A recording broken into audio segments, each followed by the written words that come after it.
in the Khasi language. We are from Shillong. I'm sure you know where that is. You know, a few decades ago, people would ask me which country I was from. But I think we are moving more and more towards national integration and respect for one another.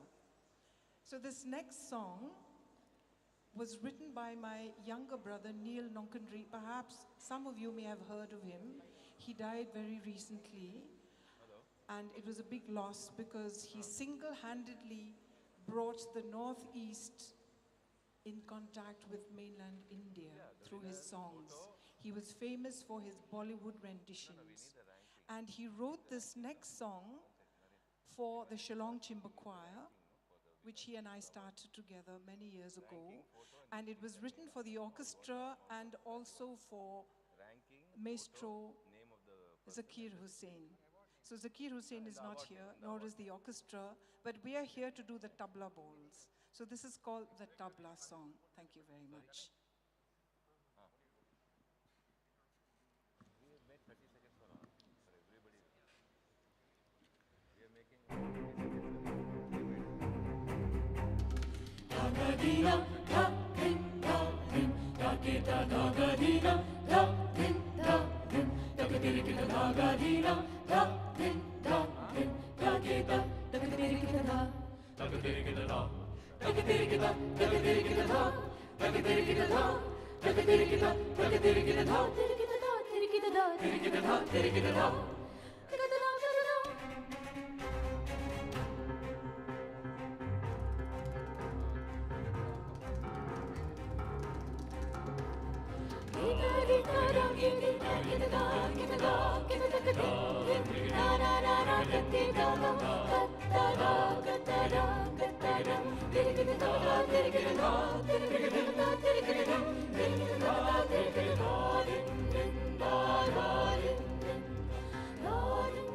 Are you thinking of somebody you're missing today?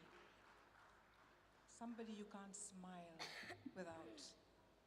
I have little Ellery here who's all of 12 and she's recently joined the choir and she's going to sing I Can't Smile Without You.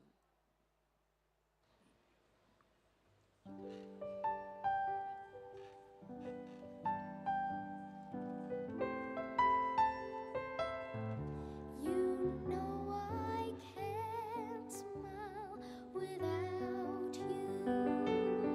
I can't smile without you. I can't laugh and I can't sing. I'm finding it hard to do anything. You see, I feel sad when you're sad.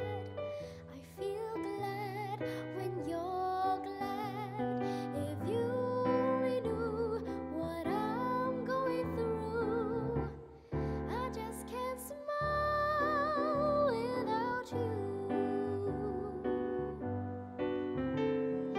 You came along just like a song and brightened my day. Who'd have believed that you were part of a dream? Now it all seems light years away. And you know I can't smile without you. I can't smile without you. I can't laugh and I can't sing. I'm finding it hard to do anything. You see, I feel sad when you're sad. I feel glad when you're glad. If you only knew what I'm going through, I just can't smile now. Some people say happiness takes so very long to find. Well, I'm finding it hard leaving your love behind me. And you see, I can't smile without you. I can't smile without you. I can't laugh and I can't sing. I'm finding it hard to do anything. You see, I feel sad when you're sad. I feel glad when you're glad. If you only knew what I'm going through, I just can't smile without you. I just can't smile without you.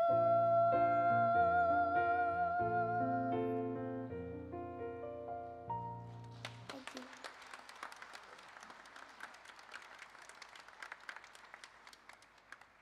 You know, there are times when you're having difficulty with somebody. You've got to talk to that somebody and say, listen. You've got to listen to me now and sort out your problems. And it's not good to go around slapping people, you know, like they did at the Oscars recently. It's good to just work your situation out. So this song is about telling somebody to just listen to what I have to say.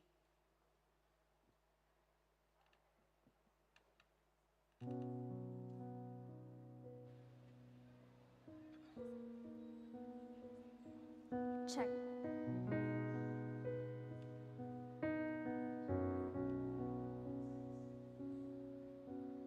Listen to the song here in my heart, a melody I start but can't complete. Listen to the sound from deep within. It's only beginning to find release. Oh, the time has come for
to your own, all 'cause you won't listen. Listen, I am alone at a crossroads. I'm not at home in my own home, and I've tried to say what's on my mind. You should have known. Oh, now I'm done believing you. You don't know what I'm feeling. I'm more than what you made of me. I follow the voice you gave to me. Now I gotta find my own. I don't know where I belong, but I'll be moving on. If you don't, if you won't listen to the song here in my heart, a melody I'll start, but I will complete. No, 'cause now I'm done believing you. You don't know what I'm feeling. I'm more than what you made of me. I follow the voice that you gave to me. Now I gotta find my own, my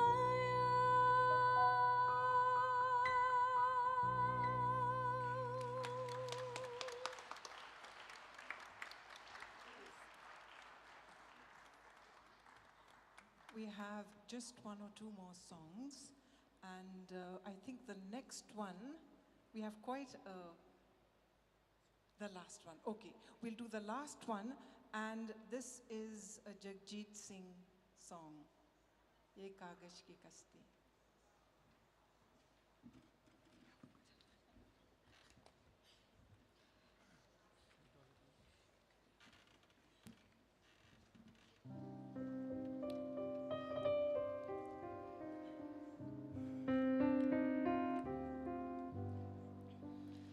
Memories are timeless treasures of joys that we once knew.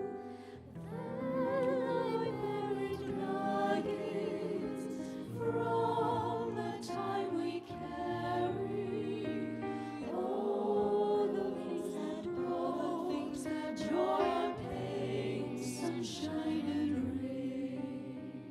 Ye daulat bhi le lo, ye shohrat bhi le lo, bhale chheen lo mujhse meri jawani, magar mujhko lauta do bachpan ka sawan, wo कागज की कश्ती, वो बारिश का पानी, वो कागज की कश्ती, वो बारिश का पानी.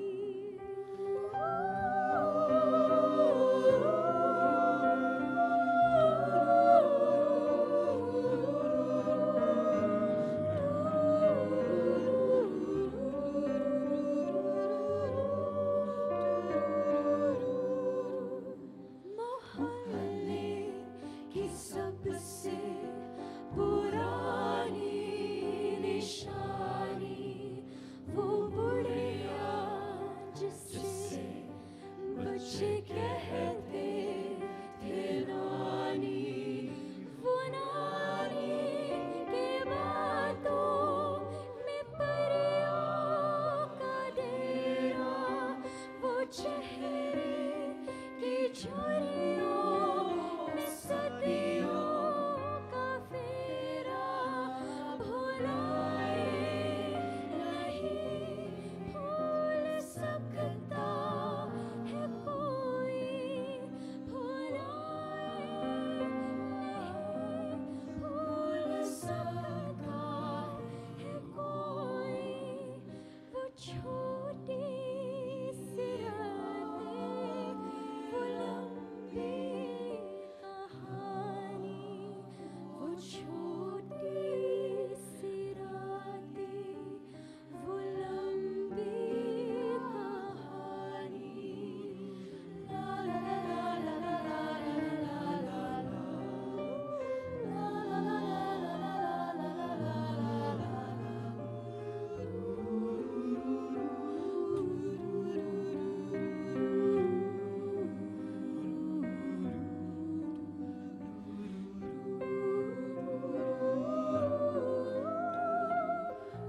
Ladies and gentlemen, on behalf of Rotary International Presidential Conference 2022, a big thank you and a round of applause to Arohi Choir all the way from Shillong for that wonderful musical start on day 3 and the final day of RIPC 2022.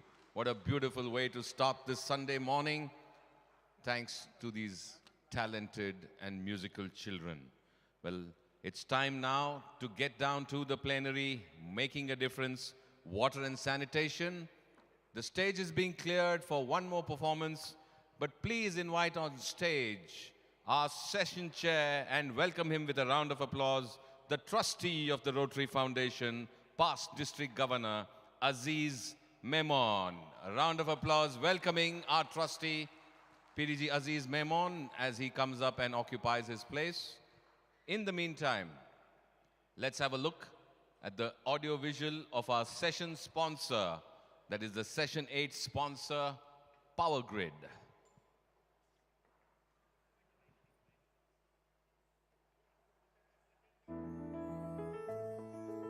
Over 3 decades of its journey, Power Grid has grown leaps and bounds, illuminating and energizing the nation, leading the way through innovation and state-of-the-art technologies. Today, Power Grid is the 3rd largest transmission utility globally. Financial year 2021 has seen another year of splendid achievements. During the year, 7,403 circuit kilometer of transmission lines, 27,624 megavolt ampere transformation capacity, and 13 new substations were added. Recently commissioned projects include the 320 kV Pugalur-Thrissur VSC-based HVDC system, which was dedicated to the nation by the Honorable Prime Minister of India. It is also the first time the VSC converter technology has been introduced in the country for transmission. It is indeed a moment of pride for all of us. It enables safe and faster transmission with reduced losses and also enables transmission through cables. This technology also facilitates smart grid. It provides greater flexibility in reactive power management and is therefore safer, and also enables higher integration of renewable energy. Power Grid added 8,500 megawatt of inter-regional capacity by commissioning major port of 800 kV 6,000 megawatt Raigad-Pugalur HVDC system and 765 kV DC Vindhyachal-Varanasi line. Operational excellence has been Power Grid's forte. Availability of the transmission network was maintained at 99.78%, comparable to international standards. Live line aerial patrolling using drones and helicopters and several in-house developed software tools and apps ensure better asset management. The untiring efforts of Team Power Grid ensured uninterrupted power supply to the nation despite the COVID-19 pandemic. Financial performance in year 2021 was also impressive. Total income for the FY21 was 40,824 crore rupees. And profit after tax was 12,036 crore on consolidated basis. For the first time, Power Grid issued bonus shares in the ratio of 1:3 to its shareholders. Dividend per share rose by 33% to rupees 12 compared to rupees 9 paid for the previous year. Power Grid completed the first InvIT by a government entity and the largest InvIT offering in the country through PG InvIT in May 2021. Under sustainable initiatives, Power Grid commissioned world's first natural ester oil-filled reactor. India's first fully digital substation has been established at Malerkotla substation that would help in faster commissioning, reduced downtime and reduced carbon footprint. Power Grid installed 6 megawatt peak rooftop solar PV systems at more than 70 establishments to meet the captive power requirement. The company is also promoting e-mobility by installing fast EV charging stations. During the pandemic, Power Grid family united as one to provide relief and succor to the community.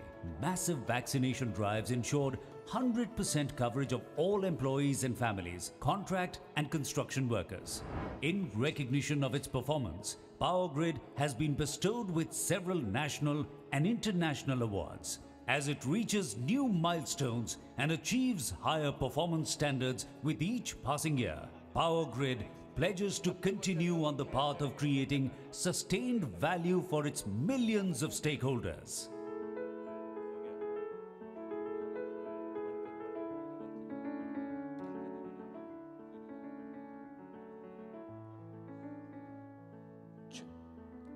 Ladies and gentlemen, a big thank you to our session sponsor, Power Grid, sponsoring the Plenary 8 Water and Sanitation. To start off this morning after that musical choir, we have a performance from Nadyog on Sufi Kathak fusion. Dance is a path that directly connects us to the divine energy. Sufi and Kathak are individual forms, which is a path to the Almighty. Here's presenting Sufi Kathak fusion, a combination of Sufi style along with the intricacies of Kathak. Inviting Dr. Ragini Makkad, winner of IGT SOS along with her disciples from Nadio Gurukul, Indore, for presenting Sufi Kathak fusion, which was also telecasted on IGT Season 9 on Sony TV. Ladies and gentlemen, please welcome Nadyog.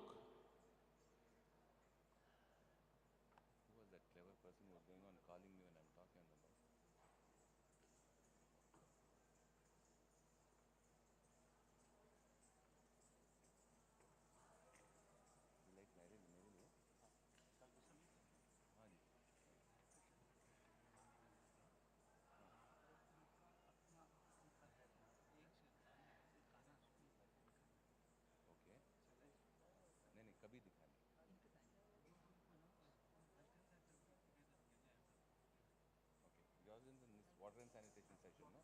So is it a video or an audio? Video is okay.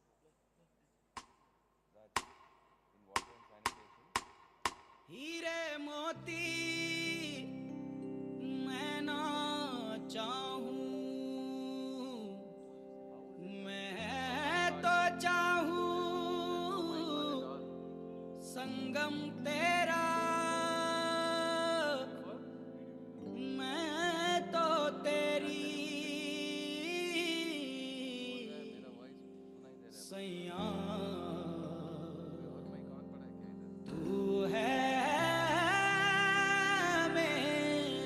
करता तिट दा सैया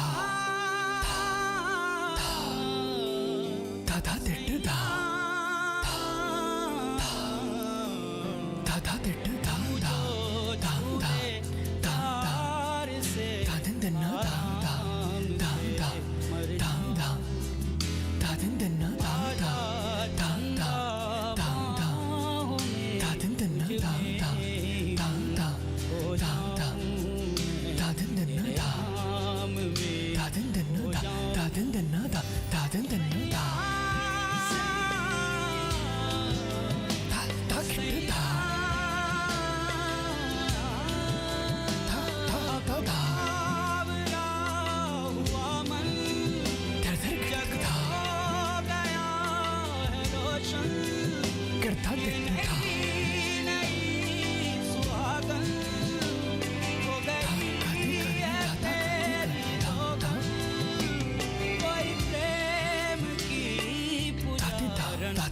करता तिट दा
ओ पता नहीं जी कौन सा नशा करता है यार मेरा हर एक से वफा करता है छुप छुप के बेवफाइयों वाले दिन चले गए आंखों में आंखें डाल के दगा करता है जानती तू मेरे ना निभानी नहीं कोई तेरी प्यास मीठा माँ में पानी नहीं कोई मेरे सामने ही ताड़ दाए होर कुड़िया अकेला के शर्म दा पर्दा देस फुलते कदे ओस फुलते यार मेरा तितलियां वर्गा यार मेरा तितलियां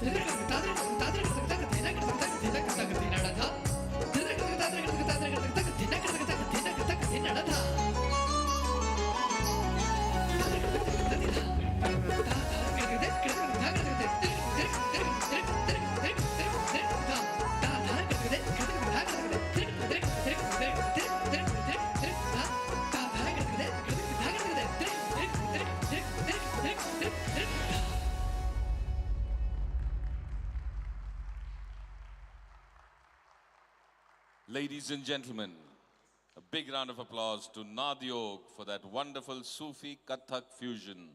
Thank you for starting off our morning with divinity.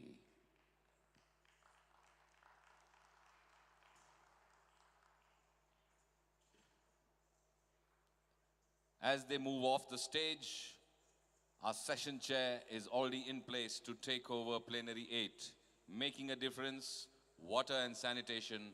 Let's have a look at the AV intro of our trustee, PDG Aziz Memon. Aziz Memon is a leading Pakistani businessman on a mission to help rid the country of polio. National Chair for Pakistan Polio Plus Committee has been on the forefront of the battle against polio. This Rotarian has contributed to education, health and diplomacy. Memon is an industrialist and chairman of the King's Group of Companies. Ladies and gentlemen, please welcome Trustee Aziz Memon. Aziz. Thank you. Thank you. Good morning. Namaskar. How are you today? Good? Was it a great session yesterday? So Kamal Sangvi needs a big round of applause.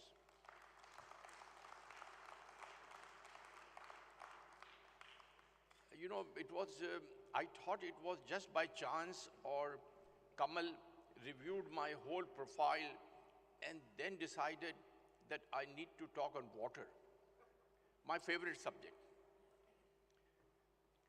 My friends, the numbers are very simple. Good? Okay. The numbers are very simple. Today the world is at 7.9 billion. 7.9 billion. And today, 0.9 billion, that means it is almost 1 billion are deprived of clean drinking water. I grew up in a very low neighborhood of Mumbai. And I recall that if there were any differences between the ladies, it was on getting the water. Everyone would queue up to get the water. Now, over the period of time, this problem has multiplied. Later on, when I started working with Rotary and going to the villages, we saw that a lady in the heat of 53, 54 centigrades had to walk barefooted for 4 to 5 kilometers to fetch a basket or bucket of water. Rotary has started putting up First, installing hand pumps, then putting up solar water filtration plants or reverse osmosis plant. We did almost 39 in partnership or with the sponsorship of Coca-Cola.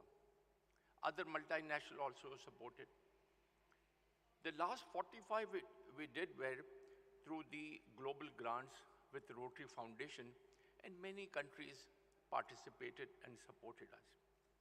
But doing all that also, we were able to target a very, very small population because, you know, it's a very massive, gigantic mission to provide clean drinking water. While we talk of that, we also need to talk of saving water. You know, there used to be one CSR campaign of Tata. I used to love that. They had a glass cubicle and a man was taking shower in it. And a villager was standing out. The villager, once the shower was done, he would say, "Itne pani mein to pura gaon na leta." He would say that in the water wasted in the shower, my whole village would have taken a bath. That's a fact. Now, you know, if you look at it, that every day we have something to do, we are in the rush, we want to move fast, the session has to start, we have to catch a flight. So while having shave, we open the water tap and let it run. Now, this shave is not going to be faster. If we can save that water also, just imagine that how many people are having a shave and how many allow the water to run while having shave. How many close the tap in between? How many, just raise your hands, you close it. Okay, at least 15% is good. 15, let it be more also. You need to save it. We need to, because as the population will increase, the demand of water will increase. More water is not going to come. The world war, they say the next world war will be not because of Ukraine or any other political issue. It could be for water, because the water is going to be very, very scarce. So my friends, today we have some experts to tell you how to save water, how to drink and give and provide clean drinking water. You know, talking of disease prevention, many of the diseases are waterborne. The people suffer because, you know, they are not getting clean drinking water. When we go to the villages and see what water they are drinking, we feel that it is not water. They have made some green tea and they are drinking that. You know, they have ponds where their animals take bath. They take that water and drink. So we need to look at it in totality. WHO, UNICEF also has many programs on water. And it is just not getting water, but it is saving water also. We need to, you know, we need to change our habits in such a way that we are able to save water. When you go to the hotels, they ask you, you want bed sheets to be changed every day, you want towels to be changed every day. This also makes sense. Because in my home, I don't change the bed sheet every day because I only sleep there, no? So it doesn't make any difference to me. So, you know, that also, you know, washing a bed sheet, may it be in the washing machine, it consumes a lot of water. So water is the message. And today's session is on water. And we will start with the panelists. So I will announce, so they'll come. They'll come. Thank you, Trustee PDG Aziz Memon, for your wonderful opening remarks and the importance of water. Our session chair has told us that experts are going to come and make presentations. Let's have a round of applause for our session chair as he occupies his seat. Well, since we're talking about experts, there's one expert which is, you know, an expert in service. And who better than the one and only Rotary monk to talk about service? He has an important announcement. The monk speaks, and then the water experts will follow.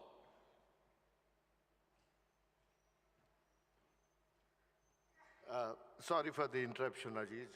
I had to make this announcement because the convener Kamal and me have decided to make your day more exciting. I'm sure you all are enjoying this Rotary International Presidential Conference. Yes? Louder yes? Both of us will be happy. You know. Thank you very much. So today, but I must tell you, we are not making surplus. First, let me put, I'm also a chartered accountant. We are running a huge deficit, but that doesn't matter. Today, we are opening the House of Friendship, and there will not be any charges. Today, you can drink all the beer you want and no charges. Today, you can eat all the food at the House of Friendship and no charges. Kyunki Kamal and me have the dil to host each one of you. Thank you, Rotary family. And somebody, actually, while I was walking here, 10 people asked me, Ravi, is Shashi Tharoor coming? We are actually here only to hear him. Friends, he has come 2 a.m. in the morning. The team received him. You will see him and hear him in the panel. Thank you very much, Rotary family. Enjoy the Rotary International Presidential. Thank you so much, Chair and Convener, the Rotary monk and the star of Rotary, our Convener PRID, Chair Ravi. Well, it's happy hours at the House of Friendship, but it's plenary time in the main hall. So we're talking about water and sanitation. The beer may be free, but the water is costing this world a lot. So let's focus on the importance of water right now. For India's water crisis, a corporate social responsibility, we have a wonderful speaker. Let's have the AV intro as we welcome Ravi Mariwala. Ravi Mariwala is the CEO of Scientific Precision Private Limited, a company that provides integrated and holistic water solutions for residential, commercial and community markets in rural and urban India. He started the company with a vision of providing sustainable and abundant water to everyone. Ravi is also a director of Eternis Fine. He has a PhD in chemical engineering from the University of Delaware and a bachelor's degree from the University of Wisconsin, Madison. He has set up more than 10 million litre per year rain harvesting system and more than 150 installations in the water sustainability space. Ravi Mari. Ladies and gentlemen, Ravi Mariwala, our panelist today, and may we request you to take over the podium, sir. Let's have a round of applause and welcome. Good morning. How are you guys doing? Well hydrated, I hope. Well, I've given my slides out here. If they can be up, then we'll start talking. But anyways, when they get up, I want to talk about a couple of stories. Water is best told by stories. Okay, so I'm going to talk about 2 stories instead of 3 because somebody said that we are running a little short, just like water, on time. Okay, I don't know what's important, water or time. But let's talk about 2 stories to begin with. And one of the stories is very dear to my heart. This is a story about a nice little village in Maharashtra called Rajmachi. As a teenager, I used to visit that very often just because I loved hiking. Oh, thank you.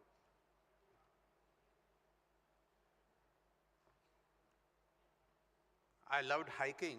So we used to go there, climb the forts out there, and drink really wonderful water which would collect in the tanks thanks to a proper rain harvesting system of, say, 17th century.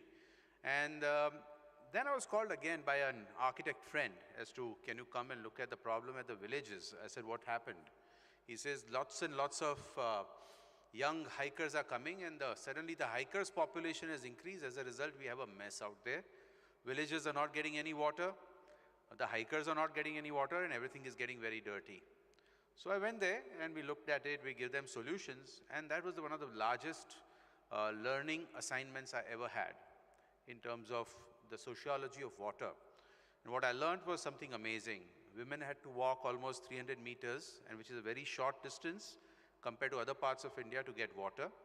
And that they really cherished because they could get away from their husbands and gossip and talk about their problems. So it was a very important thing to do. And there was no sewage system. And as a result, what really happened was all their drinking water and clean water used to get contaminated with sewage. And they had chronic problems with their stomachs and and their health. So when I put all these things together, we realized that water is not a technology solution. It is not an access solution. It requires a holistic solution in looking at all aspects of water, including the economics. And that's where a lot of a debate I had. I had a lot of backlash on that, but I strongly feel that that's something important to be looked at, because that's something which is going to drive us forward and propel us so that we can meet up with the SDG 6, which is providing clean water and sanitation for all, and economics become a very, very integral part of this. Now, this Rajmachi story, which I told you, was very interesting because I think I really convinced my wife to marry me because of that. My family thought I was doing something stupid while hiking. My brother-in-law, he says he's doing something interesting, and my wife found it very fascinating. So she's my wife now, I think, so I did something right out there, you know. So I guess water brought me closer that way, I think, and the signs of misspent youth were pretty useful in having a wonderful wife out here, you know. So looking at the second story, and this is a story I heard just last week, and I've highlighted a few things in the pink, and this is a story in Bihar, and this is not anything what I have done, but I've been following something. And there are, again, a lot of lessons to be learned out here. If you look at Bihar, Bihar was is one of the most poorest states in India, with very poor access to water. And before the Jal Jeevan mission started, it had only 3% of the households had water. In the last couple of years, it has transformed itself. Out of the 1.72 crores households they target for water supply, they've achieved water supply in 1.56 crore households in a very sustainable way. As a result, their development indices have improved quite dramatically. And one of the most gratifying things for me to see out here was that health and hygiene has improved, and the child deaths per thousand, the birth deaths per thousand has reduced, and it's lower than the national average. I think this deserves a really great hand, you know. And besides this, there are some real nuances out here where everything is done locally and empowered with 25,000 women looking after the water supply and the bore wells. And that is real power and real empowerment. I think another hand of applause for that, you know. So these are the really very, very gratifying stories to see and hear. But are we out of the woods yet? I think not.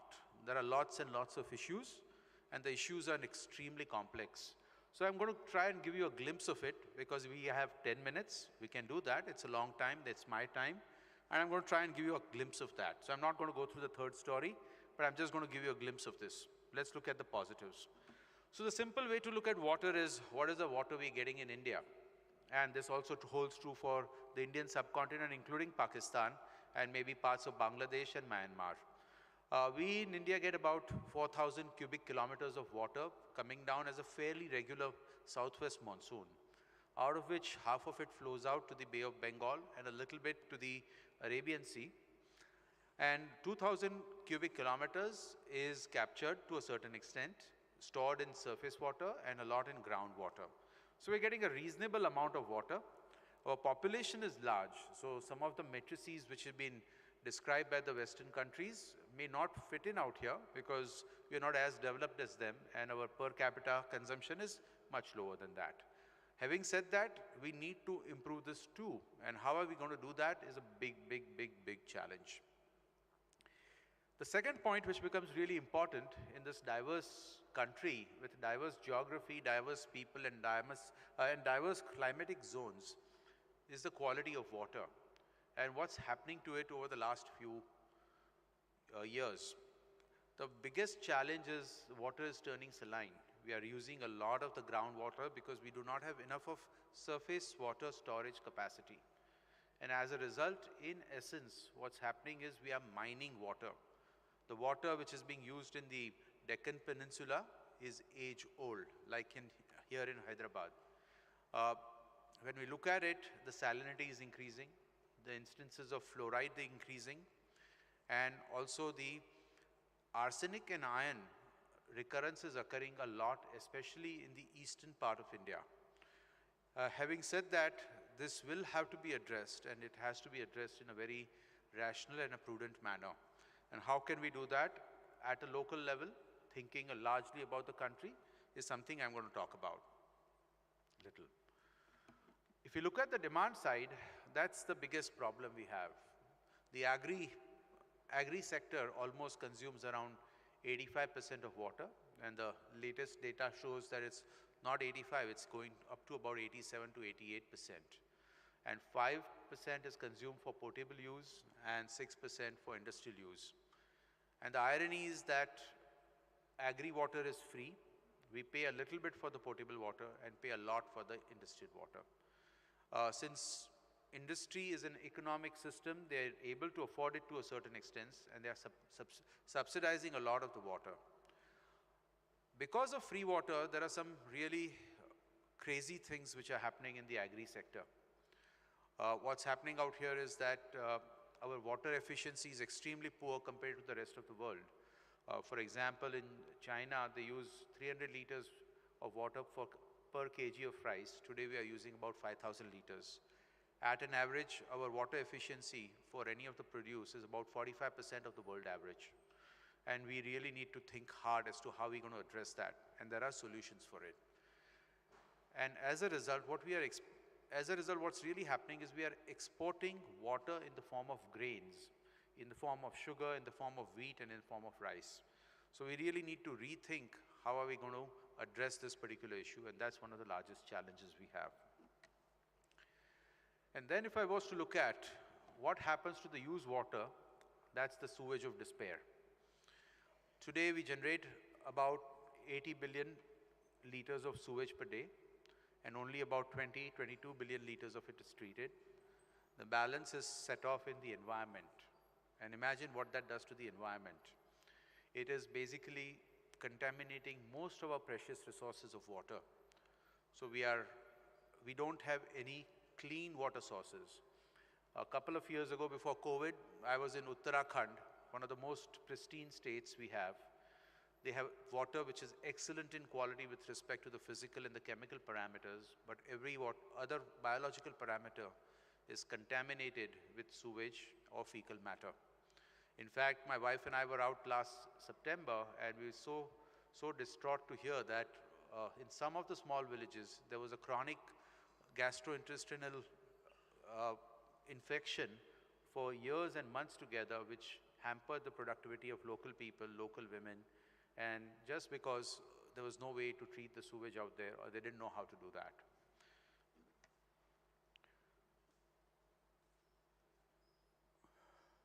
So the incredulity of facts, if you look at it, is today putting things together.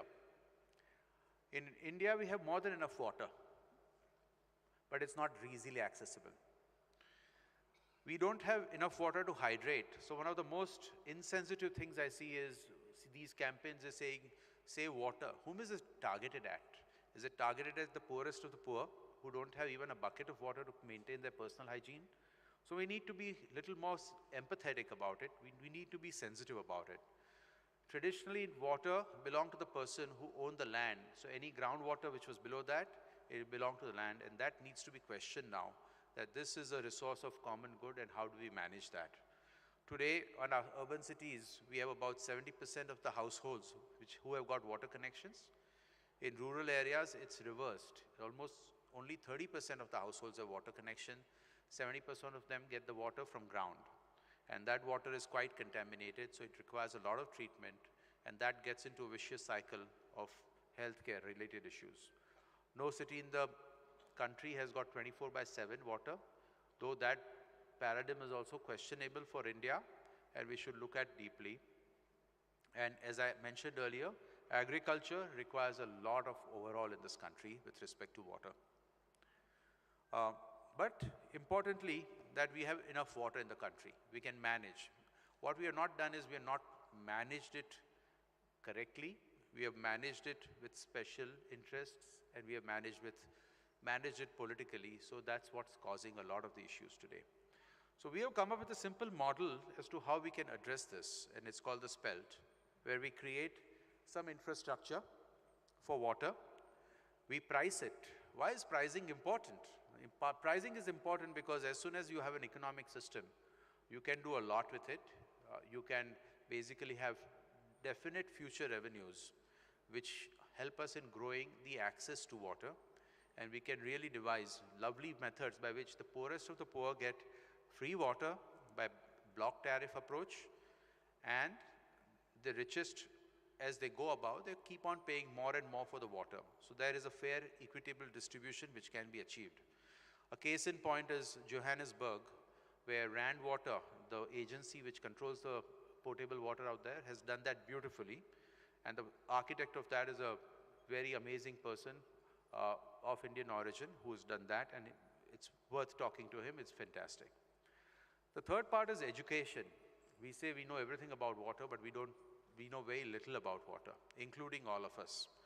For example, the municipal water in Bombay comes at 5 rupees and 23 paise for 1,000 liters, but we are paying 20 rupees per liter of Bisleri bottle. So why is this discrepancy? And that's a part of our education about water, what it is, how it looks, what is good water, what is bad water, etc. The next point is the legislation, where we have laws in place, but they're not implemented or they're circumvented very nicely. This needs to be addressed very carefully and implemented. And the last part is the technology, where there is no high tech or low tech. It's always the right tech which wins. And right tech wins depending on the context, depending on the region, and depending on the problem. So we have to select that. So based on this particular structure, what we did was we created a decentralized model for rural and semi-urban areas. That's on the peripheries of urban cities. And what it involves is harvesting rain, capturing it and recharging the ground. So our aquifers are full, our lakes are full, and then using it for various purposes and inculcating something called multiple use of water.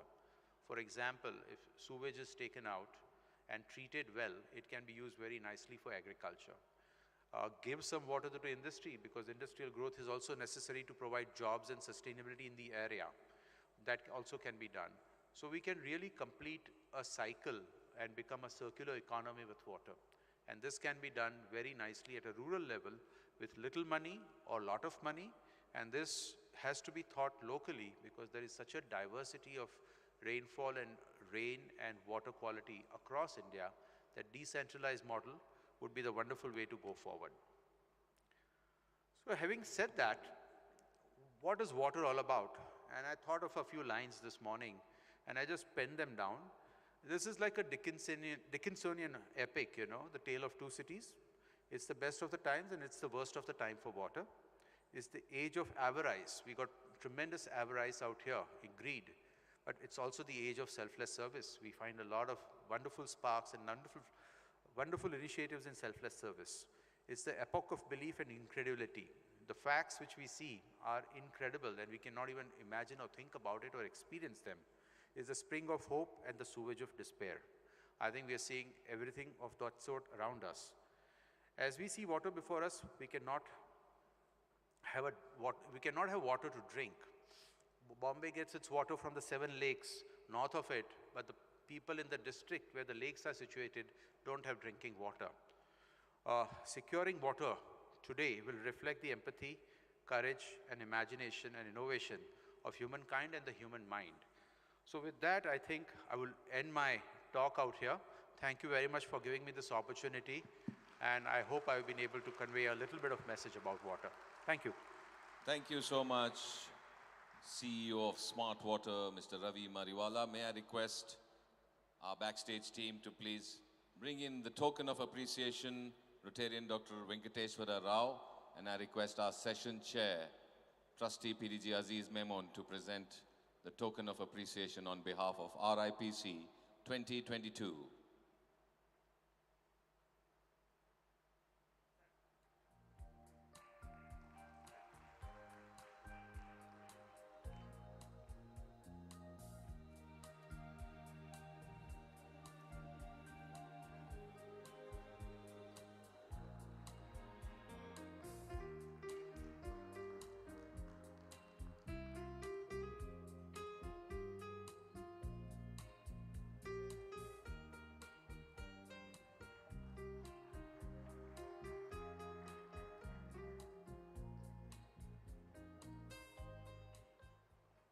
We now have our next panelist and speaker in this session. Please put your hands together as we play the audiovisual introduction of the CEO of India's Sanitation Coalition, FICCI, Natasha Patel. Natasha Patel is an actress and dancer with training at the Identity School of Acting, Unseen Drama School and Middlesex University. Since graduating, Natasha has been working across the industry in a variety of TV, film, commercial and theatre roles.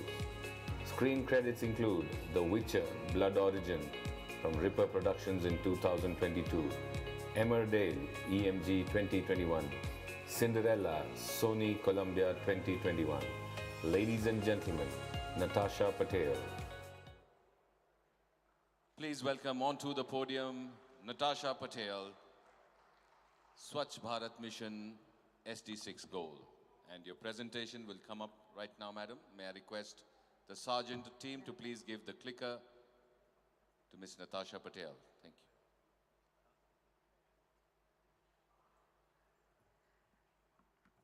you. First of all, a very, very big clarification. I'm not that Natasha Patel. I'm a banker, 30 years in banking, and now working with the Swachh Bharat Mission. So apologies for that. Okay, so my friend Ravi has regaled you with a lot of stories around water, something that we all hold very precious, but somehow take for granted. I'm going to be a little bit more boring because I'm going to put what we call SDG 6. What is SDGs, first of all, and then talk a little bit about SDG 6, which is water and sanitation into context, so we can actually understand how grave the situation is, not just for India, but globally. So the Sustainable Development Goals are a set of 17 global goals that integrate social and economic and environmental aspects of development. They apply to all countries and were issued by the United Nations Assembly on January 1st, 2016. And the time frame to achieve these goals is by 2030. So I think just with that statement, you will immediately get how grave this population is if you actually look at what is happening in India. Coming to India's performance till date, we represent 20% of the total global requirement across all 17 goals, which means that if India doesn't meet its goals, its targets for SDGs, then the world will not meet their SDG target. The not so good news is that India's ranking as of 2021 is 120 out of 165 countries. And that, my dear listeners, is actually the biggest problem the world is facing today. So when people tell you that the SDG goals have to be met by 2030, standing here I can tell you, we will not meet those goals, because India won't meet those goals. So which humanitarian issues do these SDGs aim to resolve? The 17 SDGs are termed as such: no poverty, zero hunger, good health and well-being, quality education, gender equality, clean water and sanitation, affordable infrastructure, reduced inequalities, okay, all right, sustainable cities and communities, responsible consumption and production, climate action, life below water, life on land, and partnerships for these goals. And where does SDG 6, which is clean water and sanitation, fit in? SDG 6 aims to ensure availability and sustainable management of water and sanitation for all. In other words, it is defined as the safe management of human excreta, including its safe confinement, treatment, disposal, and associated hygiene-related practices. It also takes into account other elements of environmental sanitation, such as solid waste management, generation of industrial and other hazardous wastes, drainage, and the management of drinking water. Take a minute to reflect on the situation in our country, and then tell me whether this actually is something that one needs to worry about. Yes or no? Right, yes. Okay. Right. So let's address SDG 6, okay? India recognized that it had a long and complex journey to undertake, where the two biggest challenges it would face would be education and affordability. I think Ravi mentioned or showed you in examples, where these two lie as far as our country is concerned. And let's examine these under the light of water and sanitation separately. So proper sanitation is one of the basic determinants of the quality of life on the Human Development Index. I'm sure you've all heard about the Human Development Index. It includes personal hygiene, home sanitation, garbage disposal, excreta disposal, and wastewater disposal. However, it also requires a basic understanding of why proper sanitation is important to life today and in the future. Education and affordability are the two main reasons for safe sanitation being such a big challenge for the country today. To combat these challenges, the world's most ambitious program, does anybody know what that is? Anyone here? Yeah, right. The Swachh Bharat mission was launched in 2015 by the Prime Minister, Mr. Modi, and in 5 short years, India was able to cross the seemingly unsurmountable hurdle of affordability. Today, we can truly say that all Indians have access to a toilet, be it an individual one or a shared one. Where the challenge still lies, however, is around education. As we all know, behavioral change takes decades in which to actually become established in any community. Now let's turn to water, which we all know, of course, is a scarce and a natural resource and fundamental to life and livelihood. India's water resources, as we just heard Ravi say, are in a very, very dire situation. To start with, India has more than 18% of the world's population, but only 4% of the world's renewable water resources and 2.4% of the world's land area. As a result, large parts of the country are water stressed, and with rapid growth in demand for water on account of population growth as well as industrial growth, urbanization, and changing lifestyles, water security has been highly compromised. Recognizing this fact, the government came out with a host of schemes and policy directives, such as the National Water Policy and the National Water Mission, with the aim to conserve water, minimize wastage, and ensure equitable distribution. The challenges these policies aimed to address were around water stress, mismanagement of water resources, wide temporal and spatial variation in availability of water, rising sea levels, salinity intrusion in groundwater aquifers, and coastal inundations. Interestingly, I will share with you something that I heard a couple of weeks ago. The city of Bombay, they expected to get inundated by 2050. I don't know whether this is true or not, but being a resident of Bombay, that really frightens me. And if you've looked at the kind of work that is going around that city in terms of infrastructure development, that frightens me even further, because what we are doing is reclaiming the land where the sea is currently today. And at some point of time, as you reduce the amount of the area that the water is flowing in, and you reclaim the land, there is a possibility of the sea wanting to claim it back. So this is truly an issue as far as Bombay is concerned. Just an example.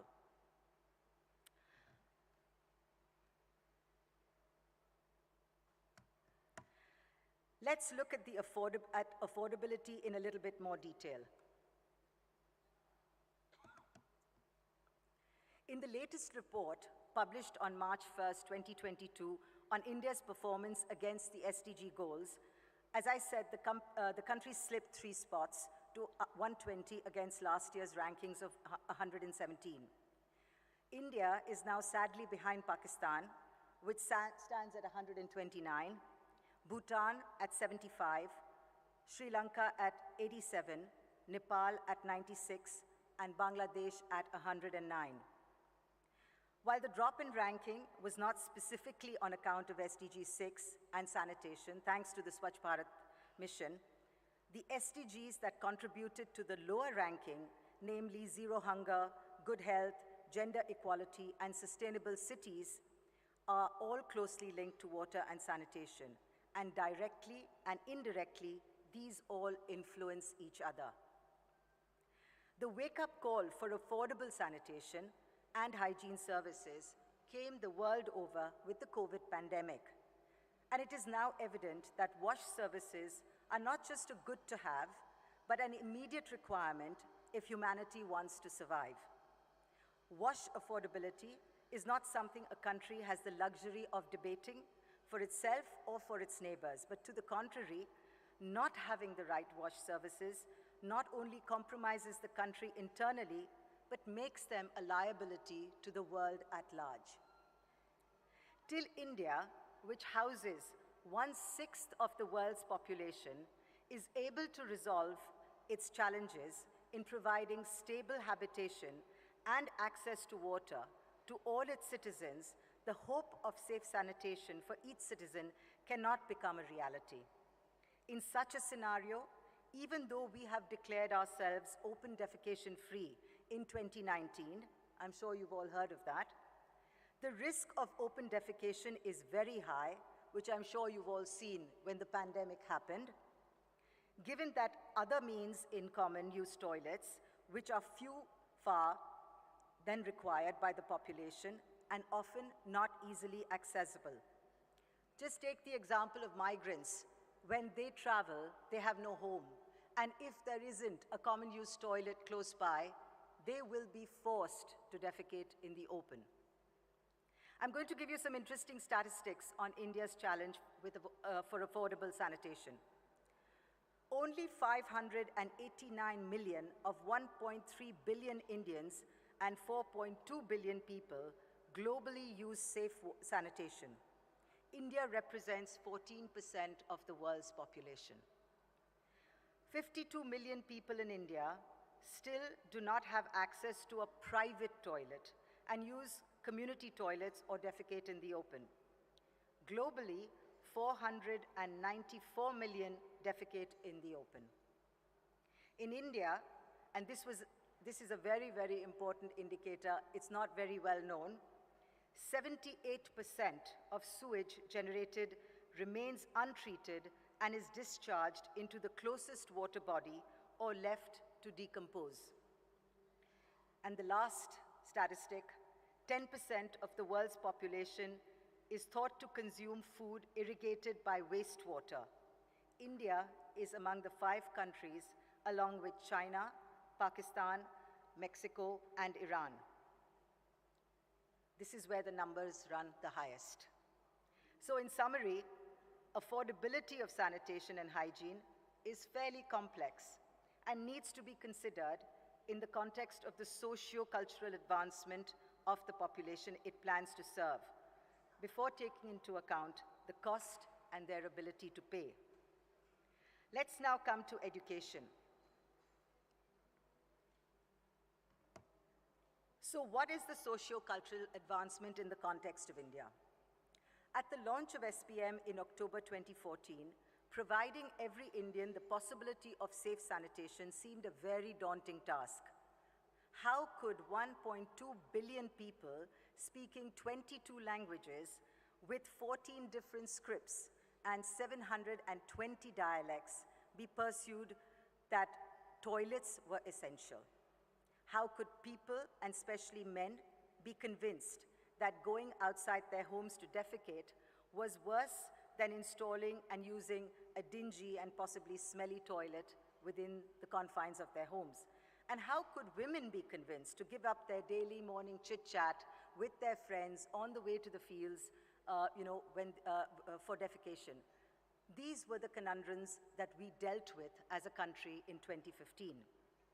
And to answer this, India launched what was possibly the world's largest behavior change program, where up to 8% of the financial investment of $30 billion over a period of 4 to 5 years in sanitation was earmarked for behavioral change.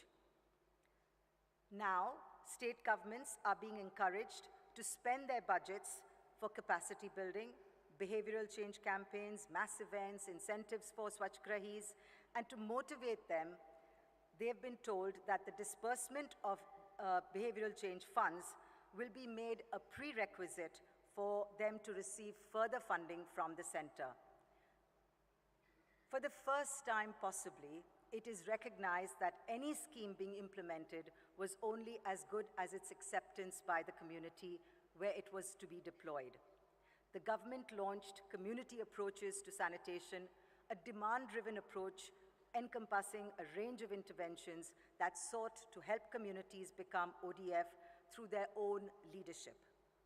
And these interventions were supported through media rollouts, as well as taking the message door to door and training women from communities to carry this message to others and to become the champions of the movement.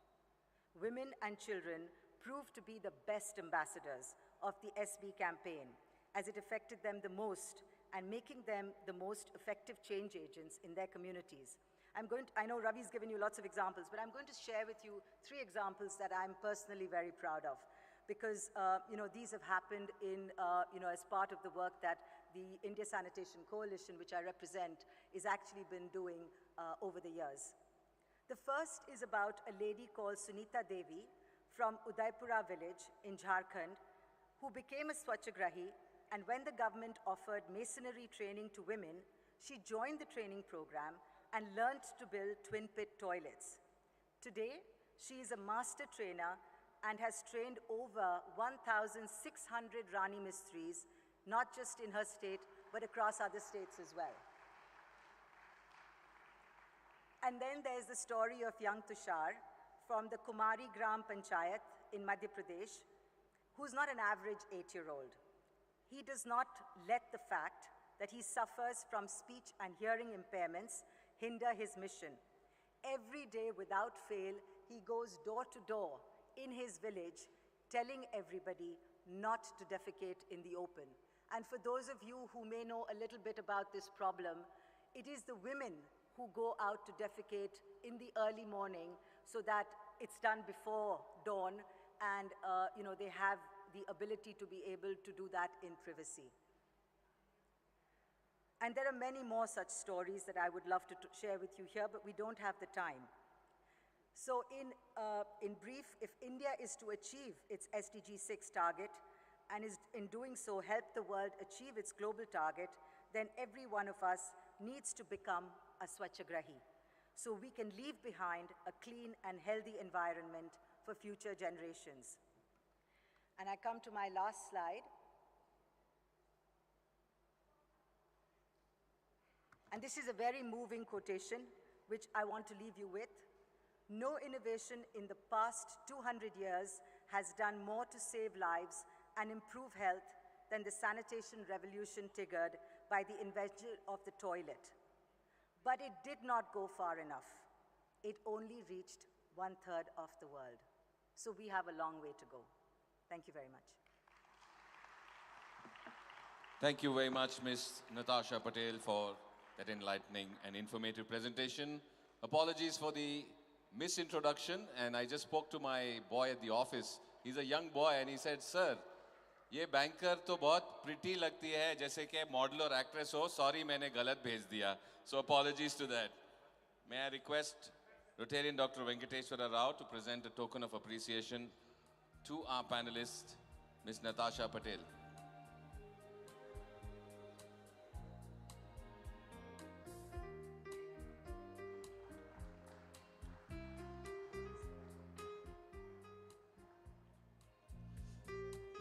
Our next panelist and speaker in this important plenary on water and sanitation is from the Clean Ganga mission.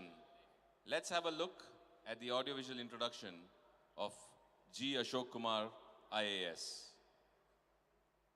Ashok Kumar G, IAS, a 1991 batch IAS officer belonging to the Telangana cadre.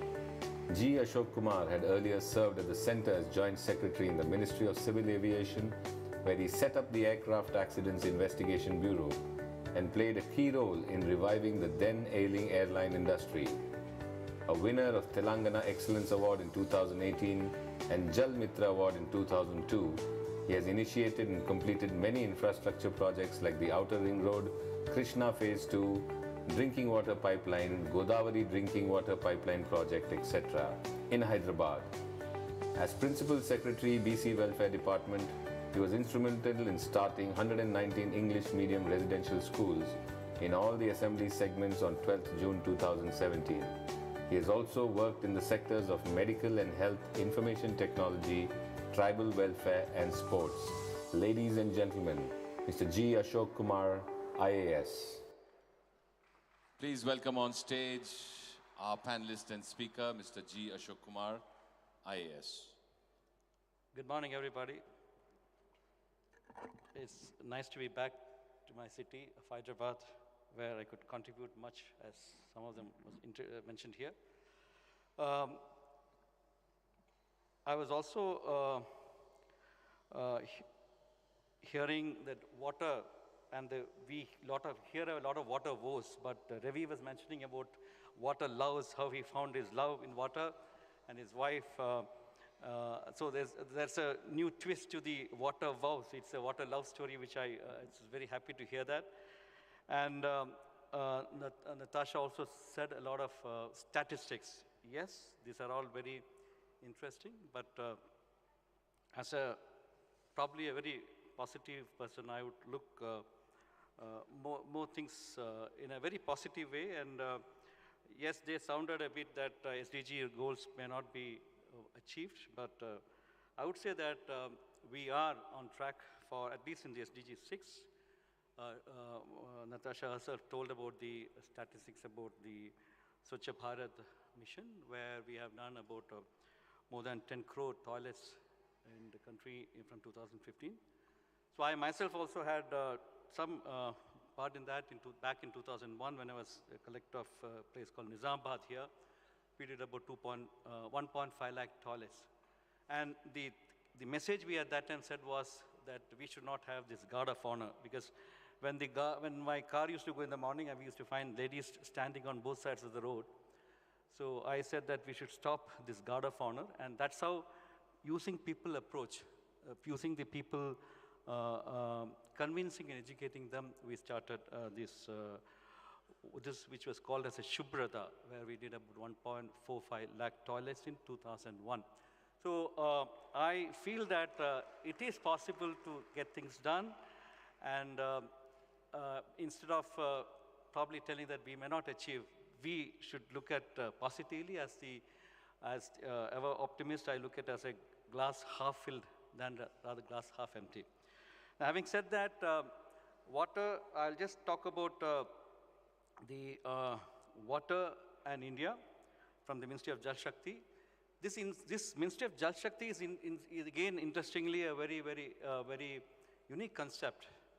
This is when Prime Minister Modi realized that water is going to be one of the critical resources, both for industrial development, for economic development, as well as for the human capital development. As was mentioned, in 2014, when he came, he started the world's largest campaign against sanitation. He started this campaign for building toilets in the country, and 10 crore toilets were built. And probably that's the first time when at the highest level, highest political level, a very basic issue was being addressed, and not only addressed, it was delivered in the ground. So that actually probably started the importance in water sector. And water, as I said, generally has two important aspects, the quality aspect and the quantity aspect. So this Swachh Bharat mission was one directly attacking the quality aspect, because water which carries this open defecation from the ground goes to the drinking water sources and contaminates it. So I was telling about my experience in Nizamabad. When we did this 1.4 lakh toilets, I can very proudly say that in 2002 end, we had 157 cases of diarrhea only, when the year before we had 4,500 cases of diarrhea. So it's a massive demonstrative effect of having toilets built, which improves the quality of water, and that reduces the strain of the people for health-related issues, and also reduces the money spent by people, family, for the health-related issues directly related to the waterborne diseases. So that's the first quality aspect of it. Then this Ministry of Jal Shakti concept is a very interesting concept, as I said before. We had water divided in silos. If we talk about water, there will be water people who are experts in groundwater. There are people who are experts in surface water, who makes big dams. They will only talk about the surface water. We have got almost 5,000 big dams in the country, and if you look at the per capita storage, that's very low. That's a separate aspect of it. And there are people who are experts in groundwater. They are very, very vocal about groundwater. Incidentally, India is the largest extractor of groundwater. I'm not going to statistics because Ravi and Natasha have mentioned about these statistics part of it. India is the largest extractor of groundwater, much more than what America and China put together draws. That they are the second and third in position. So they draw about 112 BCM of water each, and we draw more than 250 billion cubic meters of water. So we are beating them hands down, at least in that, for drawing and extracting water, which was stored by our forefathers, and we are merely using it for agriculture. Again, Mr. Ravi was mentioning about the water usage. We talk about saving water by closing a tap. Probably Moderator was also mentioning about that, closing the tap while shaving.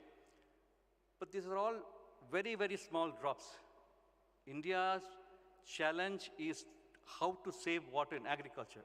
Because if you, again, going back to statistics quoted by Mr. Ravi, 85 to 88% of India's water usage is in agriculture, and drinking water is only 5%, or domestic maybe 6-7%. So if you can save 10% of water in agriculture, we will get the same quantity of water which we are presently using in the domestic sector. 88%, 10% is 8%. That is the water which we are using in the domestic sector. So we have a lot of advertisement, Amitabh Bachchan coming and telling, close the tap, close the tap. But the tap which we have to close is the one which actually goes to the agriculture sector, not close it, but regulate it. We'll have to have better water efficiency in agriculture.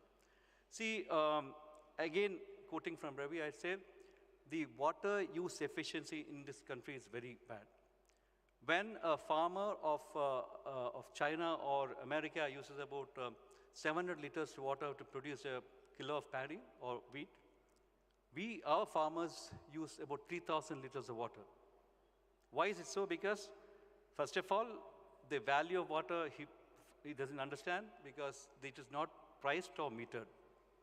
So we go for flood irrigation techniques, which is probably one of the worst possible technique for irrigation. You flood the field with water, and then pani, whatever the plant requires, it takes, and less goes to evaporation. So there are technologies available which can reduce the water usage in the crops. So we have to go for that. There is necessity for going for crop diversion, because we are going for crops which are very high intensity in water usage. Paddy and all is one of the highest usage of water. We have tons of paddy stored with us, but still we continue with paddy because there's MSP aspect of it. There are much more aspects of it. So the water usage in agriculture, if we can somehow control it, regulate it, and probably start metering it, because metering is very important. Unless we know how much water we are using, we will not be able to make any modification in that. There are policies of the government which give free power to the farmers. This required. But then it is high time we look agriculture from the prism of water. We never looked at agriculture from the prism of water. We always said produce more, produce more, produce more. Because in our mind, in the 60s, when we were waiting for ships to come from America to feed us, that is still in our mindset. But things have changed. Green Revolution has brought in a lot of food produce. Our FCI godowns are overflowing with grains. We have 3 times the requirement of rice stored in our buffers. That's why during the COVID time, we could give free ration to 100 crores of people. But still, we go on producing paddy, kept in this FCI godown, probably feeding the rats, and et cetera, et cetera. The bandicoots have a good time, with the pun intended, anyway. So it's basically a lot of problem in policies of the government, which gives free power to people to go for paddy growing. MSP is there. There are all issues related to water. So water is not only affected by the policies of the water sector, water is also affected by the policies of power sector, where you give free power to paddy, to the farmers. They go for more and more extraction of water. The surface water irrigation have changed to groundwater irrigation, as I said. Nearly 25% of water in the irrigation sector is used in the groundwater. So now I'll take only two more points. So one is the water footprint in India has to be reduced to increase the water use efficiency. And I'll talk about 2 more points which I personally involved in that. One is the campaign to improve the quantity of water. I was mentioning about quality of water. This is about quantity of water.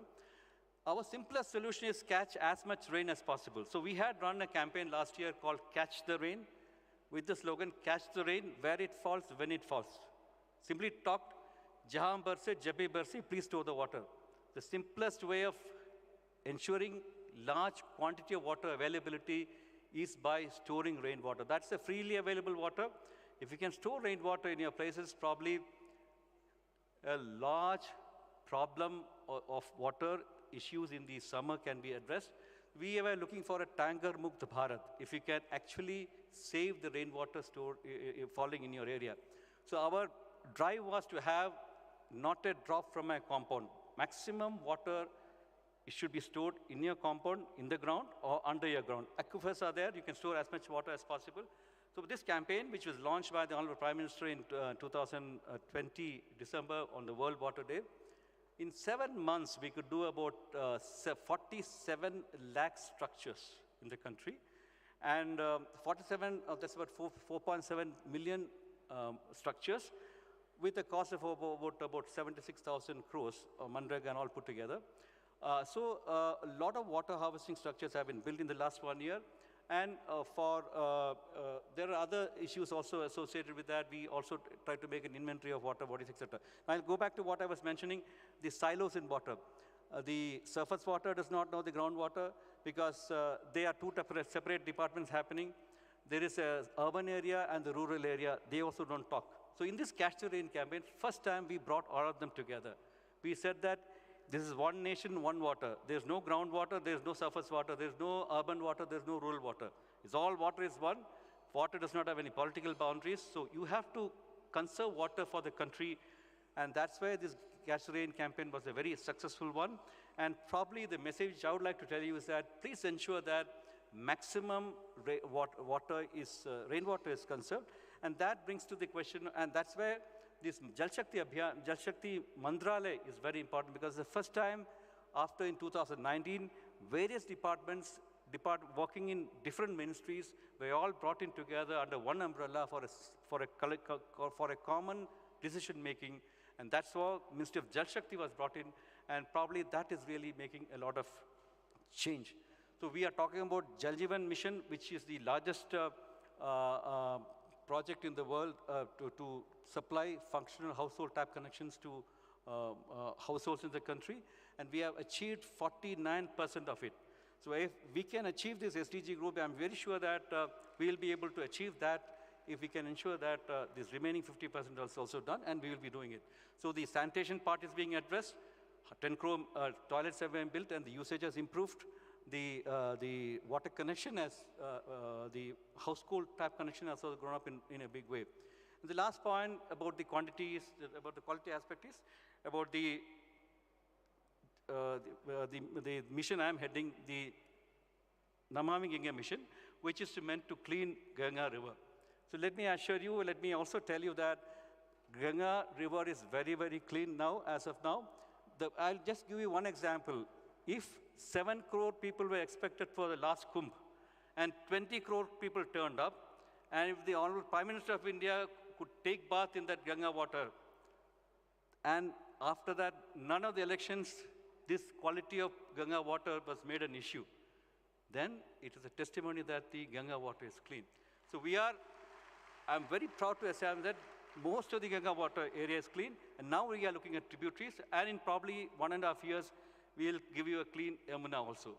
That's the promise I make you. Thanks a lot for hearing me. So let us all work for these 5 R's which we talk about.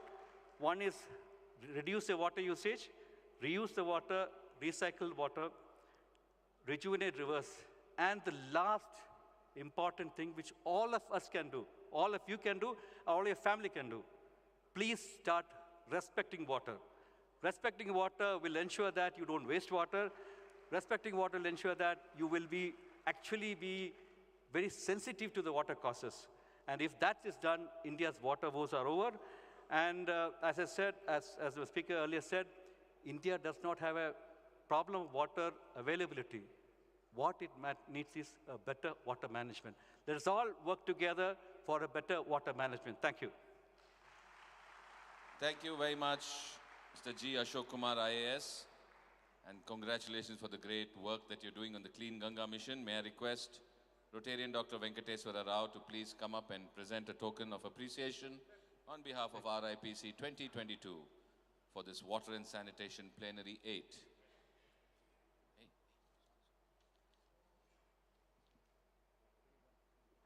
To conclude this session, for the expression of gratitude, please welcome past District Governor Dr. Sarat Babu, who's going to express gratitude on behalf of RIPC 2022. Good morning, Dr. Sharat here from the host district, and it is my pleasure to express gratitude to all the participants in this water sanitation program.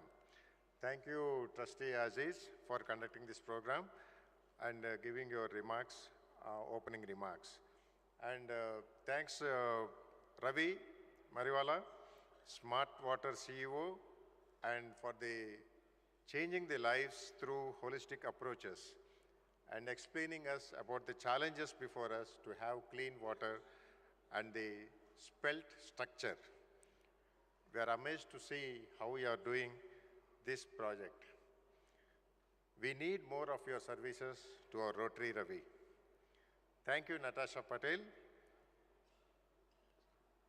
Swachh Bharat Mission and the Sustainable Developing Goals. You started with 6, but you have taken around to many more.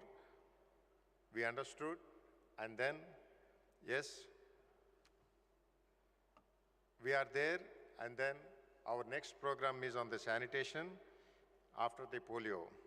Your update on India before and after Swachh Bharat mission is an eye-opener for us.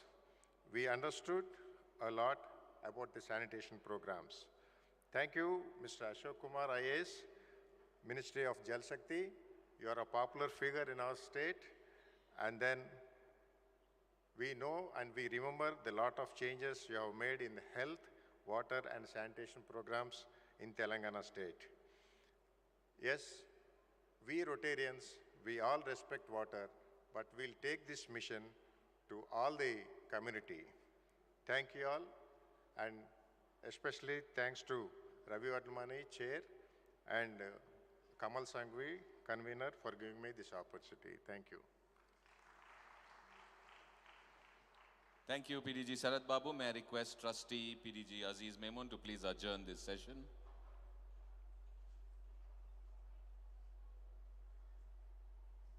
Thank you, my panelists, and this session is now adjourned. Thank you. Well, ladies and gentlemen, that was Plenary 8, Making a Difference Through Water and Sanitation. We move straight ahead to Plenary 9, which is Build the Future with Action and Vision on Economic and Community Development. We're very happy. As you know, our title sponsor is Dreamscape. But for this session, we have a sponsor, SBI. Let's have a look at the sponsor, AV.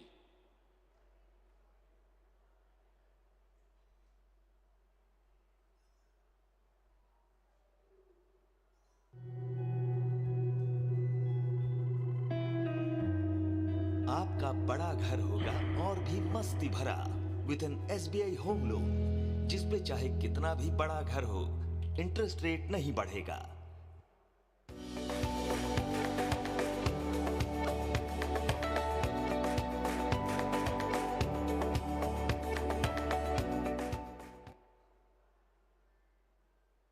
Thank you, SBI, for sponsoring Plenary 9.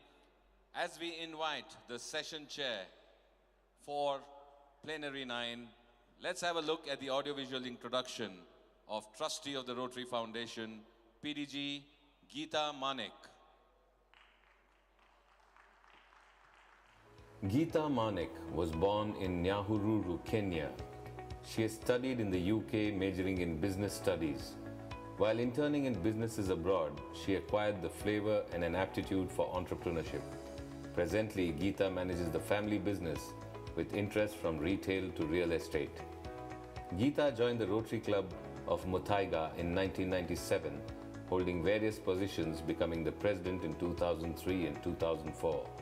Since then, she has been actively involved at Rotary, actively serving at many country and district positions. Geeta was the first female district governor, serving in the year 2012-2013. Ladies and gentlemen, please welcome Trustee Geeta Manek.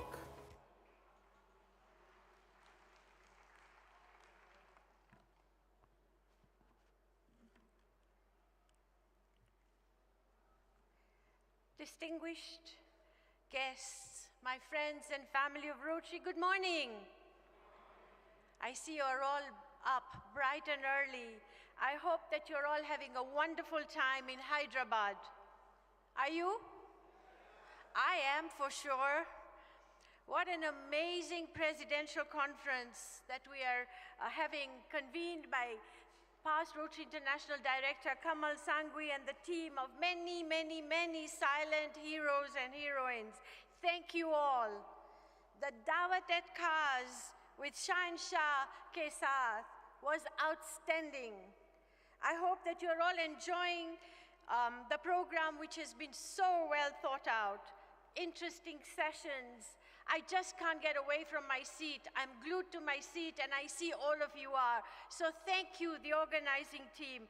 It has been really delightful to see old friends and make so many new ones. Please allow me to give you a summary of the session today. We are beginning with building the future with action through economic and community development. This area of focus is what I believe is critical to breaking that cycle of poverty. Every community has different needs. So we, as we serve to change lives, continue to explore, to innovate, to create different solutions for different communities. As of March this year, the Rotary Foundation had approved 84 global grants totaling to $5 million. And this came from dedication and generosity of Rotarians like yourselves. This money is spent to empowering the people who need empowerment. They need our support so that they can hold their heads up high in dignity, so that we can harness, or they can harness, their own skills and talents to live and walk tall in the society. As we work towards empowering our communities, we pay a special focus to empowering the women. Women, of course, are the backbone of society. Are all the women in the room today? I don't hear too many. Yes, come on, you're supposed to make noise. I see our First Lady Rashi here. Give it up for the women. The men are very silent.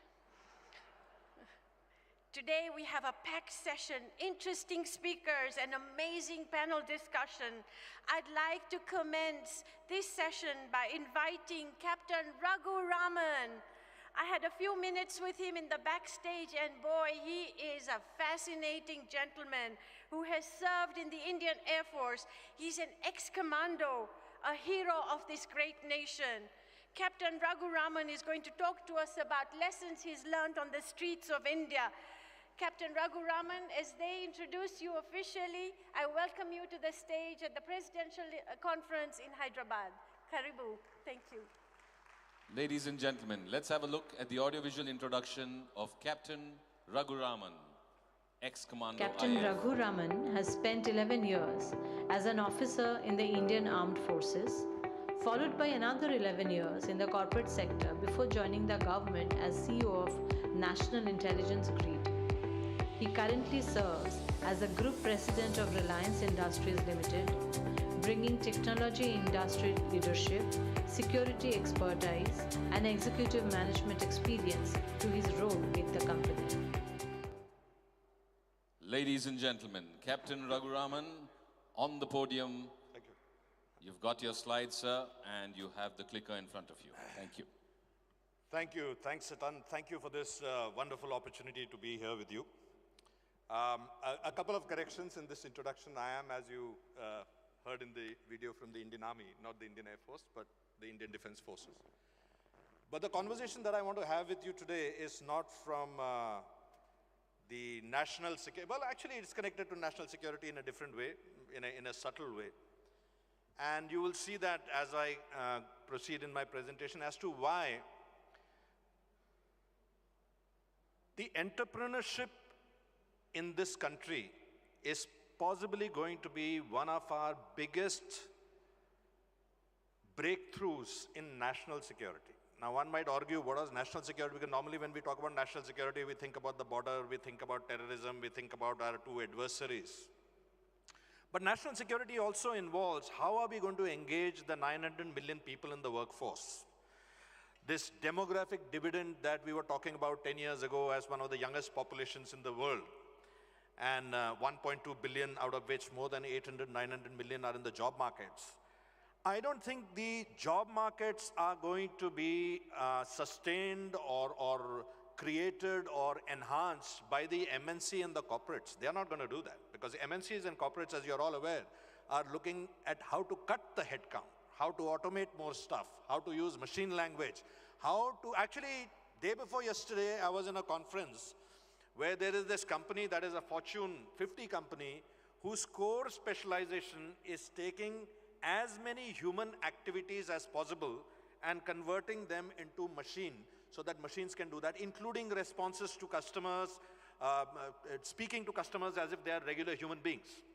So the organized sector is no place for hoping that more jobs will increase, more customers will come, there'll be more employment that will be generated. All of that actually has to happen in this area which I called India Uninc, which means the part of India which does not belong to these chrome and chrome and glass offices and big businesses and billion-dollar companies, but instead actually involves those businesses, those entrepreneurs, those solopreneurs who actually touch your life several dozen times more per day than any MNC or any large conglomerate. So I'm going to use a short film.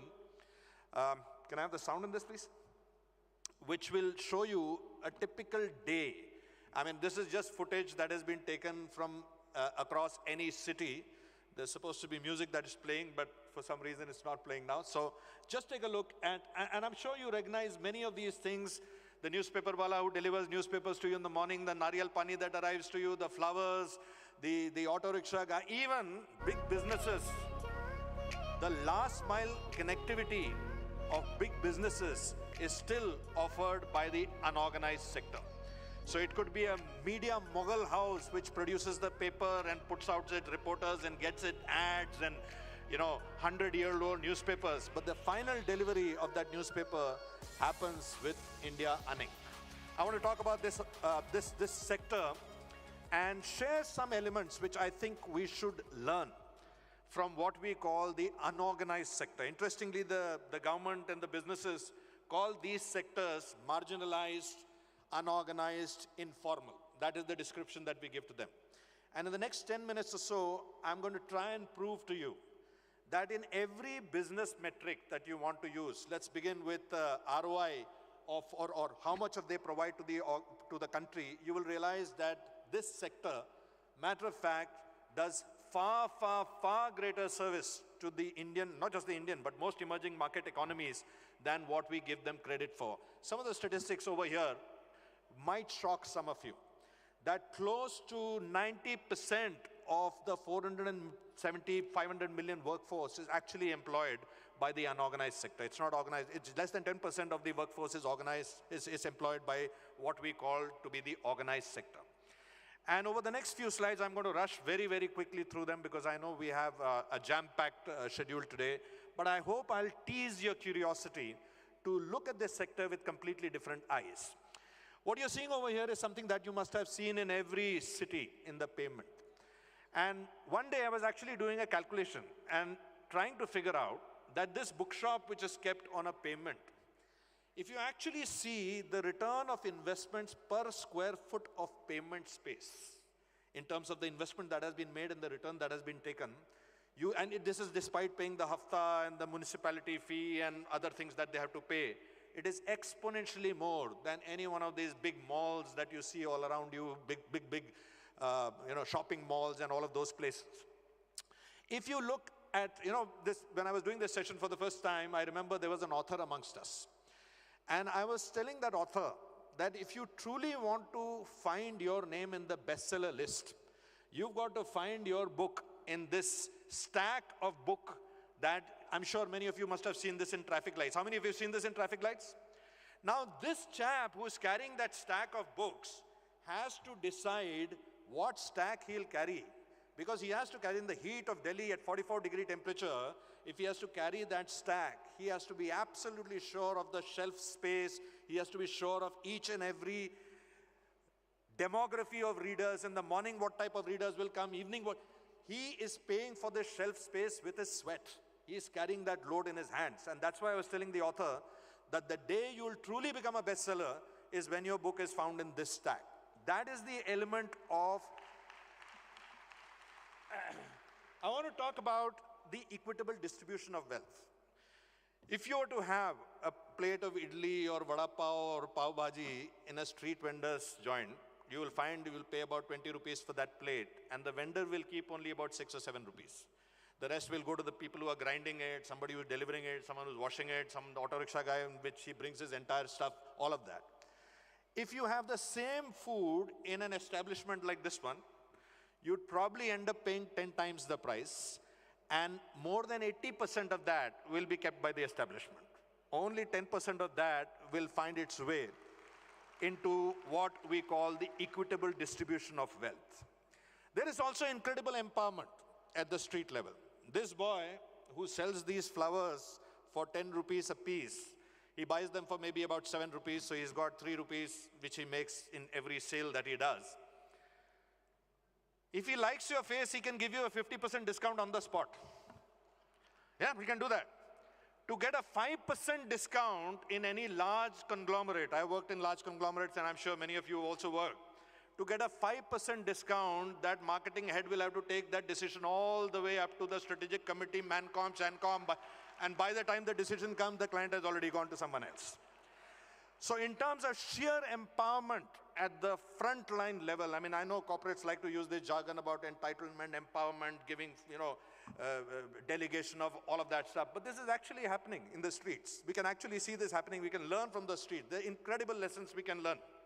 This is another great example. Many of you might recognize this vendor is selling stuff for a particular festival in India. Any idea?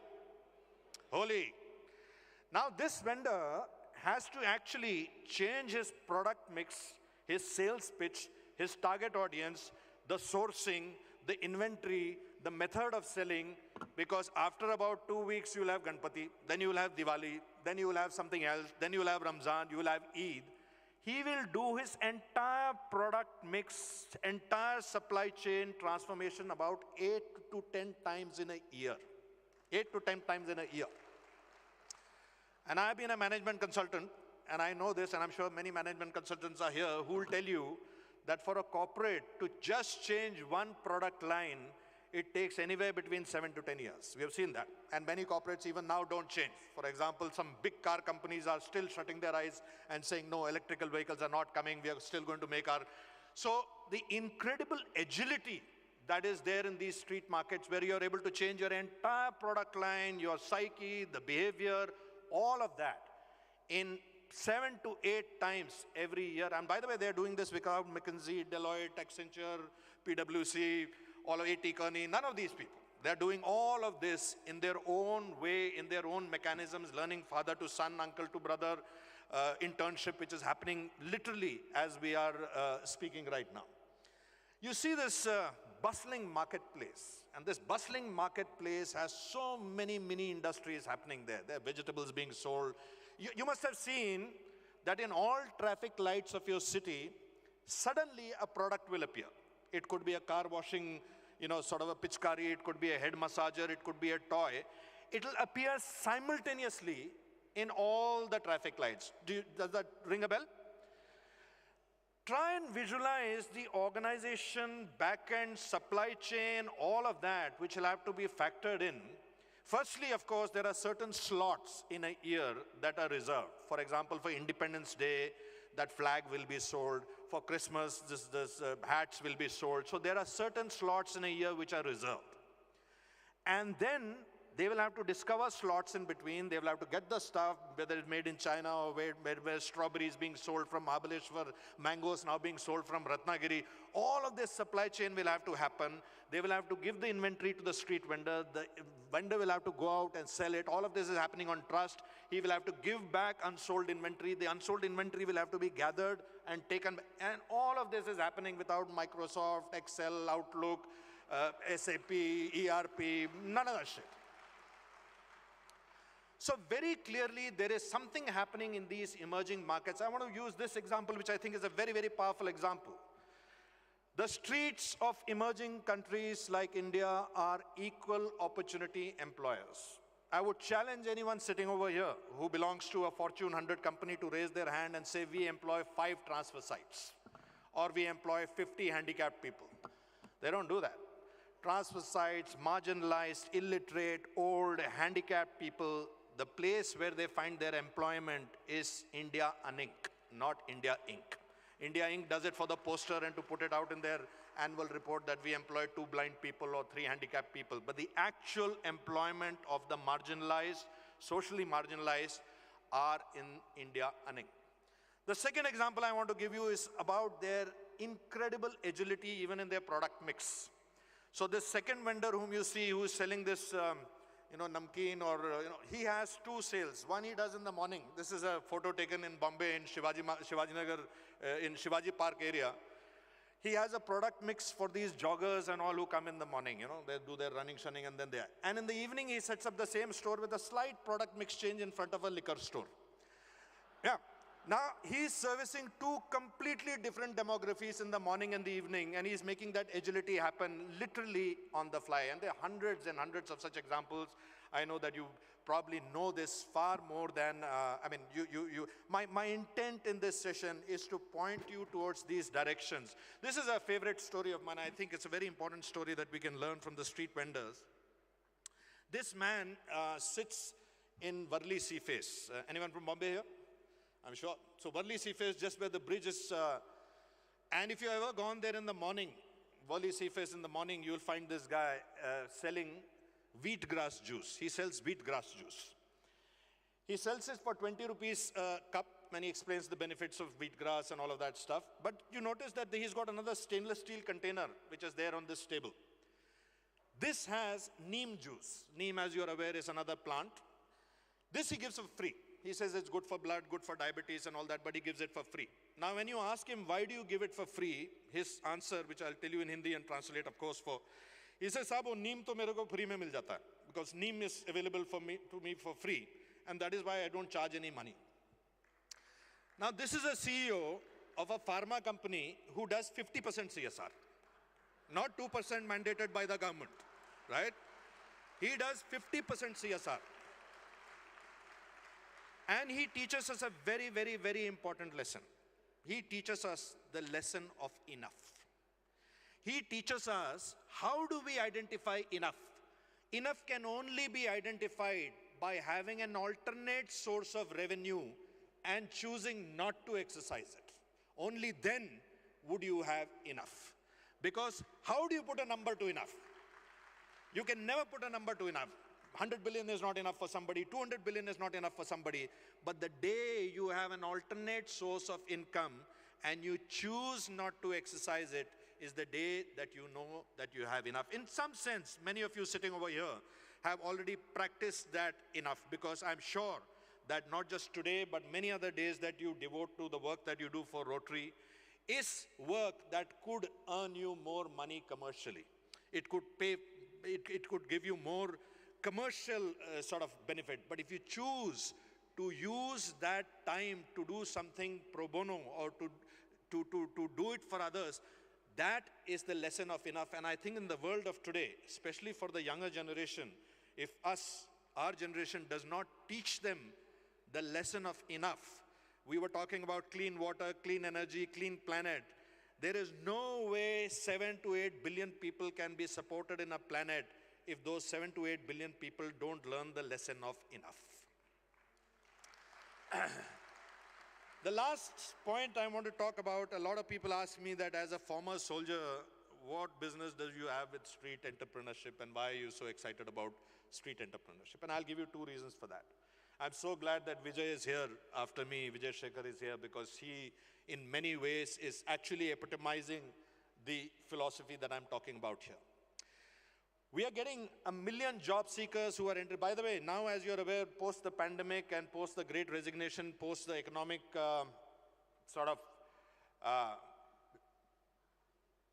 economic tippedness, so to say, millions of people are not even entering the job market because they're realizing they're not going to find jobs, they are disappointed, they are dejected. Jobs, mental health, general morale of the country, general morale of youth is suffering terribly. Now, this huge thing we used to talk about, that we have this demographic dividend, this will become a demographic nightmare. If we do not engage our youth in meaningful and rewarding pursuits, not underemployment, not training and engineering. You know this is happening all around you. You're seeing engineers who've been trained for mechanical engineering, computer engineering, driving buses, driving cars, doing Swiggy deliveries.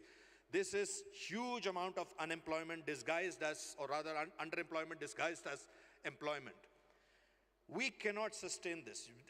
In a country, in no country can you have such disparity between the 1% haves and the 99% not haves. That is a situation which is a tinderbox waiting to explode. And in many ways, we can't expect the formal sector to address this problem. The formal sector is not going to be able to serve this market. It's not going to be able to do this. This has to be done by the unorganized sector. And that is why I truly believe that India does not require 5 or 10,000 crore companies. Instead, India requires 10,000 5 to 10 crore companies. That is a huge different mindset. We need small entities that are capable of providing employment to people. We don't need mega entities which are capable of doing automation and removing jobs from people.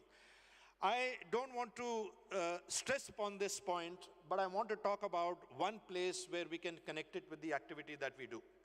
I'm sure we've all heard of VC funds, VC funds. I want to propose another kind of a VC fund. When we see an opportunity around us, I'll give you a true story. I don't want to use the slides for this. There's a true story. It happened in Delhi about 5-6 years ago when I used to be working in the government. One day, my regular driver wasn't there, so there was a temporary vehicle was hired, and this temporary driver came. And he was unshaven, his clothes were, frazzled, he was wearing chappal and stuff like that. And I told him, listen, if you have to work with me for the next 10-20 days, I have to go to the government to important offices, so just dress up tomorrow when you come. I was pleasantly surprised to see him that by afternoon, he didn't wait for the next day, by afternoon he had shaven, he had got himself cleaned up, he'd found a shirt from somewhere, he'd found shoes from somewhere, so he was definitely far more presentable than he was in the morning. So very clearly indicated a hunger in him, if only he was given a little bit of guidance. Then I discovered, those from Delhi will know this place, that he used to have a shop in Palika Bazaar. Palika Bazaar is an underground market in Delhi where you sell a lot of these clothing, jeans, this, that and all. And apparently what had happened was that he had his storage at home, which he used to stay in some part of Old Delhi, and there was a fire in his house and he lost his entire inventory. And ever since, he has not been able to recover. So from a man who used to earn about 50-60K a month, that's how much he used to earn, he came down to doing a driver's job. Of course, he was in deep depression before that and all. And now he was working as a driver for about 12,000 rupees. So where is 70,000 rupees and where is 12,000 rupees? And you know what the delta is? The delta is that 1 lakh of capex he requires to be able to set up his shop again. That's all he requires. So we decided, okay, we are going to help this guy. We'll figure out. I sent a couple of my consultants from my organization to go and actually check out his verification. So they went to his house. They discovered, yes, iska ghar hai, ye Paharganj mein, he has got a house over there. They took him to Palika Bazaar and the remaining shopkeepers recognized him. He knew that. So we knew that this person is a bankable person. We gave him 1 lakh. He returned that 1 lakh in 4 months' time. And he's now gone back. Now, the crux that I want to talk about here, and I'm sure Vijay will speak about this later on, all our helping mechanisms of financial help have been designed for big ticket items and been designed for people who don't need that help. All the collaterals, all the mechanisms, all the forms, all the dispensation, at least 90% of them are designed for people who do not need that money. If they get the money, they'll obviously spend it, in some cases run away with it.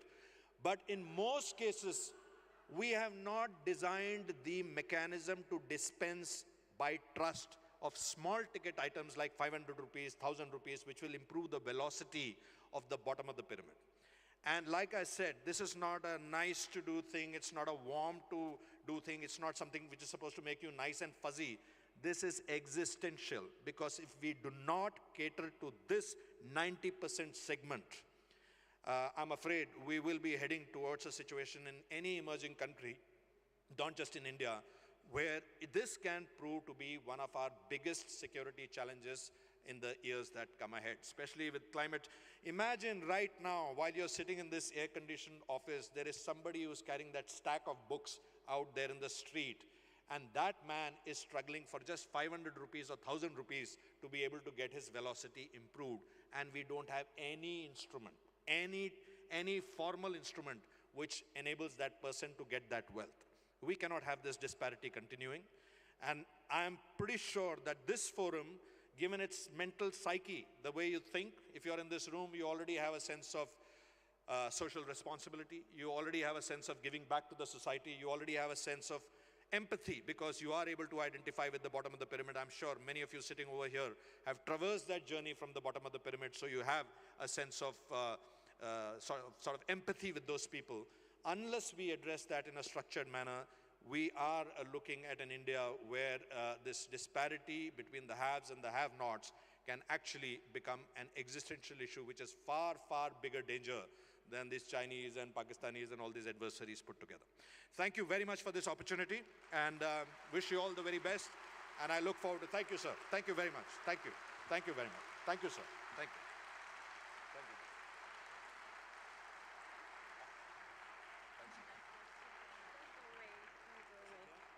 Yes, thank you, Captain Raghu Raman. Wow, wasn't that fascinating? Women, I addressed you earlier. Now next time you go to the market and say, thoda sa kam karo, think about it. We are here to empower our population, our people. Thoda sa kam karo nahi bolna, please. Because as Captain has indicated, that is the survival for that person. The agility, it's amazing. Thank you for opening our eyes and creating a very thought-provoking session.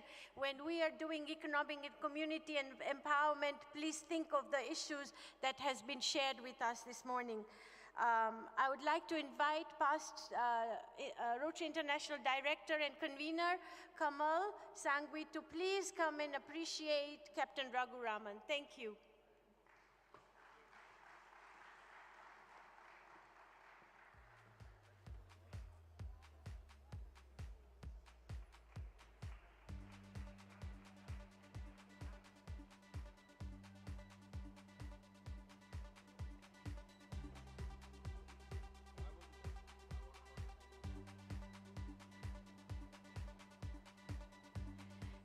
Thank you, Convener Kamal.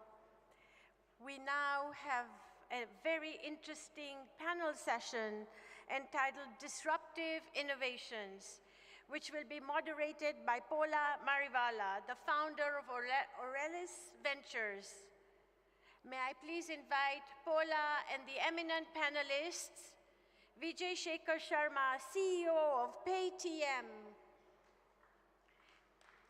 Thank you. Invite the Honorable Vivek Tanka, Member of Parliament Vivek Tanka. Mr. Shrikant Kundan, CEO of Cryptocurrency. What a fascinating session we're going to have. Ajaita Shah, founder of Frontier Markets. Ajaita, please come forward. Oh, she's not here? Okay. We're going to miss her. And Adit Palicha, CEO of Zepto, founder and CEO of Zepto. Ajay, welcome.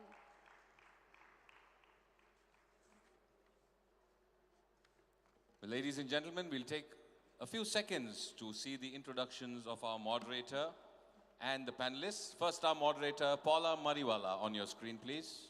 Paula is a physicist by training, but she dons many hats: technologist, businesswoman, investor, mentor, and philanthropist. Her previous investments have been in the areas of technology, sustainability, social impact, women empowerment, and education. A Stanford alumna, she was actively involved with the entrepreneurial ecosystem in India at a time when entrepreneurship was not considered cool. Ladies and gentlemen, Paula Mariwala. Welcome to our moderator, Paula Mariwala. Thank you so much for being here and moderating the session. Our first panelist, Vijay Shekhar Sharma. Let's have a look at the AV intro.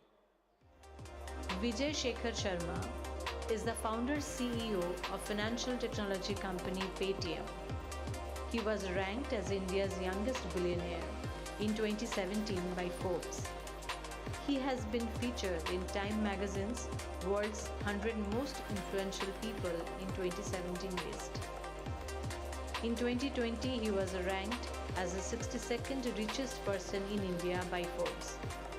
In January 2020, the ICANN-supported Universal Acceptance Steering Group appointed him as Universal Acceptance Ambassador in India. Please put your hands together for Vijay Shekhar Sharma, CEO Paytm. Our next panelist, our own Honorable Member of Parliament, Rotarian Vivek Krishna Tankha. Vivek Krishna Tankha is an Indian lawyer and politician serving as a senior advocate at the Supreme Court of India and as a member of Parliament. He was elected to the Rajya Sabha, upper house of the Parliament of India from Madhya Pradesh, as a member of the Indian National Congress. He was the Congress Party's candidate for Lok Sabha from Jabalpur in the 2014 Indian General Elections and the 2019 Indian General Elections. As a member of various committees of the Rotary Club of Jabalpur, he has made a difference to the upliftment of society and impacted many lives by rebuilding homes, by supporting during devastating cyclones, by running huge and massive medical camps. Ladies and gentlemen, Rotarian Vivek Krishna Tanakha. Warm and hearty welcome to Honorable Member of Parliament. Our next panelist, CEO Cryptocurrency Redemption, Srikanth Kunden. Srikanth Kunden, a passionate innovator and tech entrepreneur, worked in various multinational organizations for 12 years before entering into business in 2005. He has won various national level awards during his entrepreneurship journey. Ladies and gentlemen, please welcome Srikanth Kunden. Welcome, Mr. Srikanth Kunden. And our next and final panelist, the CEO and founder of Zepto, Adit Palicha. Adit Palicha dropped out of Stanford to build Zepto in India. Within 7 months, Zepto has raised $160 million from marquee investors and became India's fastest growing e-grocery company. Ladies and gentlemen, please welcome Adit Palicha. Well, those are our panelists for you, ladies and gentlemen. Over to the moderator, Paula Mariwala, to take over. Thank you, and good morning to all of you. Just shy of good afternoon. What a wonderful gathering to discuss this topic on disruption and innovation with this esteemed panelists that we have today. As I was driving to the venue today in my Uber, and I was making my online payments for everything using Paytm, also ordering some stuff for dinner tonight in my home in Mumbai, using another app called Zepto, and then chatting with my son about future investments in some cryptocurrencies. I thought, how opportune is this? And the timing couldn't be better. You know, we have disruption all around us. 10 years ago, probably in a gathering like this, we had none of this. We definitely didn't have the conveniences that these innovators have given us, and indeed have disrupted our lives, not only of people like us, but all across India and all across different socio-economic strata of people. India is a large country, very complex country, and I'm sure all these innovations have a lot of opportunities even outside of India. But these innovators have chosen the canvas of India to disrupt, to innovate, and to impact. So it promises to be a fantastic discussion today. And I'm sure a lot of us in the audience, a lot of us all over, often think about how we can innovate. We all have ideas. So let's hear from some of these innovators and enablers, like Mr. Tanka right here, and investors. How does the mind of an innovator work? I'm going to start, thank you, with Vijay, who of course is a household name, because I think everybody here has a Paytm app on their phone today, all over. Thank you. So Vijay, when you started thinking about a Paytm or disrupting financial systems, did you really think you were a disruptor, or were you just looking to solve a problem? Thank you so much, first of all. It's an overwhelming gathering here. Congratulations to Rotary and everybody who is here for incredible gathering. And ma'am, like you were saying, are you a disruptor or are you an enabler? In my opinion, every disruptor is unsatisfied enabler, because I don't like what is happening around me. I do not accept. Hi. Okay, this is working. So, and let's say some of us do not accept what is given to us. some of us do not like what is given to us, and some of us take the chance on that I think there will be many more to not do it. So Paytm Innovation actually is a product made for myself. I'm one of those who would not have physical possessions like watch or wallet. I'm not used to of carrying those. And I left my wallet in Delhi lounge, and I landed in LA without wallet. And I was like, what a stupid world we are living in. Every pocket has a phone. Why the heck I have to carry the wallet? I mean, I was totally mad at that moment when I landed, and because there was, you can't take the cab, now you're going to take an Uber, and a lot of stuff. Net, I was starting to think whether the world will accept it or not, and then India will accept it or not. And in that context, the innovation was that I was the customer, and I think the disruption was that this country needed it. And today, I'm very proud to say that we started our journey from payments. We started our journey from empowering that small shopkeeper that does not have access to technology, does not have access to financial services. We said that if we can solve this for that small guy, we can solve it for every big guy. So today, I can say very proudly that our QR innovation that just started revolution is now everywhere in this country, and nobody needs to say, I need to make a payment without a cash. And I think that is exactly what it could be. And innovation started as a self-customer and not accepting what is in front of you. And I believe that most of us here belong to that creed, that we don't accept what is there. We want to change that. And that change brings some energy, some purpose, and then you embark on the journey to figure out it's innovative, it's disruptive. I think innovations are called disruptions because they challenge the status quo. I was listening, Captain, a few minutes back, and challenging the status quo remains one of the biggest things for an entrepreneur. So lucky to say that innovation ended up becoming something very useful for society, and today we have what we have. So innovation mindset is nothing but rejecting what is served to you. That's fantastic, and a very simple message. Just challenge, and there's a lot of opportunity out there. And I mean, people like Vijay are really not only mentors, but also role models for many of us, many young people, to really take on, look for problems to solve. And on that note, I want to bring in Adit. Adit, you came in to challenge the status quo in a crowded space of grocery delivery. You were young, and I don't know, you had experienced some things, I know, but how did you take the challenge on coming into a crowded space and thinking like a disruptor and bringing innovation in? I mean, any guesses as to how old Adit is? And he started this 7 months ago, and today he's what we call a Sunicorn. So definitely a man in a hurry, so would love to know. 19-year-old. Let's hear it from him. No, thank you, Paula. That's very kind of you, very kind pretext.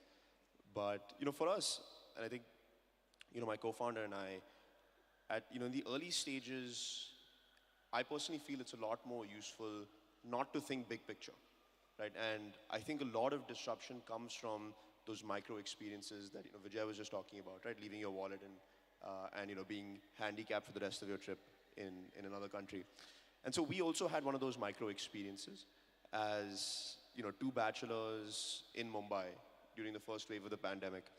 We were in a very serious problem because obviously we were bachelors, and we didn't really have much, I'd say, organizational discipline. And at the same time, getting essentials for our house was not only a challenge from an offline perspective because lots of stores were shut down, but also from an online perspective, we were stuck waiting for 4 or 5 days at the time to actually get groceries delivered. And especially as two bachelors coming in and living in sort of a cramped up apartment, I think that just made life a lot harder. And for us, I think that's when we really realized that there was something that we could do here to create value. Because when you have those micro experiences, you can, if you don't think bottoms up in the early days, what ends up happening is that you start overthinking, right? I have, X challenges, there'll be X, complexity, I need, X amount of capital, I've got X number of competitors. It seems very daunting, right? But I think that the real innovation comes from conviction in your own experiences to say that, this problem is not being solved for me today, which means that there's definitely something that other people aren't doing here that can add value.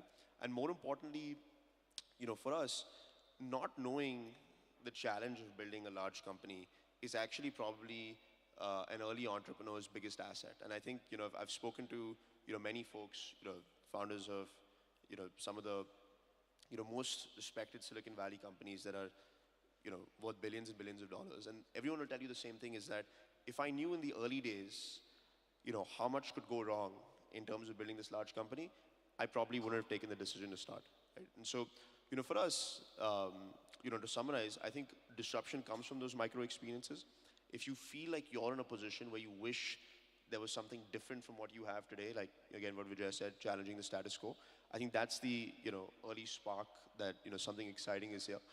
And at that point, if you've got conviction that you're solving something that you yourself would have or people around you are facing, then, my philosophy is not to overthink and go for it. And yes, it's worked out quite well so far. So, yeah. Great, Adit. I mean, fantastic insights from a 19-year-old that micro disruptions lead to eventually a big disruption and a big picture will emerge. So we've heard from two disruptors who've disrupted from the ground. I want to bring in a different perspective, something else that is disrupting some very basic thing that we know, which is the fiat currency as we use, our Indian rupees or US dollars and so on. The buzz around a new thing called crypto, and most of us, I'll be honest, being an investor, being in the ecosystem, I still don't understand everything, but we do all know that that's disrupting the way we are thinking about money or investments today. So, Shrikant, you've sort of entered this field of crypto. We don't know much about it. Seems like a dark box. But all we know is that it has definitely permeated all our portfolios, our lives. What do we understand about crypto today, and why is it disrupting or is going to disrupt the way we look at currency and investments? Yeah. Thank you. First of all, I would like to thank Rotary International for inviting me for this program, giving this opportunity to be here and talking about this subject. This topic of the talk show, disruption, innovation, is something very close and dear to me.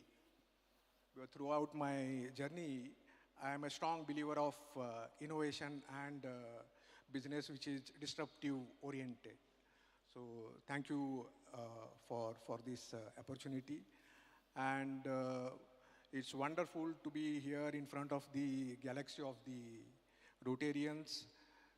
I must say, the fellow Rotarians, because I am too now a Rotary member, thanks to Dr. Deepak Shikarpur, who introduced me to Rotary. And incidentally, he is also onto the advisory board of our company, the crypto currency that we have developed, Redemption. So coming back to the question is that, before directly talking about the Redemption, let me tell why we chose to get into the cryptocurrency, first of all. Because, see, India is now the fastest growing country in the world, right? And the major contributors are all the digital technologies. I mean, thanks to Paytm, thanks to Zepto. These are the companies which are actually giving fuel to the growth engine of our economy. But if you deeply study, you will understand within the digital technology, there is a niche segment called disruptive. Disruptive, tech-oriented startups, which are actually giving the much-needed acceleration to the economic growth of our country. I mean, these are the companies like, Paytm is the example, Zepto is the example. They are creating employment, they are creating the wealth for the people, and that's how the economics of our country is, growing year by year. But if you study the disruptive innovation, there is a typical phenomena. The moment you say disruptive innovation, the biggest hurdle for any disruptive, innovative startup is the consumer behavior. Particularly, the consumer's resistance to change the practice, to change what they have been doing so far, changing doing the transaction, doing the activities. So there is an inherent, I must say, a fear and lethargy, which resists the consumer to adapt the new disruptive startups and the utilities out of that. And we at Redemption, we strongly believe that, reward is the best change management strategy. And that's where Redemption comes into the picture. So Redemption, which is the currency, the new currency, the cryptocurrency that we have soft launched just 1 month back, 25th of March, and we are commercially launching it in next month. It is actually India's first KYC compliant cryptocurrency. And the entire purpose of why we developed this cryptocurrency is to be a platform, to be an accelerator for all the disruptive startups, so that we support all the disruptive startups from the bootstrapping stage to their pre-revenue stage, in their post-revenue stage, in their growth stage. We want to support them in every possible way that we can support them, with the help of taking the leverage of the crypto economics.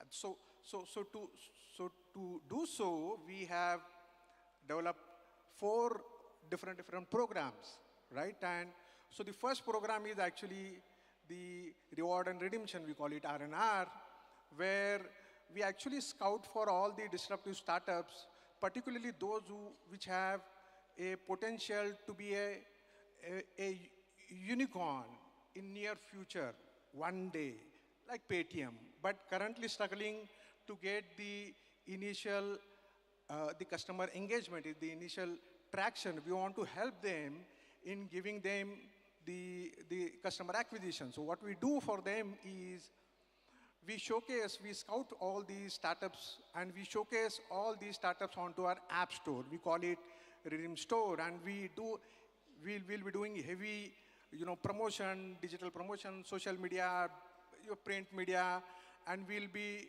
encouraging people to, visit these startups, study their profile, and download as much apps that you can download. And to encourage them, the moment you download any app, we will be giving cryptocurrency redemption from our wallet to you. Shrikant, sorry, I'm going to interrupt to ask, because I want to bring in Vivekji, because when you talk about redemption of crypto and so on, there's a whole regulatory angle.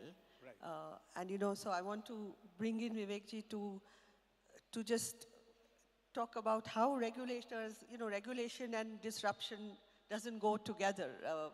Vijay and I were just saying, how does one deal with the regulators? And so how do regulators view disruptions like Shrikant is talking about with crypto, or what Vijay, in his industry particularly, there's a lot of regulations, I'm sure even in Zepto and so many others. How do you, as a member of the parliament, part of committees, I want you to touch upon 2 things. One is on regulation. How can you make them enabling and transparent? And second is, all these companies are built on data. And how does one view data privacy, data security, and data is the new oil. But how do you sort of manage this data, and to who does it belong? So as somebody from the government, from the regulator, can you throw some light? Sorry, Shrikantji, I just wanted to bring in the regulator point. Sure. Thank you. First of all, let me share with you, this is the view of our committees. I'm in the Joint Parliamentary Committee, which drafted the new data privacy law. We've submitted a report, that's why I can speak about it. If it was not, I wouldn't have spoken. And I'm also part of many standing committees which are drafting new laws for India. Now, what we say is, data is the new oil of India. This is the new wealth. It's not your currency. It's data which is going to empower you.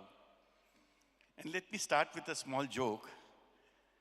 Desmond Lulu once said, somewhere in a lighter vein, You know, when missionaries came to my town and offered me a Bible, at that time I only had land. They asked me to pray, so we closed our eyes. And after we opened our eyes, the missionaries had the land and we had the Bible.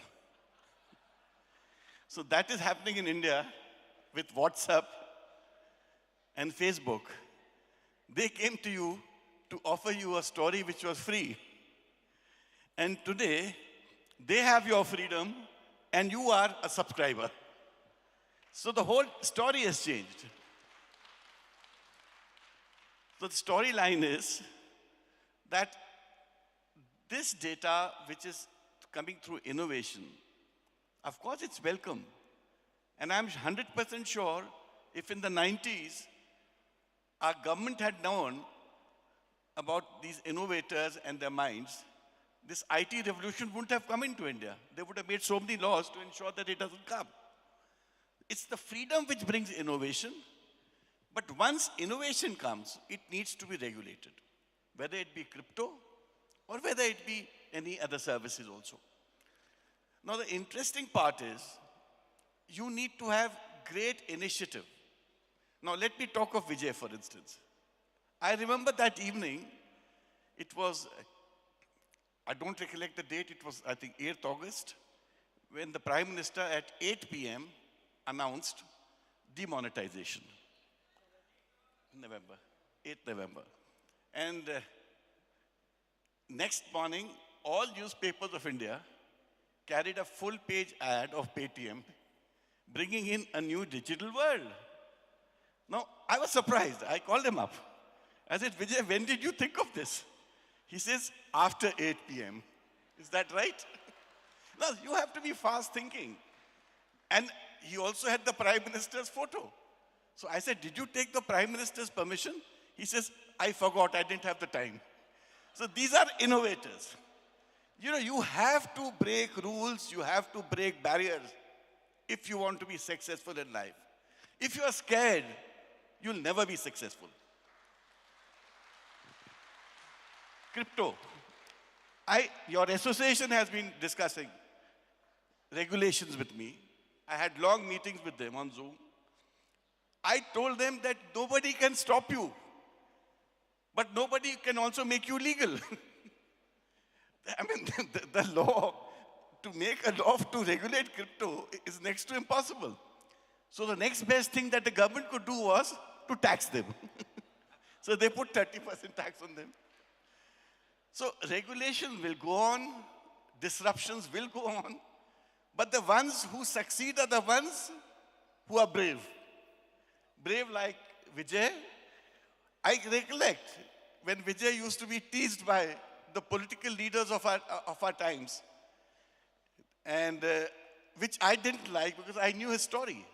I knew the story of how he came up in life, the struggle, the travails that he faced, and whatever he is today, he's a self-made man like Adit. So I actually went up to those leaders and I told them, I said, listen, I don't like you guys speaking about Vijay like this. In Parliament, nobody would say that. And I said, because these are self-made people, don't make fun. And because whatever they have achieved, it's because of what they are able to think and do. And they are the new India. Believe me, they stopped teasing him. Vijay, what would you ask of the regulators today? Having seen, this bumpy journey. Well, first of all, regulation is an interesting topic.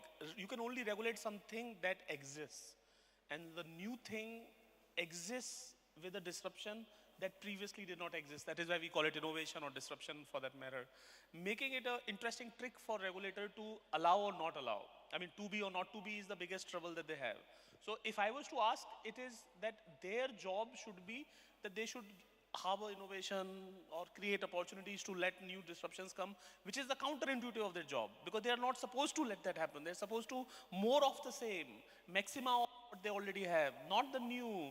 Change is bad effectively in a structural manner, but they look at it. So I think I learned over the period by being on the other side of the table in a regulated company that how troublesome life they live, how horrified a person whose responsibility is not change to bring, on the change that could just disrupt whole of the machinery, the working method, to stop some new thing to happen. So let me not say that what do I expect out of regulator, but I can tell this to entrepreneurs, incidentally, that our job is to discover what is not there. Our job is to read what is not written. Our job is to build what is not built. Our job is to solve the problem how it has not been solved. Our job is to solve the problem for good in an altruistic manner that previously have not been thought about. And our job is to solve it on a method that did not exist before. Now, if we are on that path, if our mission and purpose is pious, I think all doors open. There is a day like I would have never guessed that somebody would attack, but at the same time, there was sir here who was ready to talk about me. Not because that I had to call him to talk to him about. So my belief, whether it is regulator, whether it is law, or whether it is, let's say, different kind of restriction that innovation goes through. This is because the social structure is based on many checks and balances, and extreme of anything is bad. We all understand, ati sarvatra varjate, so any extreme would be bad, totally acknowledging that. But the fact is that all of us who are innovators, or let me not say who are innovators, that's a very self-fulfilling word. So I'm going to say all of us who believe that there is something should be changing in the world should not be restricted by the assumption that you will be blocked. If your mission and purpose is pious, I believe the doors open, people come along, and people polarize on the purpose. Keep that up. So, regulators or not, we should just keep moving. They're not supposed to stop you. Yeah. I think regulators' purpose is to solve the problem for common citizen. And if you're solving the problem, you're bringing a new way to solve the problem. And I think when you bring a new way, a scalable way to solve the problem, India is a country which will deserve problems to be solved in a technological manner, because physical manner, we've seen it. For a number of years, we've seen it. And incidentally, whole of the world tells us that customer is committing to the technology, so why not that as a way? Yeah, technology leads. Adit, you let go of an enabling ecosystem like the Silicon Valley, and you performed here with our regulations and all our faults. What do you think we can do to change and make it even more enabling for more youngsters? And it's not just for the government, even for large corporates, education, civil society. What is it that in our community, our society, that you think is enabling, and what do we need to overcome? Yeah, no, I think that's a great question, and fundamentally, very important for the topic at hand, right, which is disruptive innovation. Like Vijay mentioned, when something large happens very quickly, which is sort of a pretty common symptom of disruptive innovation, I think there is an instinct to control, right, from the powers that be. But what I'll say, Paula, to your question is that, we were surprised at how, welcoming and flexible we found working with the government, at least in our industry. And, I'll tell you sort of an anecdote, right? We, after raising hundreds of millions of dollars, we started getting calls from the government, right? And like Mr. Thanka mentioned, I don't have, too much entrepreneurship in my background, right? This is sort of, I'm an entrepreneur that started, and after raising capital, we started getting calls from the government. So my first instinct was, oh my God, I have no idea what the intention of these calls are, right? Whether it's a central or a state level. But what we were genuinely pleasantly surprised in is that when we went into those, offices and spoke to those officials, in our industry, there was a sense of, we're on the same team to an extent. Both the regulator and, let's say, the quote-unquote disruptor, fundamentally we're on the same team. And the reason why I believe that is because, our objective is to build a large, enduring business that creates value for customers, for the ecosystem, for our employees, for our shareholders. And, like Vijay mentioned, right, as long as your intention is good, you're on the same team, because the regulator also, essentially his objective is to make sure that the value created for the ecosystem in India is as much as possible, and at the same time is not creating long-term structural damage in other parts of industry. And I think that fundamentally, if you're building a business, like for example, oil and gas, right, that has, the potential to create damage or, unanticipated damage, like to sort of other parts of the ecosystem, that isn't sustainable for a long time and goes contrary to the entrepreneur's objective of building an enduring business. So I think if you're able to streamline yourself with the best intentioned regulators that are trying to help you maximize value creation for the ecosystem, but are also cognizant of, making sure that there's no long-term structural damage that will reduce the sustainability of your own business, that I think is a great relationship to have. Well, I have a question on you. Considering that you are an investor and all of us understand as an innovator, we need the first support in an investor. I mean, beyond the team, that we need the first support in an investor. So in this room, I do believe that many investors would be there. And the biggest question that most of investors of different asset class have a question is, how can you invest in this company which is talking so whatever that they are and sounds so ridiculous? And you probably would have met more number of companies that sounded ridiculous and later became logical, and it just became norm. How do you put your money on such ridiculous companies? A little bit of insanity, honestly. But Paulo, I think Paulo, as an investor... Can I add to yes, what... I mean, I agree to what Honorable Member of Parliament has rightly said about the regulation part from a government perspective, and we definitely agree to that. And I also agree and thank Vijay putting across the startup perspective to that, and thanks to Adit. See, the moment we say disruptive, there are certain inherent things about it. Now, every innovation can't be disruptive and every disruption cannot be an innovation, right? The moment we say disruptive, it means the new concept has to be changing the rules of the existing game. Unless and until it does so, then it's not a disruption. And unless and until it brings in a value and makes the product or the services so affordable, so accessible to the consumer, it is not a disruption. So blockchain is, at the moment, is the biggest disruption across the world. Globally, we have accepted. Cryptocurrency is a byproduct of the blockchain. Now, some people may like it, some people may hate it, but then we can't ignore it. The fact is, it has come, and it will remain, and it will grow. But I agree to what Honorable Member of Parliament has said, that some amount of regulation is required. But then the blockchain, some of the three core elements of blockchain is decentralized network, deregulated platform, and distributed ledger. Now, the structure is so that we cannot bring in, that's the core aspect of blockchain, that regulation is not required. But then the government perspective is very much appreciated, that their concerns about money laundering, their concerns about terror funding is well appreciated. It's not India-specific a concern, it is a global issue for every country for that matter. But then, to address those two problems, banning the entire blockchain or the application or the cryptocurrency, I feel we are boiling the ocean unnecessarily. The problem is very small, and what it needs is just implementing KYC, which can be implemented in the existing blockchain structure that are there. So that's what we realized, and since we did a lot of work on that, and with great efforts we could have now a currency which is KYC compliant. That means it will have every footprint starting from the currency chest, the first token that got distributed from the first customer to the second consumer to the third.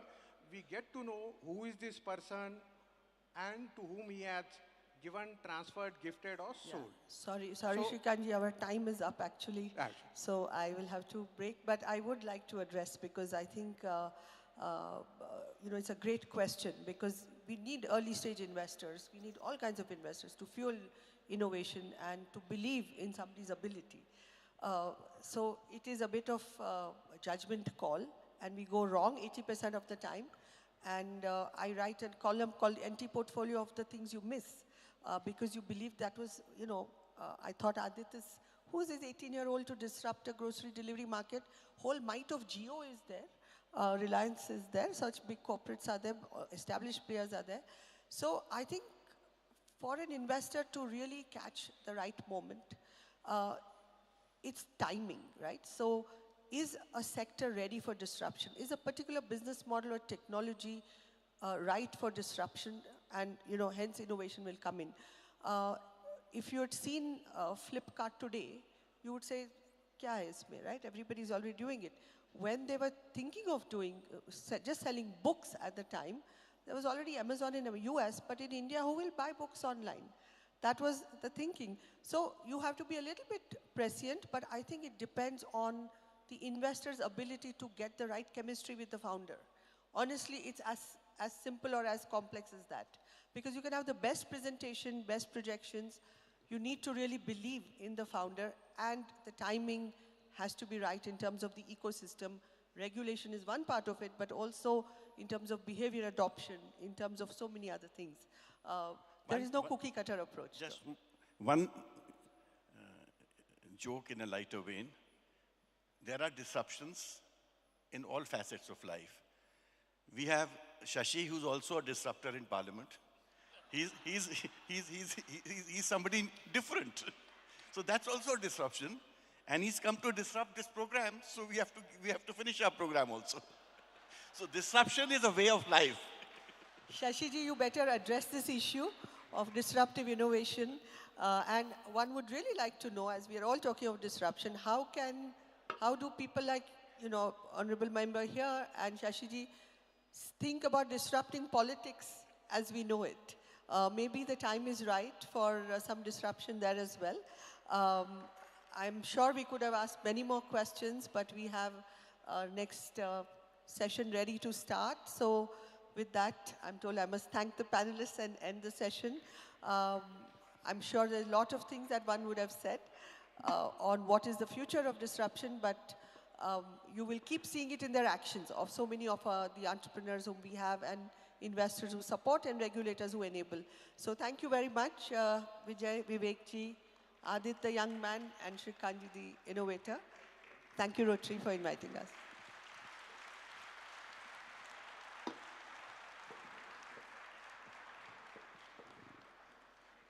Thank you so much to our moderator and panelists and our session chair. May I please invite on stage, session chair, you have any closing remarks? PDG Geeta.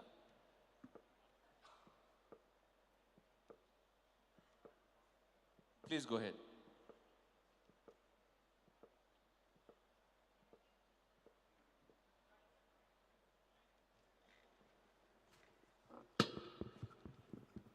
Thank you so much. Paula, thank you for conducting that amazing conversation with disruptors, which used to be an unacceptable word a few years ago, and now it's the in word. Thank you, the Dronacharyas and Arjuns of this world. I'd now like to invite our Rotary International President, Shekhar Mehta, and convener, Kamal Sangvi, to come and felicitate our speakers today. Thank you.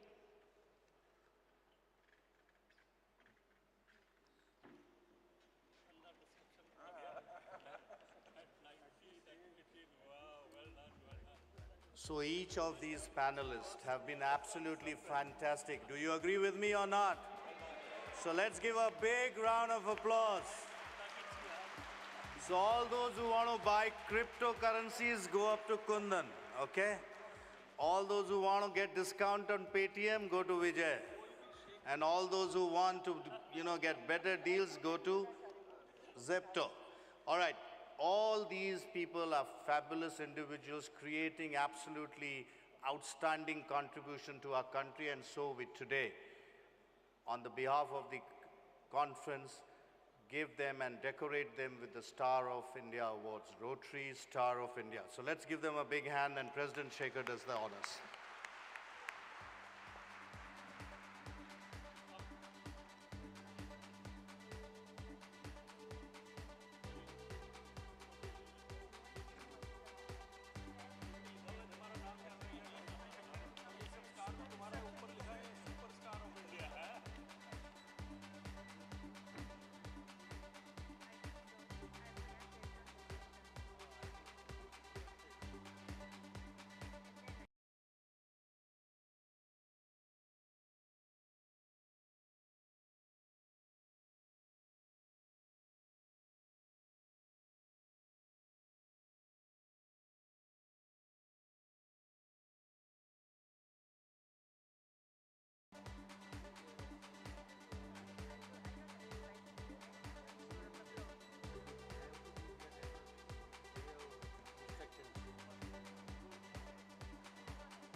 Good afternoon, friends. On behalf of RIPC 2022, I take immense pleasure in thanking PDG Geeta Manek, Trustee the Rotary Foundation, for chairing this session. Captain Raghu Raman for co-relating experiences and lessons from the street. Very interesting panel discussion on disruptive innovation, moderated by Paula Mariwala. A big thank you to her for effective moderation. Thanks to our panelists, Vijay Shekhar Sharma, Rotarian Vivek Tankhaji, Honorable Member of Parliament, Shrikant Kuden, and Adit Palicha. Thank you.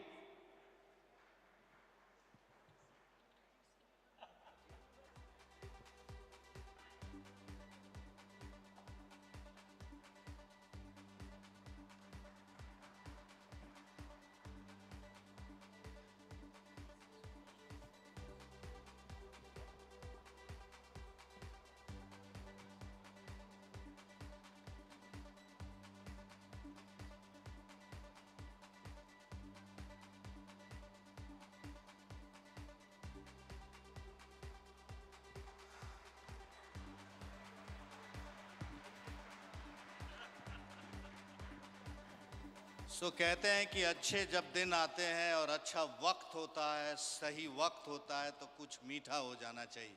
All you all agree to that? There should be something meetha, right? So Vijay Shekhar, I whispered something to him, and of course, as you know about Shekhar, when Shekhar whispers, things happen. And so Vijay would like to just make an announcement, just a small thing. We'll work out the modalities later, but Vijay would like to say something. Okay, so this is regarding the incredible work that Rotary teams in different states and cities do. And I, at a time of COVID, was doing this donation drive where people could donate as much they wish to, 1 rupee to 10 rupee or 11 rupee or whatever, hundreds of rupees. And we were matching rupee to rupee, meaning if somebody is giving 1 rupee, then we as Paytm matched that 1 rupee. And we partnered with a number of other organizations. So today, with the discussions that I've had, my suggestion and the recommendation came that what if we can collect for Rotaries different initiatives, that donation or contributions from people when they're making a payment. So when you are making a payment, scanning a QR, you could contribute ₹1, any amount rounded off and so on. And I believe that it will bring hopefully crores and crores of donations and contributions directly to the Rotary Club. So I look forward to contribute and do that. Thank you so much. Thank you. Thank you. Thank you, sir. Shekhar Square. Shekhar Square. I was saying this Shekhar, sir. Thank you. Thank you so much. Yes.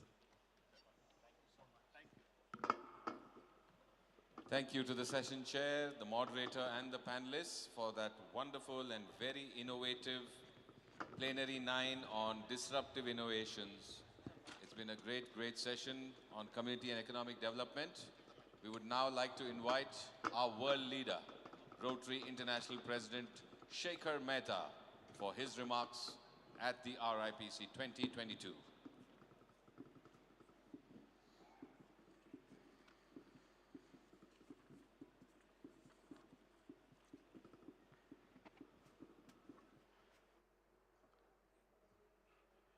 Good afternoon.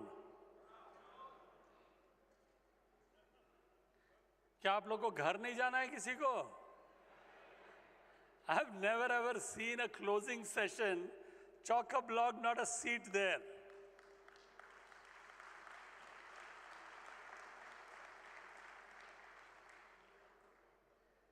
And who does this credit go to?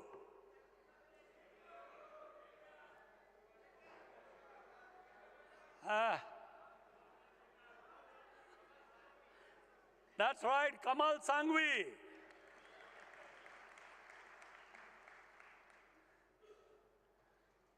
So I was just mentioning yesterday, those who were yesterday, you'll hear me repeat a few things. There is no greater joy for a senior to see that the person that you may have worked along with surpass you in the work that you are trying to do.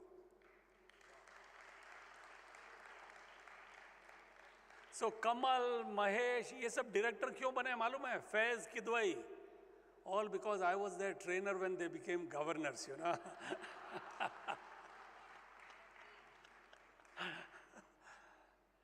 But any trainer, I'm sure Dronacharya was much happy when he saw the performance of Arjun. And Kamal, you've been nothing less than Arjun as far as this one is concerned. Well done. Super job. And music का मजा तब आता है जब जुगलबंदी हो. And you know, the jugalbandi that's between Kamal and Ravi has been just outstanding. I mean, put them, both of them together. Ravi, where are you? Can you please come and stand next to Kamal? Kamal, will you stand? इनका contrast देखना. ये Kamal के सिर्फ जरा से बाल गिर गए, otherwise he is one of the most flamboyant guys you can come across. और Ravi Vadlamani को देखो, he is truly the monk of Rotary, okay? And that's how they complement. If Kamal has put on this show, the soul of the show I saw yesterday when I visited and saw some of the best projects that Rotary could have shown. Friends, in the last 37 years that I've been in Rotary, yesterday was one of the finest days I had because of what I saw, service at its best. The only regret was you were thousands here and only a few hundred there. I only wish it was reverse, but that's how this conference was going on. Yesterday we saw a sea of girls with cycles. These were girls who will now be able to go to their schools fearlessly and very easily. It may sound cycle से क्या फर्क पड़ जाता है, लेकिन cycle से उसकी जिंदगी में फर्क पड़ जाता है, क्योंकि कल को वो पढ़ने जा सकेगी और अगर पढ़ लेगी तो उसकी जिंदगी बन जाएगी. The next we moved, if this was empowering girls, the next scene was hundreds and hundreds of sewing machines in that hall. I only wish those pictures could have been shown here, but I'm okay. So hundreds and hundreds of sewing machines and women sitting there. They're all, I went and asked them, what will you be doing with these? They said, well, we'll start earning immediately.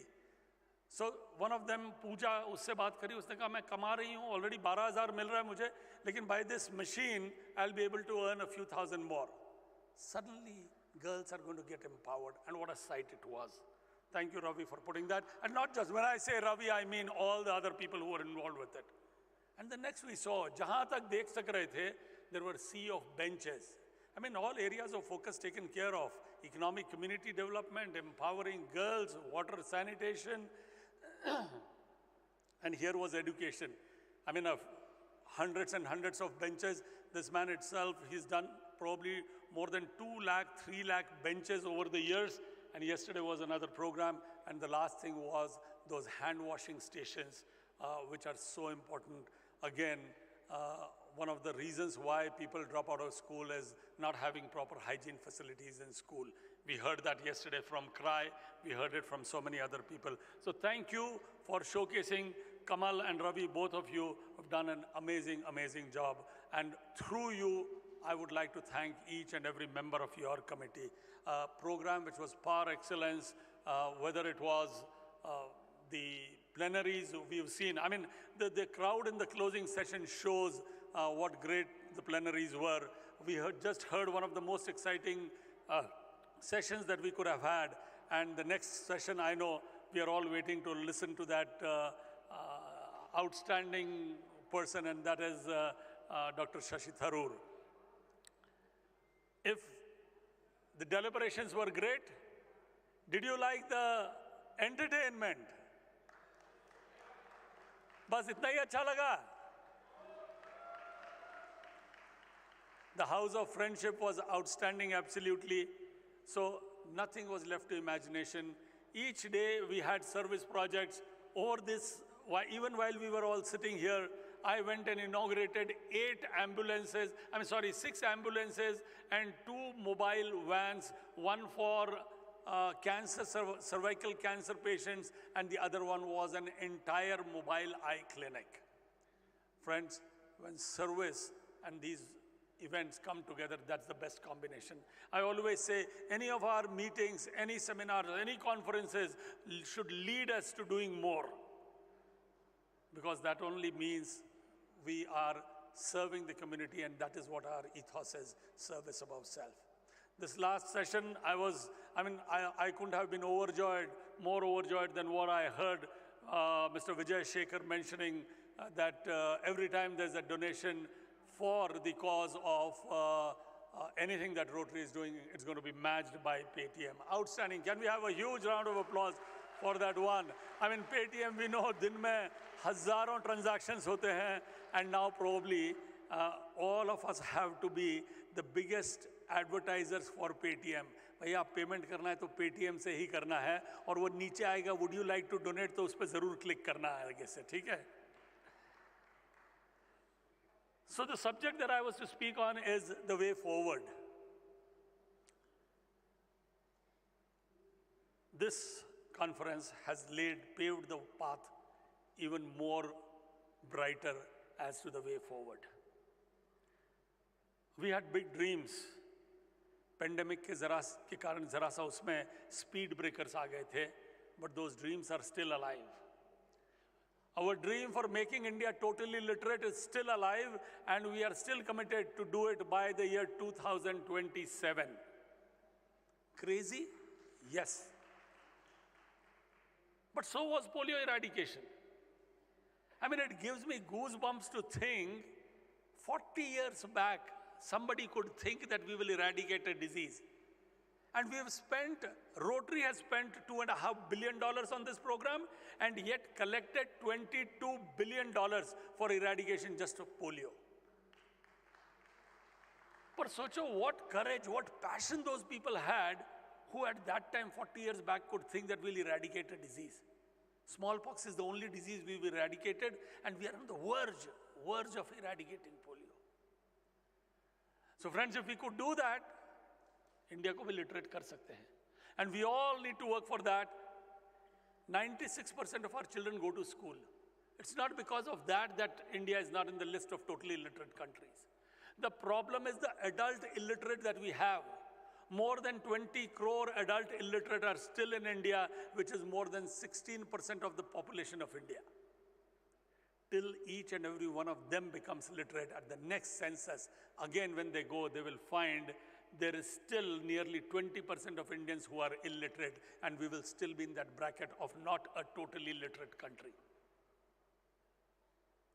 So fortunately, the government of India is working with us, or we are working with the government of India, and the new education policy, the framework of that was provided when Mr. Prakash Javadekar was the education minister. I met him and he just lapped up the idea. He said, Shekhar, let's go to Shastri Bhavan just now. We went there, he called the secretariat, and friends, the rest was absolutely history as far as Rotary was concerned.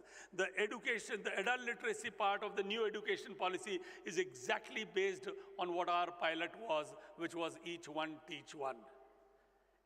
If there are 20 crore adult illiterate, there are 25 crore students in the education system. Theoretically, it takes 1 year only for India to become totally illiterate.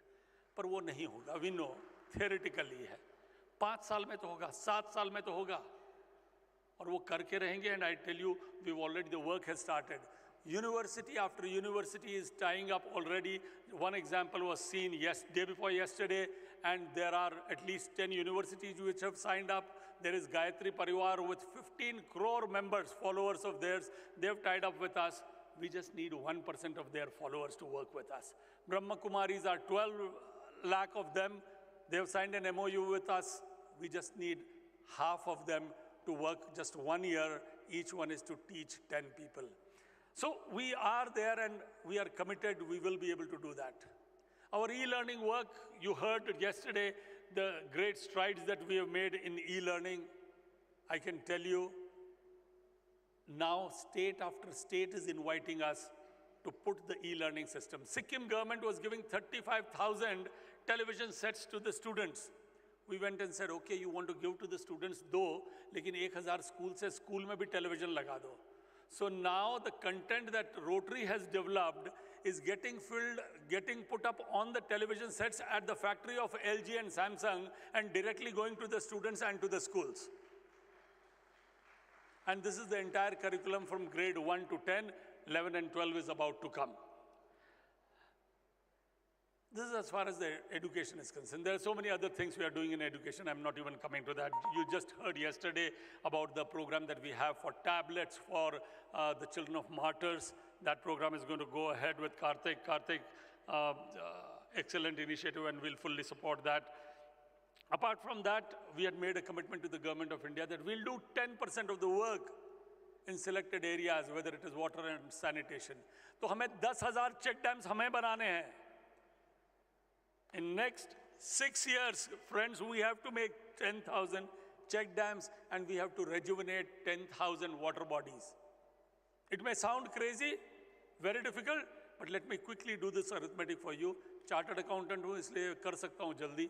6 साल में अगर 10,000 करना है तो 1 साल में 1,666. Divided by the 40 districts we have, each district only has to do 40 check dams. And 40 check dams at a cost of approximately 5 lakh rupees is only 2 crore rupees, which means it's only 2 global grants. Possible? सब video record हो रहा है, याद रखना. I'll hold you guys to that, okay? We are committed to putting up 40 more blood banks to the 50 we already have. We are committed to set up 50 more eye hospitals to the 100 we already have. 1 million eye surgeries is what we need to do in the next 5 years' time. And I know we will be able to do, we do more than 150,000 each year right now. We will be able to do 25,000 heart surgeries, 25,000 heart surgeries. One heart surgery घर में हो जाती है ना, तो प्राण हिल जाते हैं माँ बाप के. जब 25,000 की करनी हो, सोचो, what great work we will be able to do. If there is a way to change lives, it is these heart surgeries. I've closely seen this program, developed it, spread it across India, and it gives me goosebumps to know that over the last 10 years we've done 22,000, and in the next 5 years we will do 25,000 more. अपने लिए तालियां बजानी है आप लोगों को, मेरे लिए नहीं, ठीक है ना? ये काम आपको करना है, मैं तो सिर्फ यहाँ बोल के चला जाऊंगा, ठीक है? 40 skin banks is what we are going to set up. And we have agreed that we will set up 35 mobile clinics. And when I say 35 mobile clinics, it's a crazy number. पर फिर जब बाहर जाके देखते हैं, this week itself I inaugurated 2 of them, and these are only 2 here. Imagine rest of India must be inaugurating so many. The sky is the limit when we all come together. Friends, that's the power that we have. 10,000 check dams, as I mentioned, 50,000 rain water harvesting. We are committed that 1,000 villages, har ghar, nal se jal is what we need to take care of. 1,000 dialysis units. Yes, we will be able to do that also. Or 5 crore paid. Just one district has set up what they told me, 1 crore plus bamboo shoots is what they have put up just a few days back. I don't remember which district. Somebody told me in the last 10 days, I'm forgetting.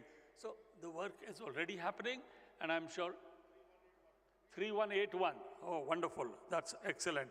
And friends, on membership, our work will continue. The district governors, can you please rise? We had a meeting this morning, and they are committed that by the end of this year, our growth will be 20,000 plus, which means we will end at beyond 185,000. Agla goal, 200,000 next year. Uske baad wale saal, 2,25,000, and we have to be at the #1 position as far as membership is concerned around the Rotary world. Friends, all of this is possible. All we need to do is dream big, and we have learned to dream big. और उसके बाद ज़रूरत है तो हमारा जो passion है, which I can see in the eyes of each and every Rotarian. Everyone puts in so much heart, energy, so much of passion, sincerity, that anything is just possible for us. किसी भी काम करने के लिए resources से ज़्यादा जुनून की ज़रूरत है. One has to be crazy, one has to be passionate. And if there is any passion anywhere amongst the Rotarians in the world, it is here, it is here, it is here. So friends, let me end with this. बहुत दिन बाद सुना रहा हूँ ये कि यूं ही नहीं मिलती राही को मंजिल, यूं ही नहीं मिलती राही को मंजिल, एक जुनून सा दिल में जगाना पड़ता है। पूछा चिड़िया से कैसे बना आशियाँ, बोली चिड़िया भरनी पड़ती है उड़ान बार बार बार बार, तिनका तिनका उठाना पड़ता है। तो दोस्तों, तिनका तिनका हम सब मिलके उठाएंगे और रोटरी में एक नए भारत का आशिया बनाएंगे। Thank you very much. Ladies and gentlemen, let's have a round of applause for our world leader, Rotary International President Shekhar Mehta Rashi, at the Presidential Conference. Yes, may I please invite First Lady of the World, Rashi Mehta, please. And I request you to please remain on stage, Mr. President. We have some pleasantries still there. Well, Rashi and I wish to thank each and every one of you and to all the Rotarians around the world. Friends, this 1 year, the sort of love, affection, care, respect, hope, faith we have received, it's impossible to get in any other job in the planet, I can tell you. It's unbelievable. When you go and meet thousands and thousands of people in different parts of the world, different culture, different ethos, different ways of thinking, and yet working towards one goal of service above self. The programs and projects of empowering girls in the 6 areas or 7 areas of focus is just outstanding. I'll give you one example, what Rotarians do. We were in Korea and we were shown 40 divers getting into the ocean. 20 of them were Rotarians. Vivek, these 20 divers हमारे सामने समुद्र में जा रहे हैं, and they did that for 24 hours non-stop along with 20 professional divers. हम दोनों ने Great Barrier Reef में try किया scuba diving, 5 मिनट से ज़्यादा नहीं कर पाए. These people did it for 24 hours and they took out from the sea 40 tons of rubbish. Project was cleaning the ocean. One small project. That's the craziness people have. Who would want to go in the, and it was cold, mind you, in Korea at that time when we went. So all of this, it's been a blessing, and a blessing because of the love that each and every one of you have given to us. Thank you, thank you, thank you. And में कहेंगे, अच्छा चलता हूँ, दुआओं में याद रखना, अपनी दुआ पे, अपने, क्या था? मेरे जिक्र का अपनी दुआ पे स्वाद रखना. अच्छा चलता हूँ, दुआओं में याद रखना. Thank you very much.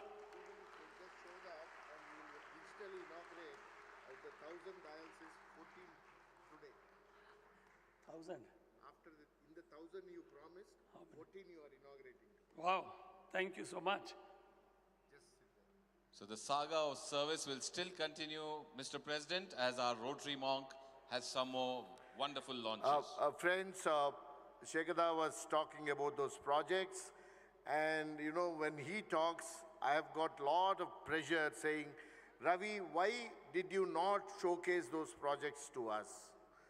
Pure logistic difficulties, friends. So I'm going to show you the show film of the school desk, and the empowering girls. Samir, can I have that film, please?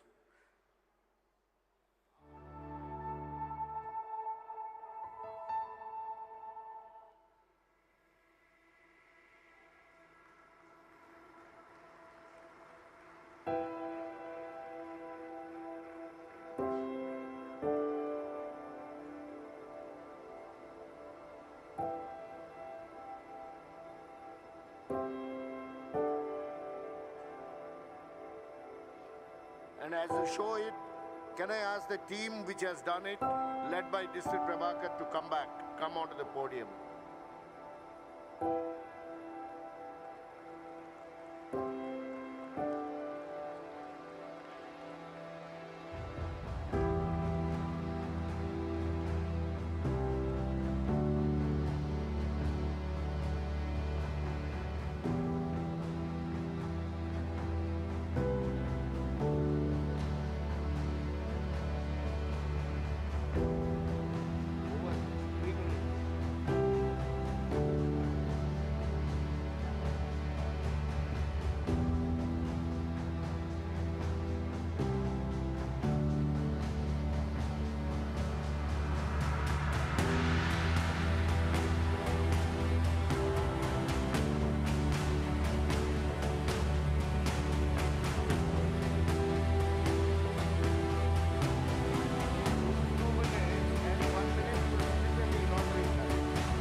लेके जाएगा हमको?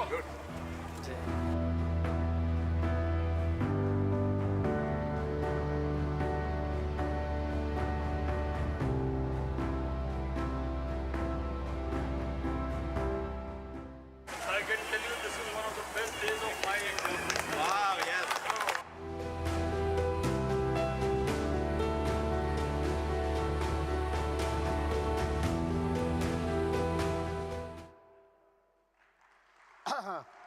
So for lack of time, so now I would request Shekhada to formally inaugurate a 14 dialysis unit. So Shekhada, we were talking about the Erode syndrome yesterday. So this unit, 6,000 square feet, world-class facility, has been created by mad people, which you lead in 26 days, spending 4 crores, 6,000 square feet, led by Rotary Club of Hyderabad, Deccan, and Rotary Club of Guntur. This is the MAT team that they work overnight. 100 workers were working for 26 days. And Shekhada, can I ask you to?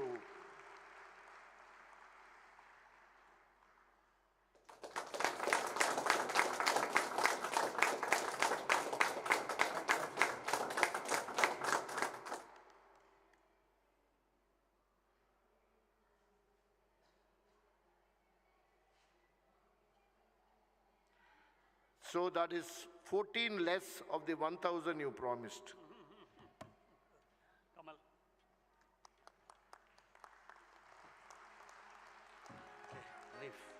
Thank you so All right. much. The time has come. For what? For what? Can we have it loudly? Now we are off time and Shashi has to leave at 1:15. So can we all 15 minutes more? I know Alim is here. Alim, where are you? Happy birthday. Can we all say happy birthday to Alim? He is responsible for Shashi being here. Thank you, and thank you, John, for doing this.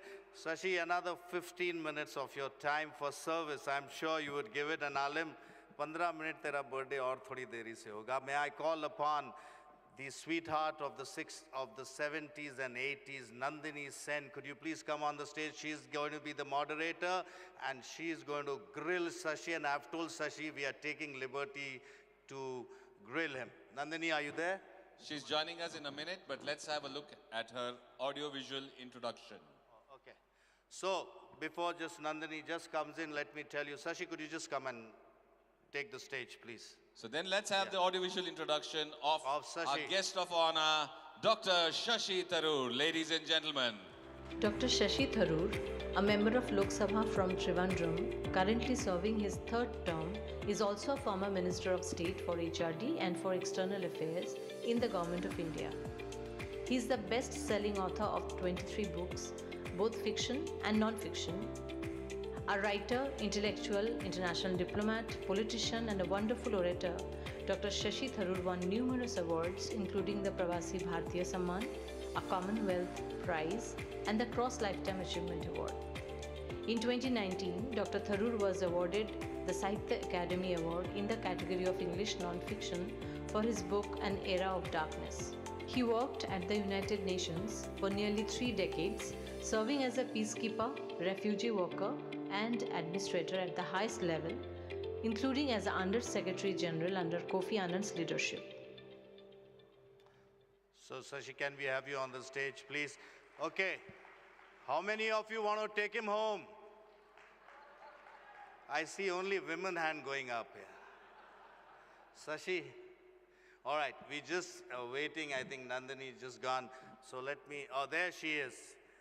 So let's welcome the sweetheart of the 80s. You know, when I was in school and college, she was the top model and the top actress. So let's welcome Nandini, and Nandini, the floor is all yours, okay? Nandini Sen, a supermodel of the 80s, is an Indian actor who started her acting career in 2011 with Zoya Akhtar's breakout cult film Zindagi Na Milegi Dobara.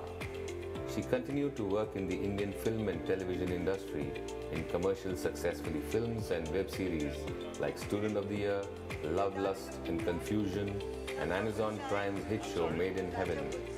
Having taught in India, Ghana, Australia and New Zealand, when Nandini is not on set, She works as a soul coach, transformational therapist, and meditation teacher, volunteering at youth prisons, women's correctional centers, and helping at-risk women and children. Ladies and gentlemen, Nandini Sen.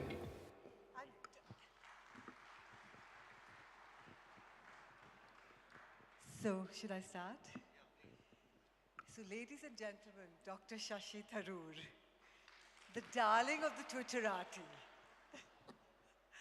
Such a mild sort of clap. Come on, guys. And no standing ovation. Come on. Come on.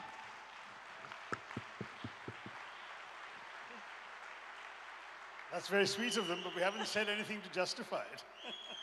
Well, if you're a very, very good audience, I plan to do something very naughty at the end, and that is to ask our erstwhile Dr. Shashi Tharoor to give us a little bit of his one mic stand act. Oh, no. That was too long ago.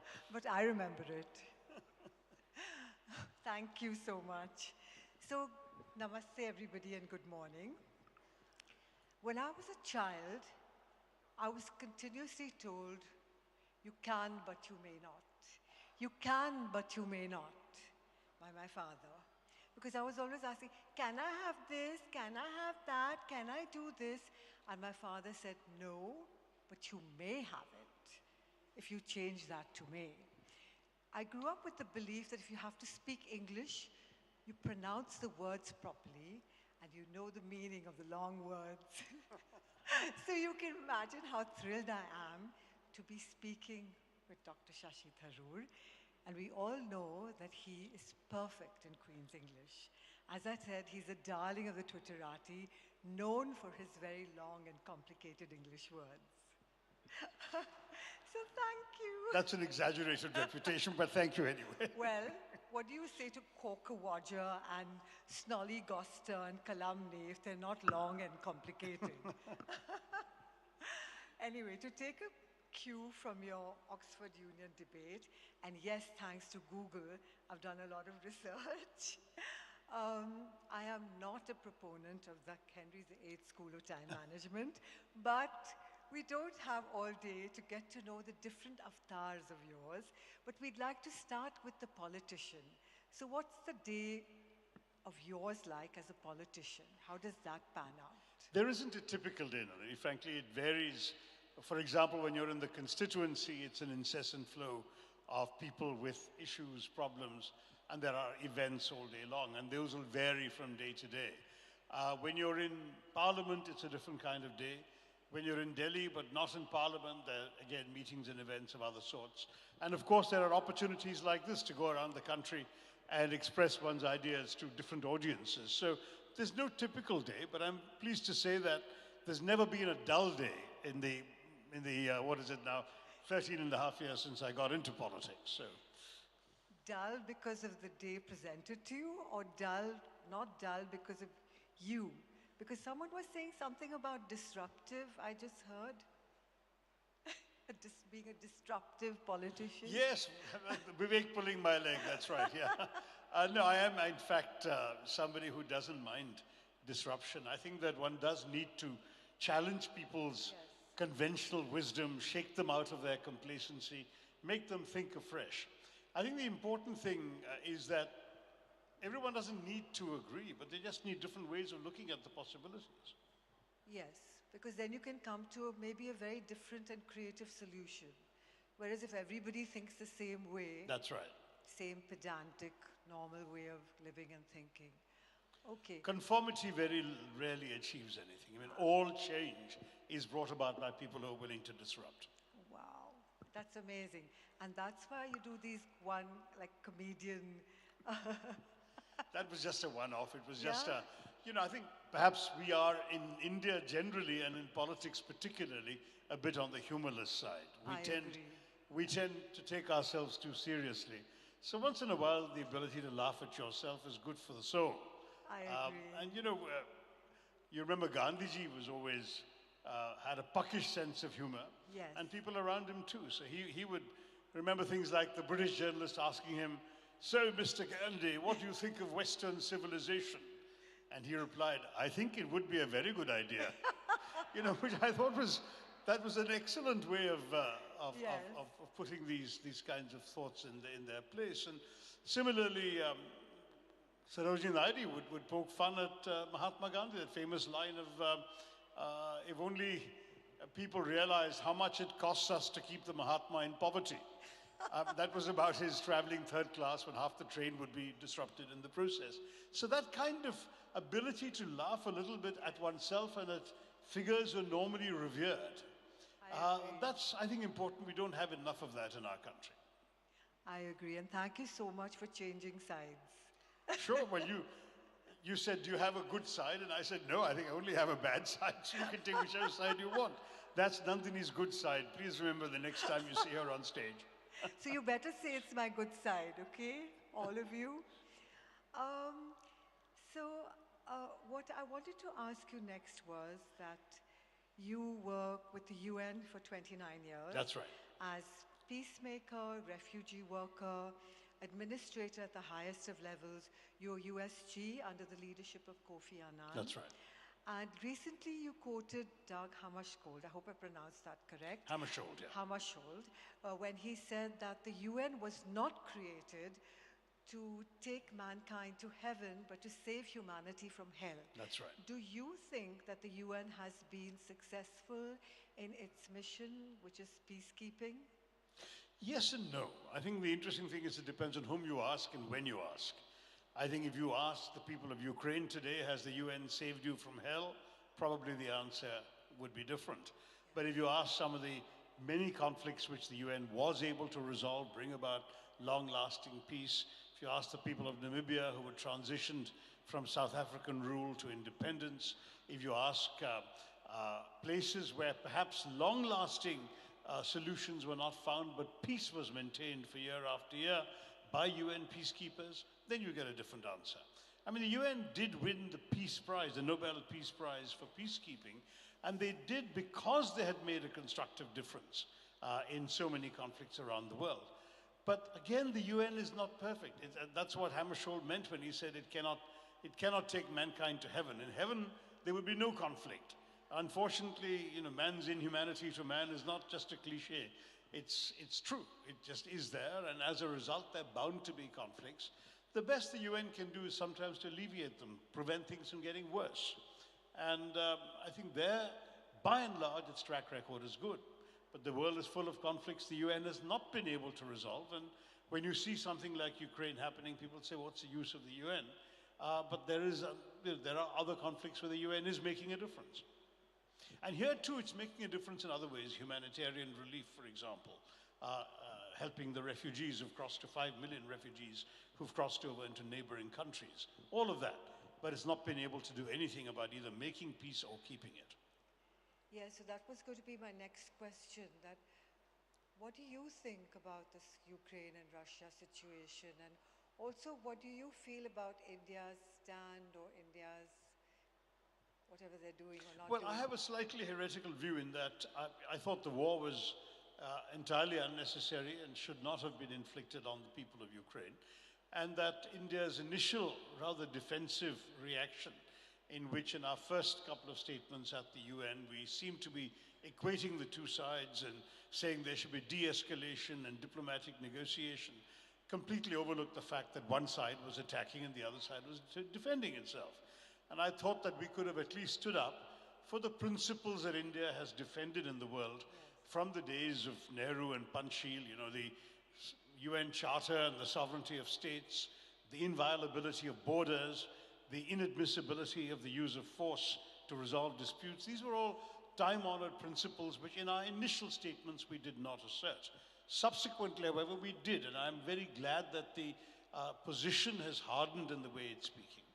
There are larger questions we have to think about as we go forward, because a number of the consequences of this war have already affected us. First, there is no question that with Russia being sanctioned and the world economy being affected and the war itself raging, and you know, Ukraine was responsible for 30% of all the wheat exports. So around the world, you have commodity prices going up because of the wheat and other things. India got 70% of our sunflower oil and sunflower seeds from Ukraine. That's all gone. And then Russia being such a major source of oil and gas prices shot up. If you look at our own government's budget, Mrs. Sitaraman had made it clear that the assumption in her budget was that oil would be at $75 a barrel. Today, as you know, oil is at well over 100 and at one point touched $130 a barrel. So all our budget numbers have gone for a toss. So India is affected, many countries are affected. Certainly this conflict and the aftermath has come at a very unwelcome time when the world was just beginning to recover from the economic setbacks of the COVID pandemic and the accompanying lockdowns. So you've got a body blow to many economies with COVID and the lockdowns. Now you have a new blow with all the impact on fuel and commodity prices coming out of the Ukraine war. It's been a terrible thing. So the war needs to end, and we need to all press the parties concerned to make it end. And I'd hope that India itself might play a useful role because we do have good relations with both countries, into trying to bring about some sort of peace. But at this stage, it's not clear that the signs are propitious, that Russia, for example, is prepared to contemplate a serious peace initiative. And even Ukraine is increasingly emboldened by the success and length of its resistance. They've gone on for more than 2 months now, and I think they're beginning to feel that they can not only hold the Russians off, but reverse some of the Russian gains. So if both sides want to continue fighting, it's going to be difficult for any peacemaker to come up with a solution. We then have to think beyond that. When this war eventually finishes, it'll be a very weakened Russia that emerges. Will that Russia be a vassal state of the Chinese?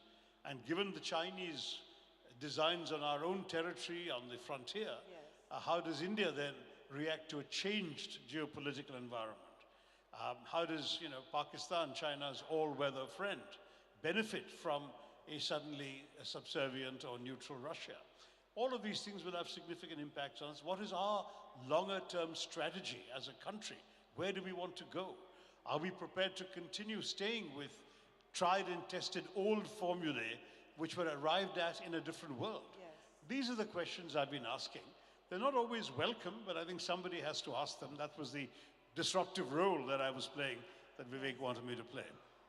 Yeah, I know lots of my friends have sleepless nights about this, and I don't know if you were heading our country, what would you do?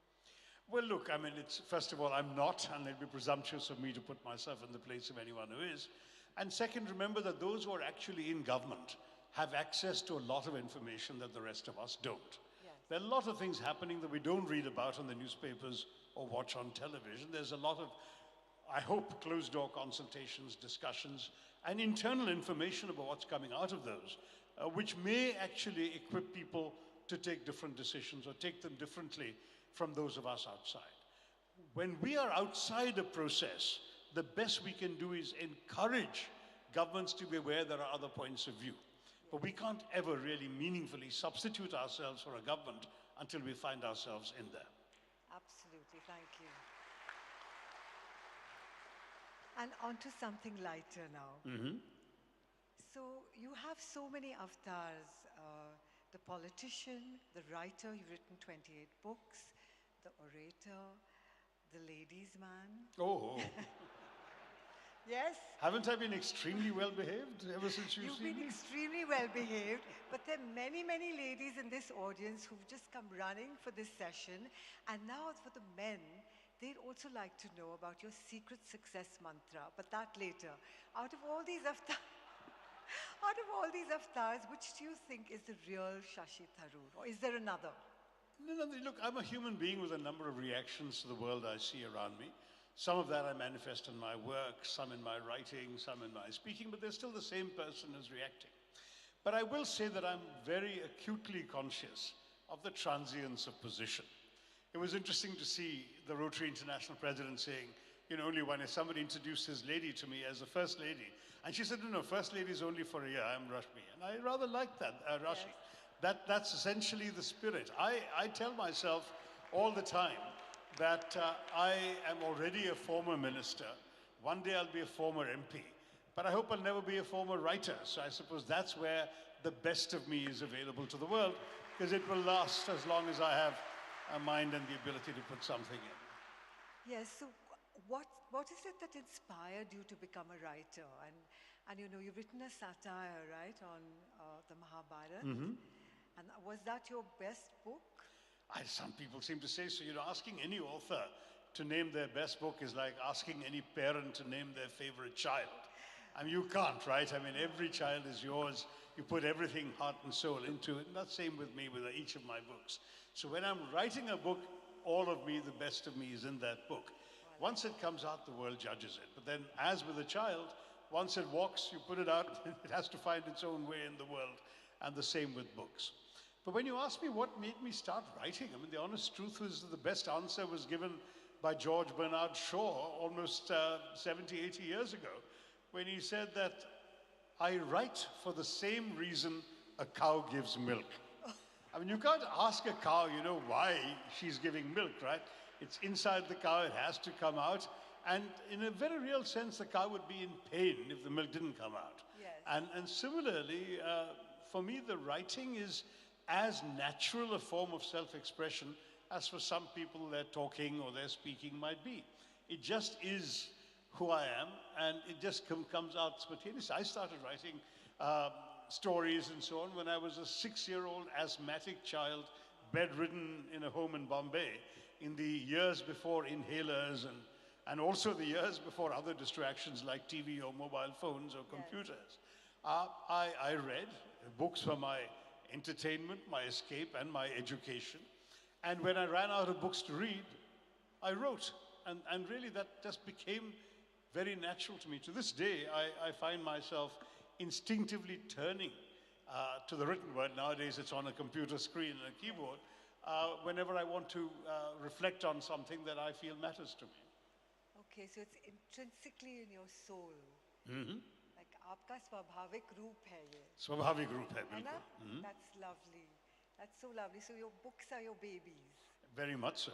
So when's your next book coming out? Well, you know, I've been a little neglectful of my commitments. I was working on a short biography of Dr. Ambedkar, which was meant to be in time for the 75th anniversary of independence. I fear I won't get it done in time because there's so much now written about him and there's so much to read and be sure of before you can write about him, even if you're writing a short book.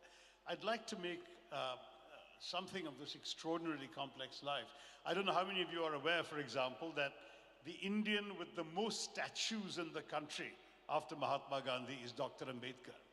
And during his lifetime, no one would have expected that. So in many ways, the legacy is what defines the way in which we think of the man. Quite extraordinary. Okay. So that's coming out next. Well, when I write it, when I have written it. Okay, so this one's for all the men in the audience. Take out your notepads and your pens. What is your secret success mantra? In life, generally, it's the same as most people have, which is never give up and persist, accept setbacks, because I think the ones who are psychologically unprepared for setbacks are the ones perhaps who don't succeed. If you feel that you will be knocked down by the blows of life, but you'll pick yourself up because you have faith in yourself, ultimately that's the right way forward. Okay. And remember that the best way really to succeed in life is to know yourself and know what you're capable of, and then don't let yourself down. In other words, if you can be the best version of you that you can possibly be, after nobody else can be you, so you just be, if you've known yourself well enough, you know how far you can challenge yourself, you know what you can do it, and ultimately I think the rest will fall into place. So that's the broader answer is be the best you that you can be. I love this. Be the best version you can be. Don't you think that deserves a very big clap?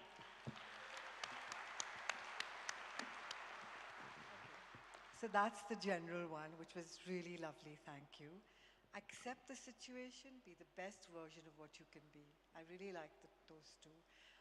But what is your secret success mantra when it comes to charming the ladies? Because everybody knows you're a ladies' man. You know, that's again one of these exaggerated reputations that is often encouraged by my political rivals for their own purposes. But I was always had a very simple, I grew up in a household full of strong women. I have a very dynamic mother and two younger sisters who kept me straight, as it were. So on your toes. because I've grown up respecting women for who they are, that's accompanied me throughout my life. That is that I treat women as, in every respect, equals, worthy of interest for who they are, and treat them with respect. And as long as you give people the same amount of respect that you feel you need or you deserve yourself, I think you'll end up making a good impression on them. Isn't that true? Simple formula. Did you get that? All the men in the audience? To treat women with respect and as equals. I think the world over they should take up this policy. Seriously. I hope they do. I hope they do. Yeah. Why shouldn't they? Yeah, they should. I think it's important, you know. Somebody was talking yesterday about women's empowerment. I think that's one of the most important things, to be supported, and even for men, to be supported by those around you. That's right, absolutely, yeah.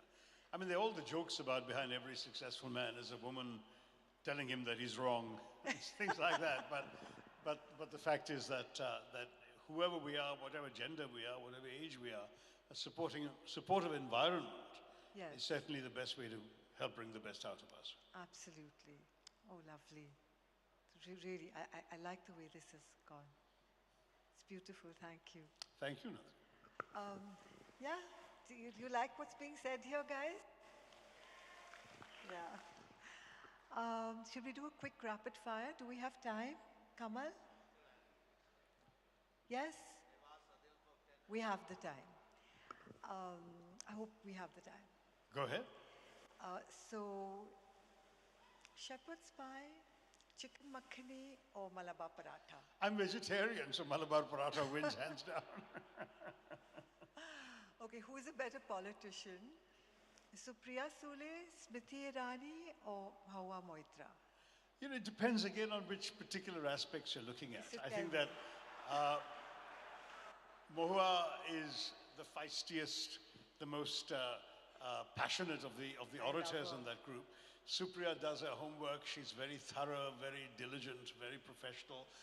And Smriti has all that charisma and flair that comes from years in television. So each of them has their own qualities. So absolutely, let's applaud them all. So, okay, I'll ask that question. Whiskey or wine, single malt in my case, I must admit. That's right. And not the very peaty kind, the mellow, smooth single malts. Troglodyte or millennial? Chocolate? Troglodyte. Isn't it Troglodyte or? Millennial. Millennial. Yes. Well, I suppose I'm a troglodyte since a troglodyte is a cave dweller. Somebody who's very old-fashioned. A caveman. But I've always kept myself open to new ideas, including millennial ones. Yeah. And the average age of my staff in Delhi is about 25. You know, the old man in the staff just turned 30 today, Alan. Everyone else is younger than him. So that's the way in which we like to keep ourselves surrounded by young people with young ideas. Yes. That keeps you fresh. Yes.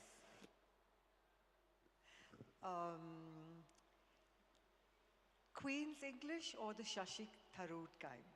I don't know. I think any language is intensely personal. I think the language you speak is yours.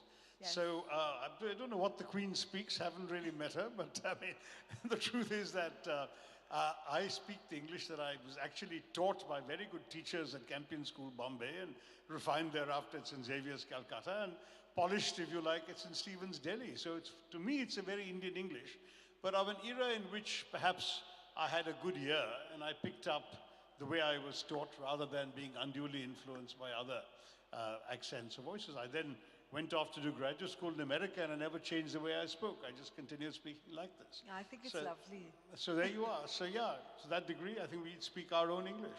Yes, it's unique. Everyone should be unique, right? Everyone? Yes.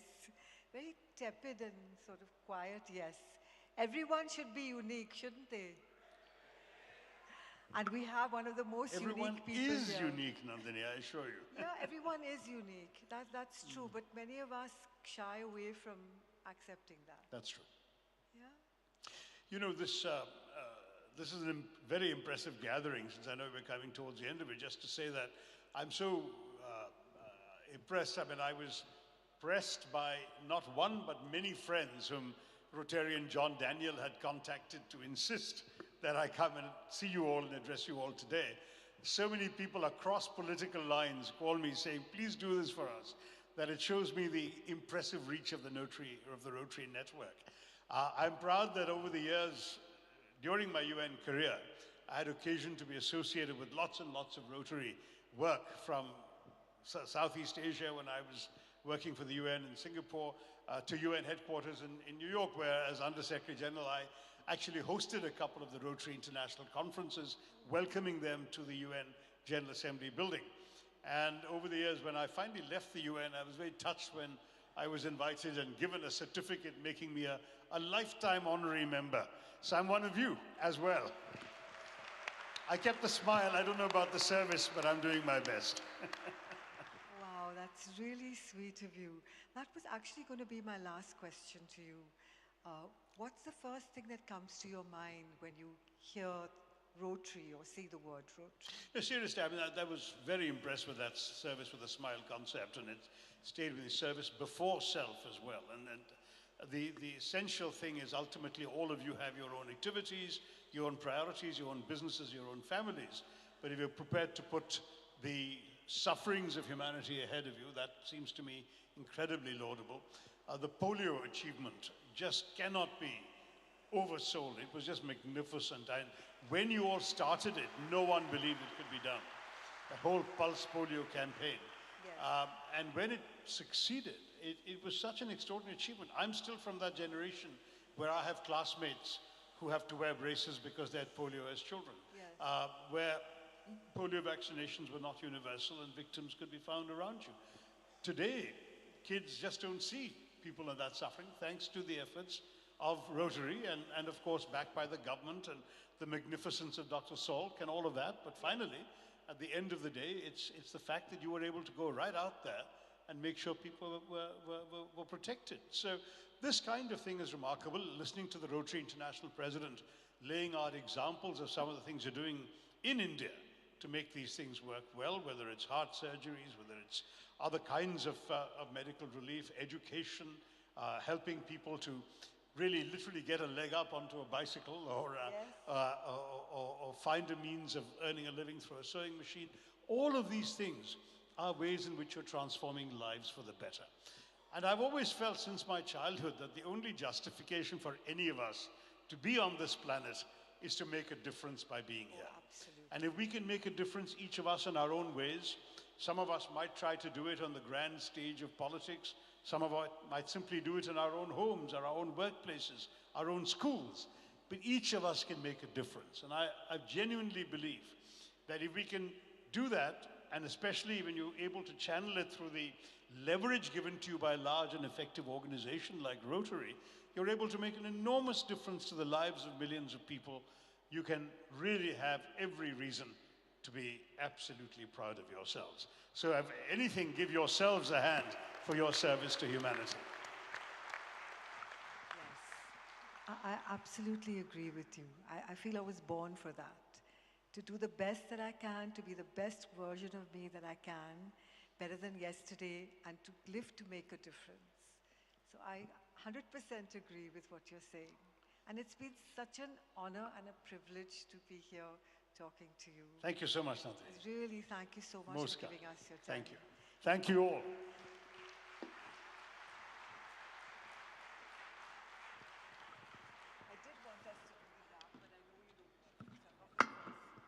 All right, we just, wasn't that outstanding? So that requires a larger clap, yes. So thank you, Member of Parliament Shashi ji, for being here and honoring us with your presence. And we'll have SVS Rao, is he there? Yes, we'll do the honors of expression of our gratitude to be here and a token of appreciation. Shashi's been part of the UN.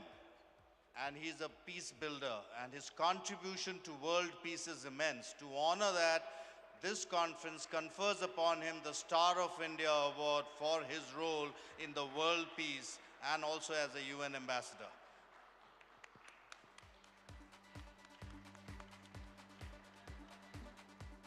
Now I call John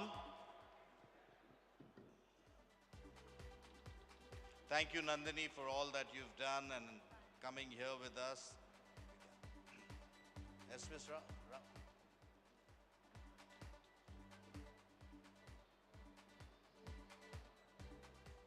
Just do a photo shoot. Do a photo together. Okay, we'll just do a photo now.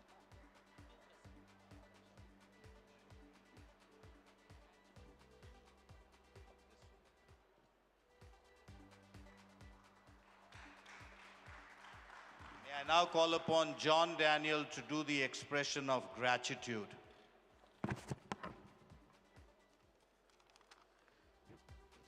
Good afternoon, dear friends. Good afternoon. What a remarkable session depicting the lighter side of Rotary. It is said that no duty is more urgent than returning of thanks. Let me begin by expressing my gratitude to the convener of the event, P.R.I.D. Kamal Sangvi, for chairing this session and piloting it so beautifully, such a wizard with exceptional power to organize events so ethereally. He has curated the entire program like a poem. Thank you, dear sir. Your magic van does wonders. If America is a melting pot, then to me, India is a thali, a selection of sumptuous dishes in different bowls.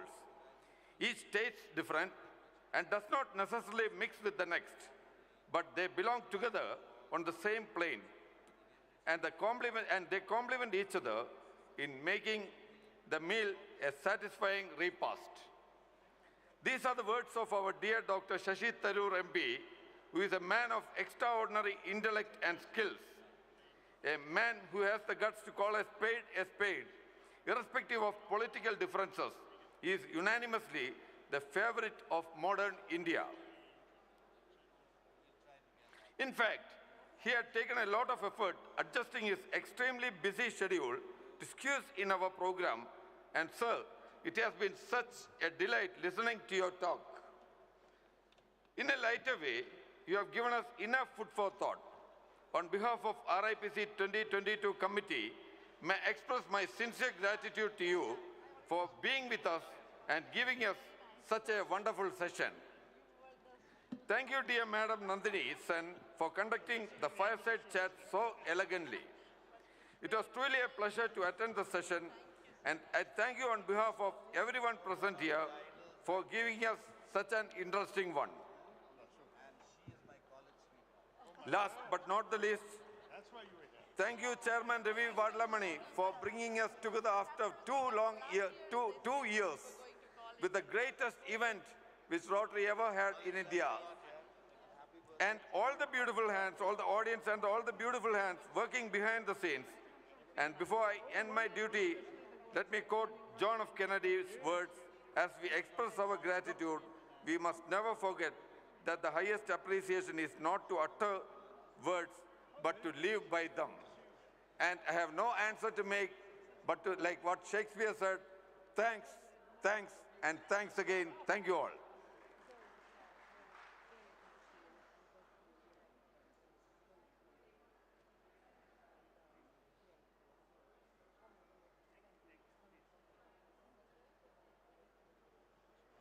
So thanks, and thanks again, PDG John Daniel, Chief Counselor of RIPC 2022. Well, ladies and gentlemen, one more wonderful plenary, plenary 10 just concluded. We now move to plenary 11, that is Celebrate Rotary, and it's time to recognize, reward, and award those deserving who have lived up to the call of the RI President. We have our convener who would like to say something. Okay, where are the Sergeant at Arms, the yellow jackets? All right? We'll just wait for them to move. Yeah.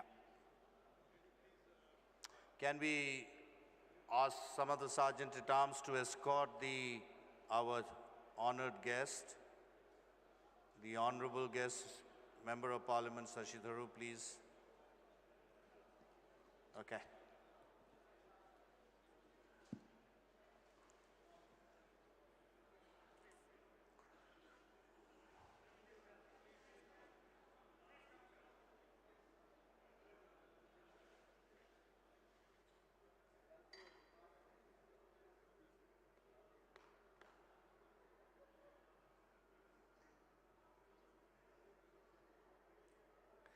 So before I ask Mahesh to come in, Mahesh, I'll just do a small formality.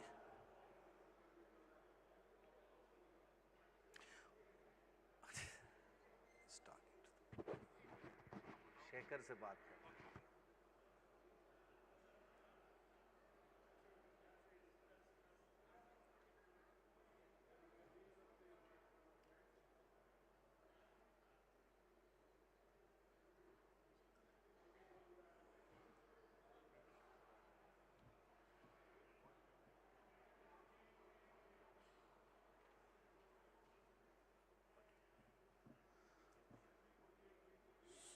So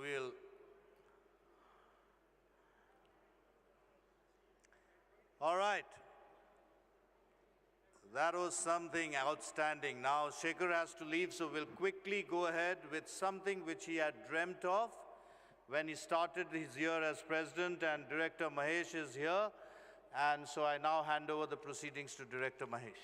So Shekhar goes, he has to give one award for 1,000 members.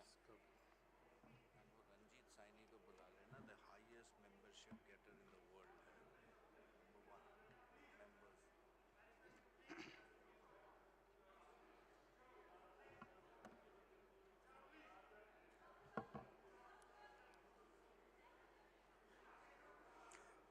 Okay, ladies and gentlemen, may I request everyone to please be seated?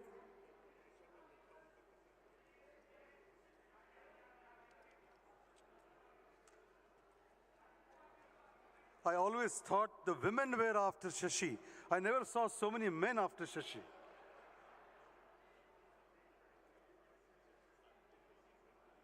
All the men, please come back. I know there is a DEI, but there is no point going after him now.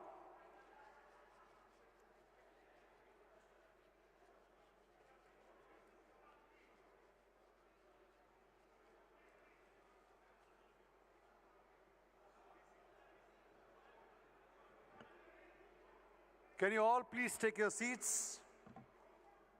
If you feel that you want to have your flights in time and leave the hotels in time.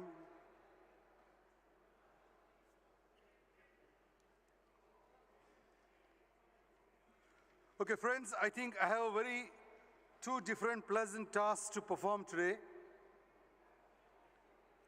Taking back the same words what Shashi said. The first is, I think, the service and the volunteerism should flow out of your body as easy as the milk flows from the cow. It's as simple as that. And he also said about, he has a staff aging 25 years maximum. That's what exactly we are talking about memberships. I have a very pleasant task, and I'm going to request RC Midtown of Vijayawada Club, which is chartered in 1984, with 33 members, and today inducting, having a strength of 1,000 members. Did you all listen, or you're still in Shashi's speech? There's a club in the world, the largest club, inducting 1,000th member. And may I request our President Shekhar and Kishore, can you get Shekhar up? Along with President Pardha Sarathi, to induct Mr. Anji Babu, who is going to be the 1,000th member of one Rotary Club.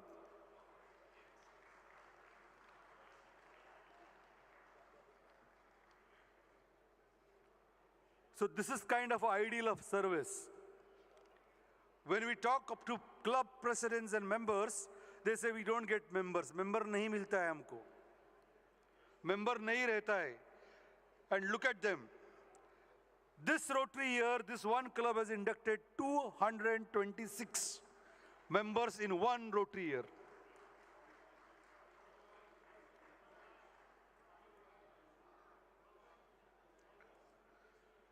So our president is going to induct Anji Babu as the 1,000th member of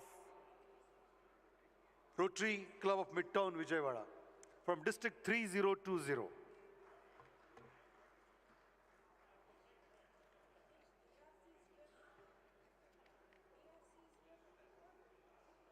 Oh, you, come. Raji, come up then. For the district, not club. Raji Vadlama is joining you as the ARC for the district. Come.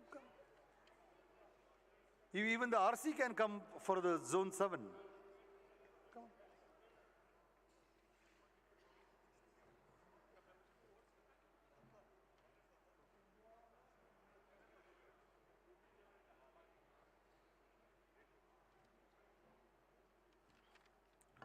Okay, may I request Rotary Coordinator Gurjit and Rotary Coordinator Ravi Dhotre to please come up on the stage for membership awards.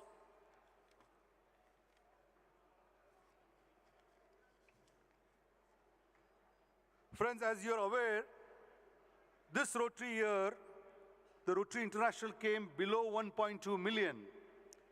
And with the vision of our RI President Shekhar and Kamal as the membership chair, we have come much ahead on that.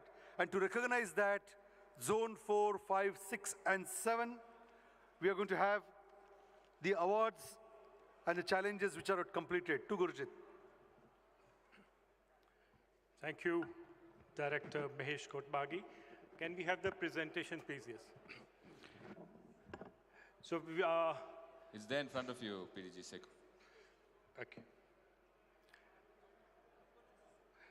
So may I request Rajshekhar Srinivasan from 3201 to come up quickly, please.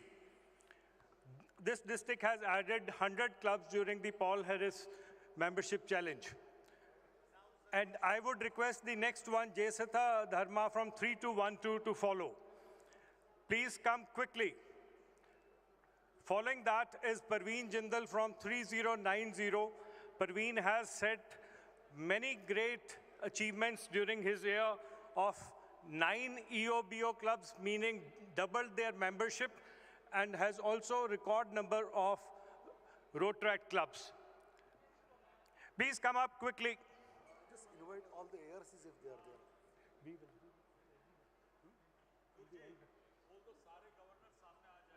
Yeah. I would request all the current governors to come up in the front, please, so that we can save on time. Followed by Rajiv Singhal from 3100. Then I would request Barbir would come up a little later. Dr. Mayuresh Varke from 3142 to come up. Mayuresh, can you please speed up? The next is Pankaj Arun Shah from 3131.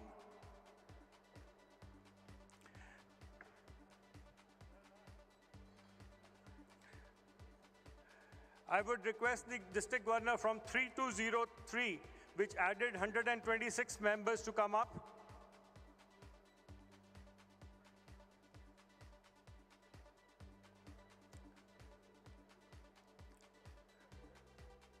Then Ashok Agarwal from 3012, which added 133 members, to come up, please. In case he's not there, anybody from his district could come. And lastly, Samar Raj Garg from 3120 for adding 137 members.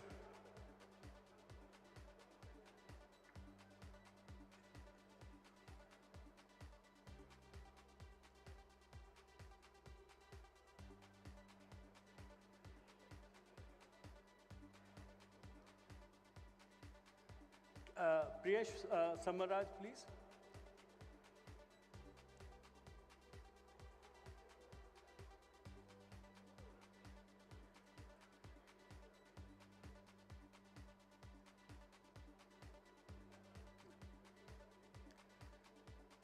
Then we had districts which added between 150 to 199 members during this challenge period.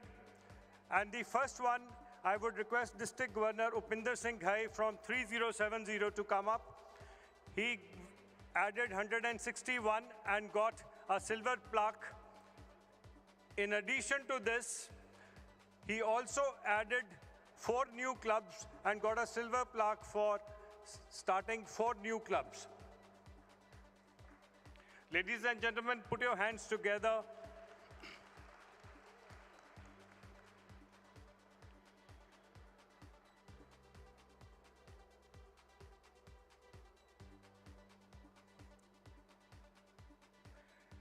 Next is DG Sunil Pathak from District 3261 for adding 165 new members under EOBO.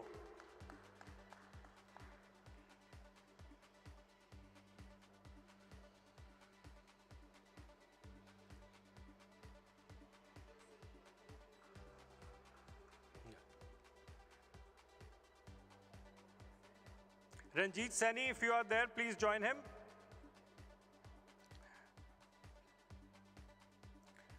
Followed by DG Anup Mittal from 3011 for adding 186 new members.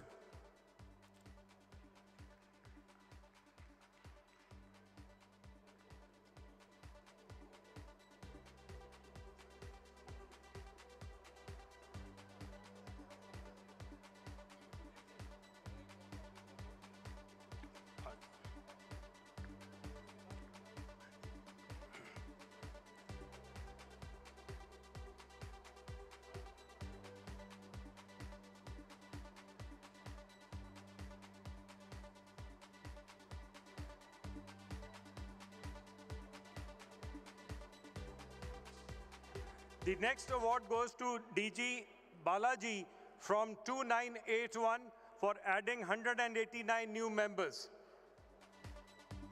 District Governor Balaji, please come up quickly. Yeah.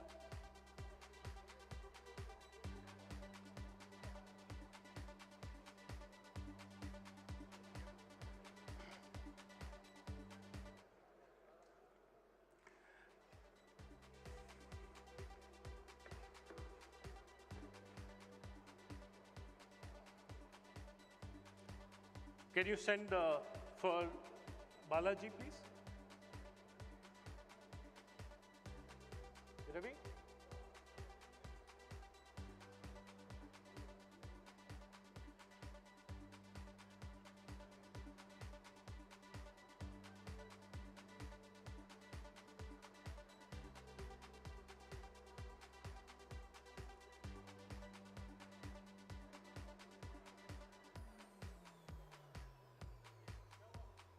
आपके साथ खड़े हैं DG Balaji for adding 189 new members. The next is DG Naidu from 3160 for adding 197 new members.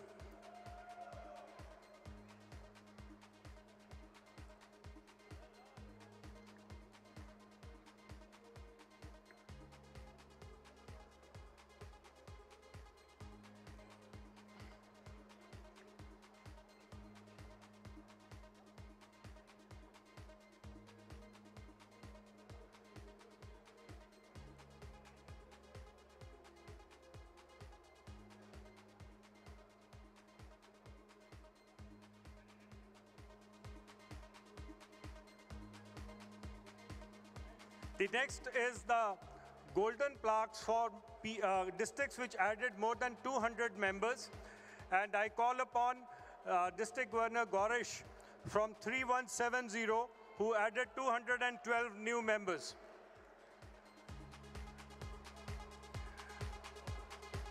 He also gets another award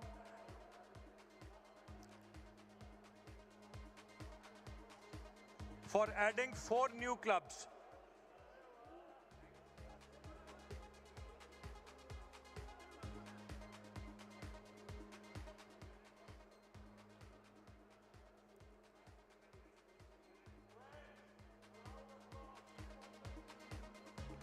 $212 members.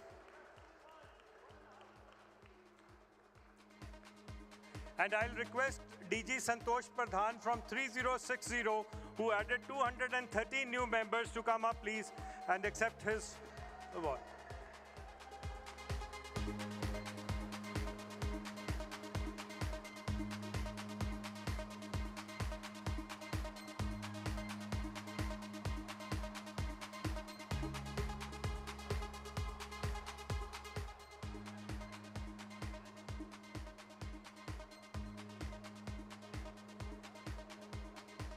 Then DG Sanjay Malviya from District 3053. I would request past district governors and members from this district to come up. They added 219 new members, which is amazing for a district of their level. And they also added 6 new clubs. So can we have a huge round of applause for 3053? There is also a special award from Morana Chambal. May I request the members of Morana Chambal Club to come up?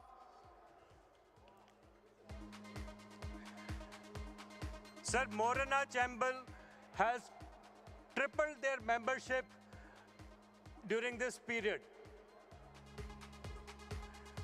So we talked about EOBO, they had done 3 times.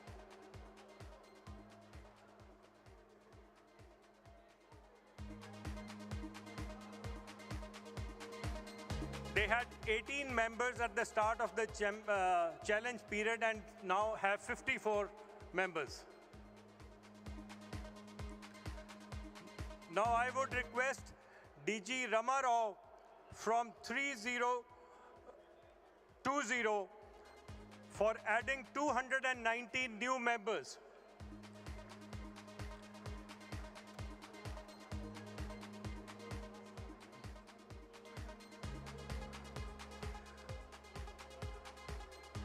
Followed by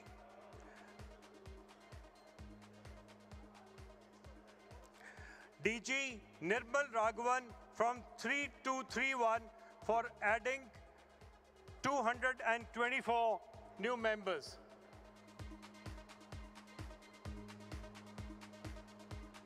DG Raghavan, please.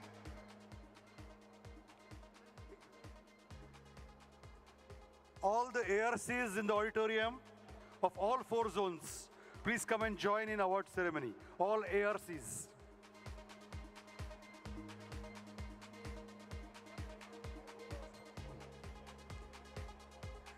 Then we have DG Srinivasan from 3211 for adding 232 new members.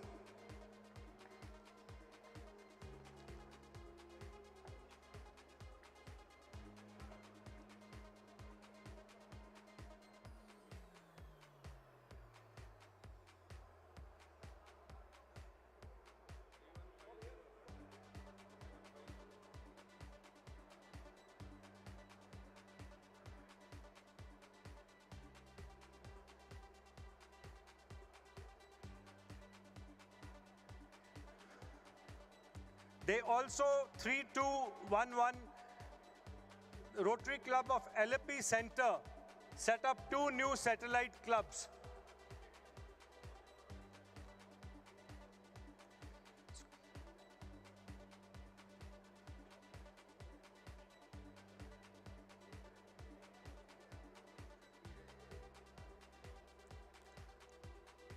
Now for the platinum plaque for districts which added more than 250 new members, I call upon DG Mahmood Fazal from 3190 for adding 255 new members.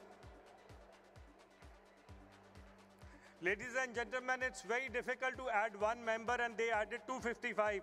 Can you please raise your hands and give them a warm applause?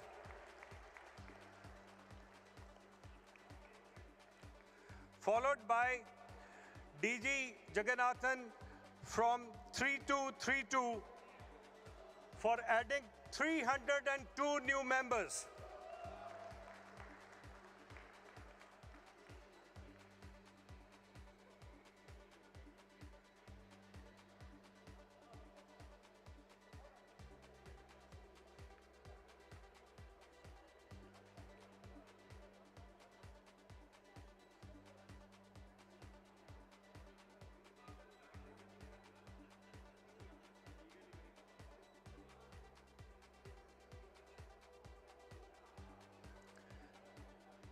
DC Ashok Krishan Mangal from 3054 for adding 307 new members.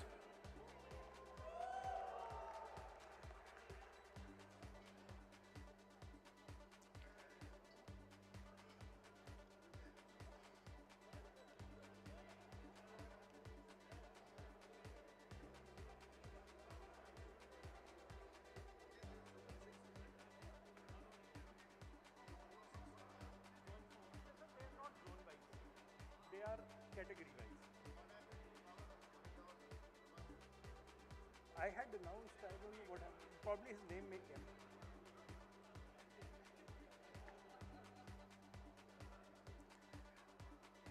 Then DG Prabhakar from 3150 for adding 323 new members.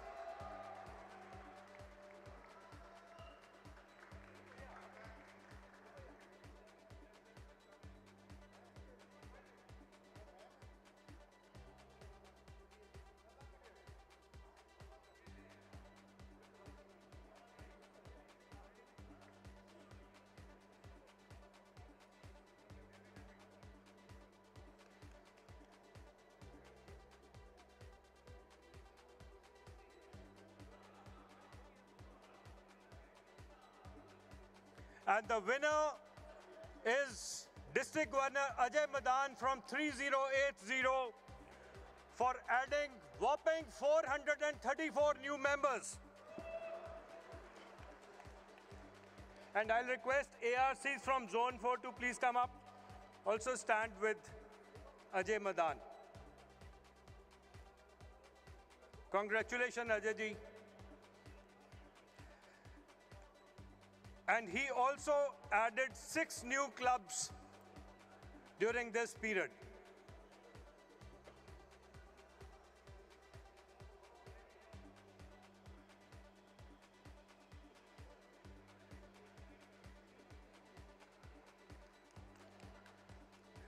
And in the silver plaque for Grove Rotary for up to 5 clubs, I call upon DG Rajesh Subhash from 3204 for adding 5 new clubs.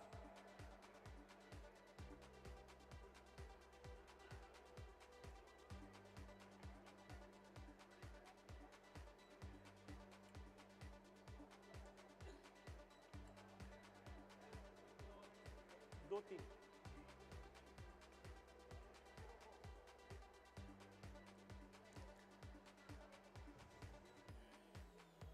Come, please.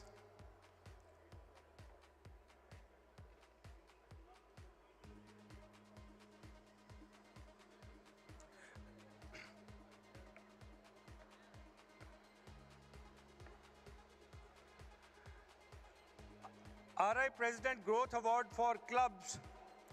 Rotary Club of Calicut City. They sponsored 3 new Rotary clubs. So one club sponsored 3 new Rotary clubs. I call upon Calicut City from 3204 to come up. Yes, you could please take it on their behalf. Okay, all right. I request DG Santanu from 3262 who added 5 new clubs and also made 1 club for an adjoining district to come up. And he told me yesterday that he plans to make at least 5 clubs in different countries in the world before 30th June.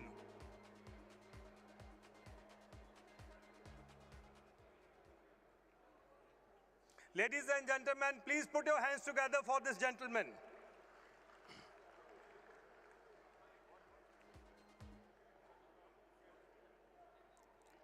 In terms of the gold thing, I request DG Parveer Chatterjee from 3291, who added 5 new clubs, to please come up.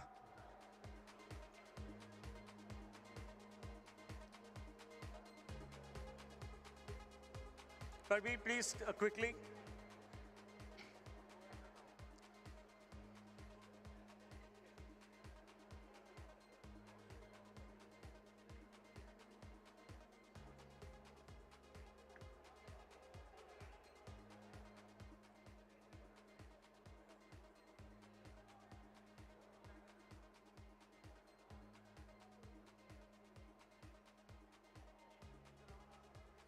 The maximum clubs formed by any district goes to 3040 for setting up 8 new clubs, adding 227 new members.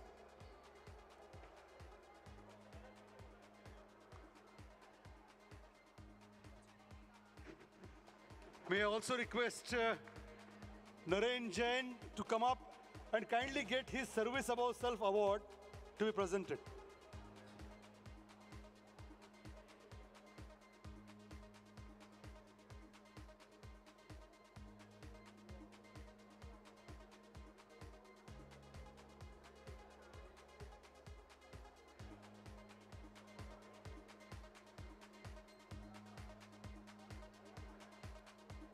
Rotary Club of Indore Professionals also sponsored 2 new Rotary clubs.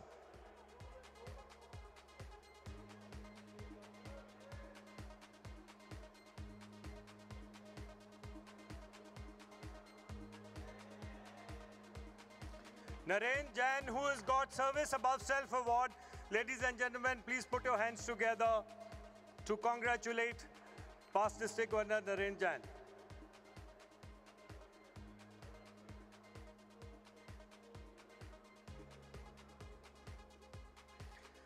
Then we have certificate of appreciation. I would request all these district governors to come up quickly. 2982, 3020, 3030, 3204, 3231, 3240, 3262, and 3292. Can you please kindly come, all of you together, and accept your certificates?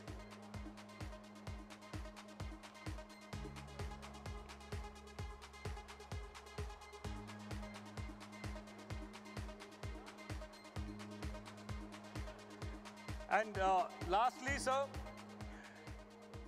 by 30th June, when we would add another 6,000 members, we would also have added 50,000 new members in the Rotary world. So that is the target for June. And with that, we come to an end of this award ceremony.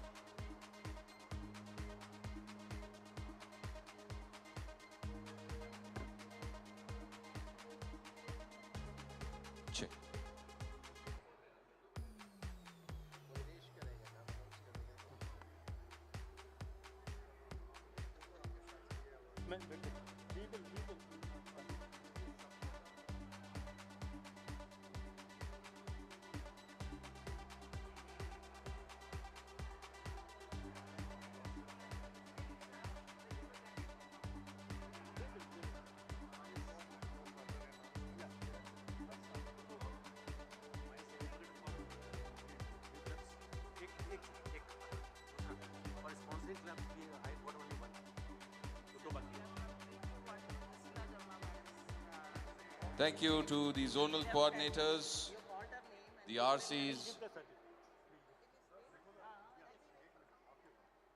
the Paul Harris Challenge Awards. We also have the Rotary India Awards. Our director, Dr. Mahesh Kudbagi, would soon resume the Celebrate Rotary Awards session. Sergeants, can you just take everybody off the stage, please? Please. Yeah. Sergeants, could you please take everybody off the stage?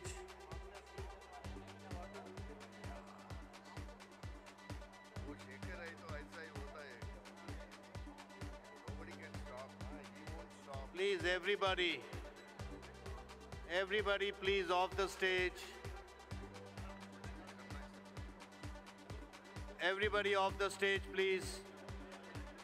In honor of Shekhar, we have the first corporate club here, and it has been formed just because Shekhar is here, corporate club of Rotary Club of Dreamscape. So Dreamscape, please come in, Nagraju and the members of the Rotary Club of Dreamscape. Yeah.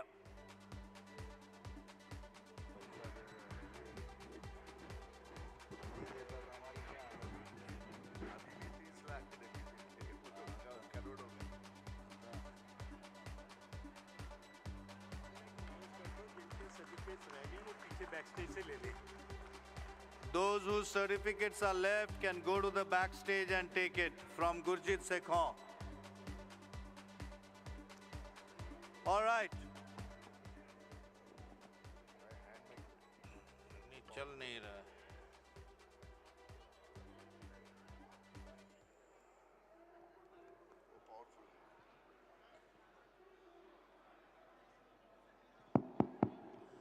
All right. So now everyone off the stage, Shekhar wants to address everybody, so please, everybody off the stage. Everybody, please, please, please.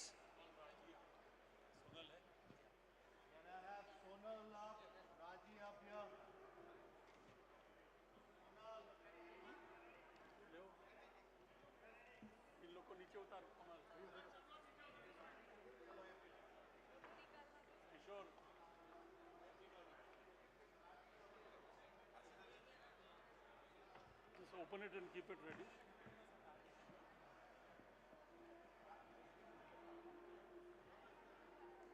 Friends, if you can quickly sit down, I have a very important announcement to make.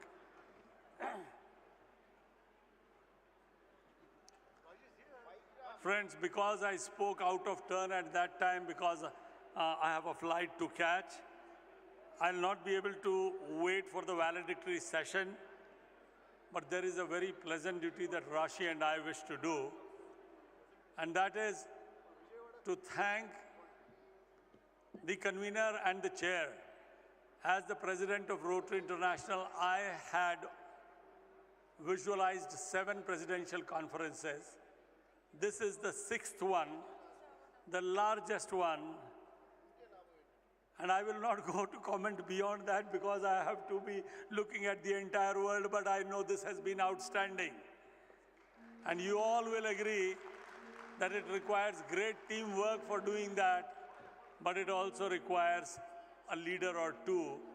And I would like to say a big thank you first to Ravi Vadlamani. Ravi and Raji, can I request you to please come here? And friends, can we have a thunderous round of applause? Can we all rise and say a big thank you? Can you imagine what months of preparation, more than a year's preparation has gone to make this such a huge success? Huh?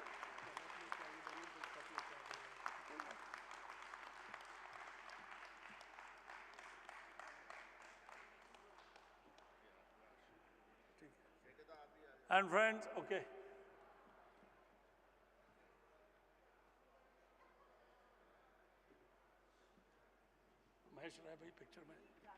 And friends, now the convener, the one and only Kamal Sangvi and Sonal. Can we have a huge round of applause for them?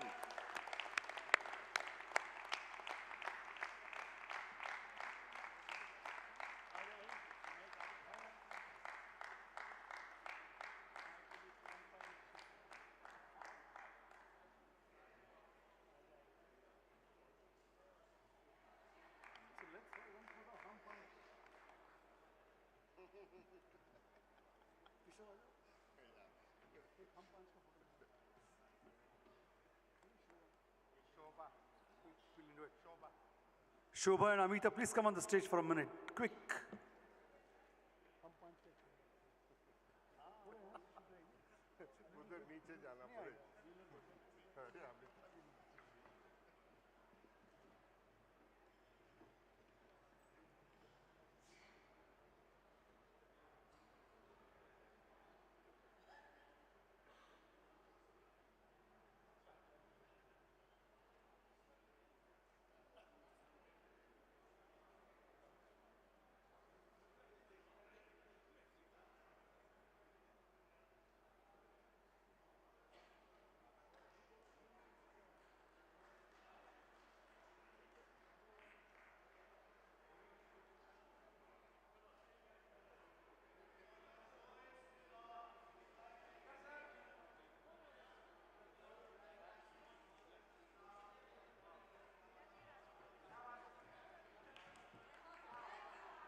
Sergeants ka photo rahega na? Director, convener, do we have the Rotary India Awards? Okay, these are the yellow jackets who have been working extremely hard. They've not even slept or probably sat down. So let's give them a warm applause, the yellow jackets. Quickly, quickly, 1 minute, not more than that.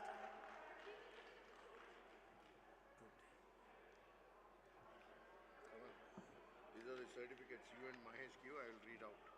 It is for the promotion. We signed. I will announce. You and Mahesh give. Okay, you will announce.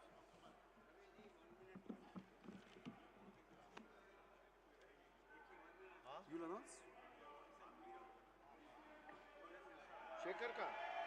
Shekhar ka? Shekhar is leaving, na?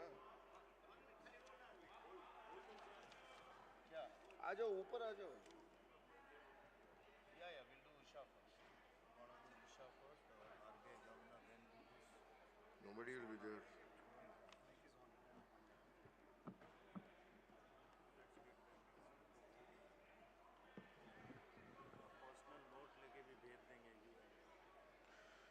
Okay, friends, can I ask you to step down, please? Thank you very much. We have a great speaker coming up, and the show goes on. And then we have the certificate of appreciations for the promotion. I request all the district governors, district promotion chairs to be here. Shekhar has to leave because he has to go to Bangalore and then to Dhaka. But I request all of you to stay back. And then we're going to have fun and fellowship at the House of Friendship.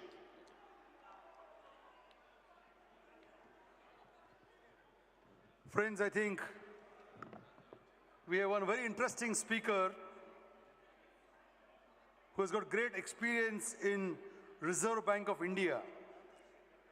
May I request Usha Tharoor, ex-Deputy Governor of RBI, to please come up on the stage. And may I request the AV team to play Usha's introduction. Usha Tharoor served as Deputy Governor of the Reserve Bank of India from 10th November 2005 to 8th November 2010. Prior to this, she was the Executive Director of the RBI. Tharoor is an alumna of the Lady Shri Ram College for Women, New Delhi and Delhi School of Economics. Usha Tharoor has been the Reserve Bank of India nominee on the board of the Bank of Baroda, Indian Overseas Bank and the Securities Trading Corporation of India. She has been Executive Director of RBI since April 2004. As Deputy Governor, she was responsible for the Department of Currency Management, Deposit Insurance and Credit Guarantee Corporation, Inspection Department, Premises Department, Rural Planning and Credit Department and the Urban Banks Department. She has been one of the key players in the Indian Central Bank's efforts towards promoting financial inclusion. Ladies and gentlemen, Usha Tharoor. Well, ladies and gentlemen, please welcome Ms. Usha Tharoor, ex-Deputy Governor of RBI. On behalf of RIPC 2022, this is past Governor Dr. Samir Haryani signing off from the RIPC as I have a flight to catch with RI President, but handing over for the last leg, Sharat Chaudhary, the DMC of 3150 for the rest of the session. Thank you so much. It's been an absolute pleasure.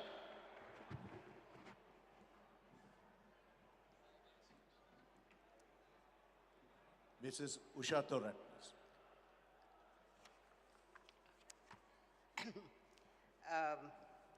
Mr. Shekhar Mehta, who's just left, Dr. Mahesh Kodbagi, Mr. Kamal Sangvi, Dr. Ravi, ladies and gentlemen.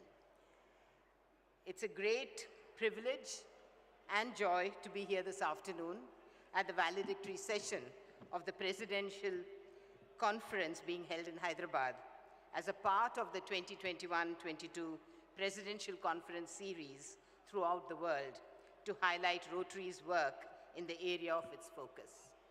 I'm extremely grateful to Mr. Kamal Sangvi for asking me to address this session. I know by the end of this wonderful 3 days conference you've had, I'm not very sure, the desire is actually now is to just talk to friends, go and have lunch. So I'm extremely grateful to those who have stayed here to listen to me. I have to thank Mr. Pradeep Saxena for thinking of me. He's my husband's classmate, and the Old Boy Network worked. I find it's been an amazing, I've been here since morning, and I find it's been an amazing day. I find that each one of you, very successful Rotarians in this session, and indeed in this whole conference, have all put service before self and are engaged in their areas of passion. Whether it is affordable healthcare, combining passion and profession like Dr. Kodbagi, or in disaster management, promoting literacy or heart surgeries like Mr. Shekhar Mehta, or Mr. Kamal Sanghvi, helping Pakistani children get heart surgery in India, or Dr. Ravi, who has done huge projects for schools, water, etc. Each one of them, indeed each one of us, each one of you has a passion and a commitment to a cause that is close to our heart.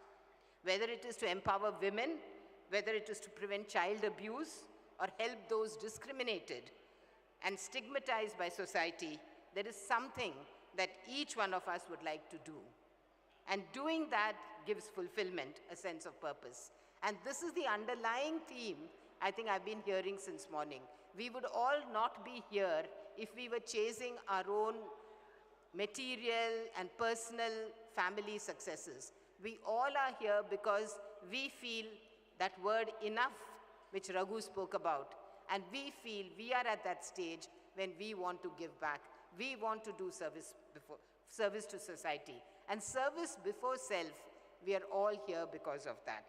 And therefore, there's no need to ask me, is there anyone in this auditorium who has a passion, who has a cause, who still feels that, yes, I want to do this cause? And there is a great opportunity in doing these, fulfilling your causes when you are a member of the Rotary. And I think each one of us has been inspired by somebody. I read that Dr. Kodbagi was inspired by his father, a freedom fighter, and he managed to combine his profession and his passion. I myself has been inspired by my father and my mother too. They both did active work in their own communities when he retired in Chennai. Today we are meeting after a cataclysmic 2-year of COVID and its impact. The last 2 years have thrown up amazing cases of selfless and courageous service by those in the health sector, public and private, and a huge number of people. Many of you may have also involved yourself, all putting yourselves at risk just so that you could come and to the need of the hour in what was a national and a global emergency. At the risk of getting COVID, there were many people in public service, in private sector, who really put themselves to risk. Technology was leveraged through WhatsApp groups. Funding and supply of ventilators and equipment was organized. The examples of services where people were providing migrants water, food, shelter on their way home, public kitchens being set up, feeding in metros like Mumbai, supply and distribution of PPE, oxygenators, and ventilators. Some of these initiatives, like the Swasth Alliance, of which I was personally involved, are now extending beyond COVID. They are continuing to have a patient-centric collaboration that builds an adoption of digital public goods in health. In my talk today, we talk about the impact of COVID recovery, but I think the recovery in India has been a K-shaped. And I was very impressed with Raghu when he talked about the 50% of the GDP coming from that informal sector, from that India un-ink. And that sector has been beaten very badly by COVID and the lockdown. This is the sector which is grappling today with loss of jobs, livelihoods, and struggling to repay loans taken prior to and post-COVID. Actually, the scope for public service has now actually increased. In my talk today, I'll be covering 4 different areas, and of all of where I've been personally involved in service, and I'm trying to bring it all together in some of the insights I have got, both while in service and after service. Because after service, I have been involved in 3 organizations, and during the service, Of course, there are few people who get the opportunity to do service to society while in their jobs. And I did get that opportunity. While every posting in the Reserve Bank did give me an opportunity, the chance to combine my passion and my job was during the time when Governor Dr. Reddy was the governor, and he launched the Financial Inclusion Program, which was to ensure that every adult was given an access to a bank account.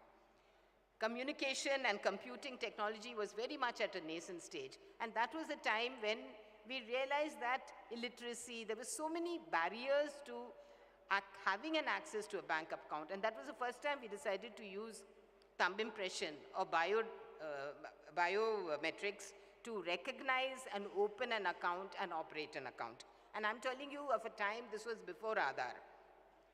So this paved the way for an identity document, and again, it was one of those disruptive technologies, and a smart card for the account holder. That was when later, when Nandan Nelikani started the Aadhaar, we decided that this is the time we could link the bank account with the thumb impression, and that really made it possible for millions and millions of Indians to open a bank account. But I still remember, it was in Andhra Pradesh when the first pension was distributed through these smart cards, where the women would go and collect their pension directly from the government, and they had a sense of identity. They had a sense that they had something, and they got their pensions without any leakages, without any money being paid to anybody. And this was really, I would say, the first time government benefits were paid directly to the people through smart cards.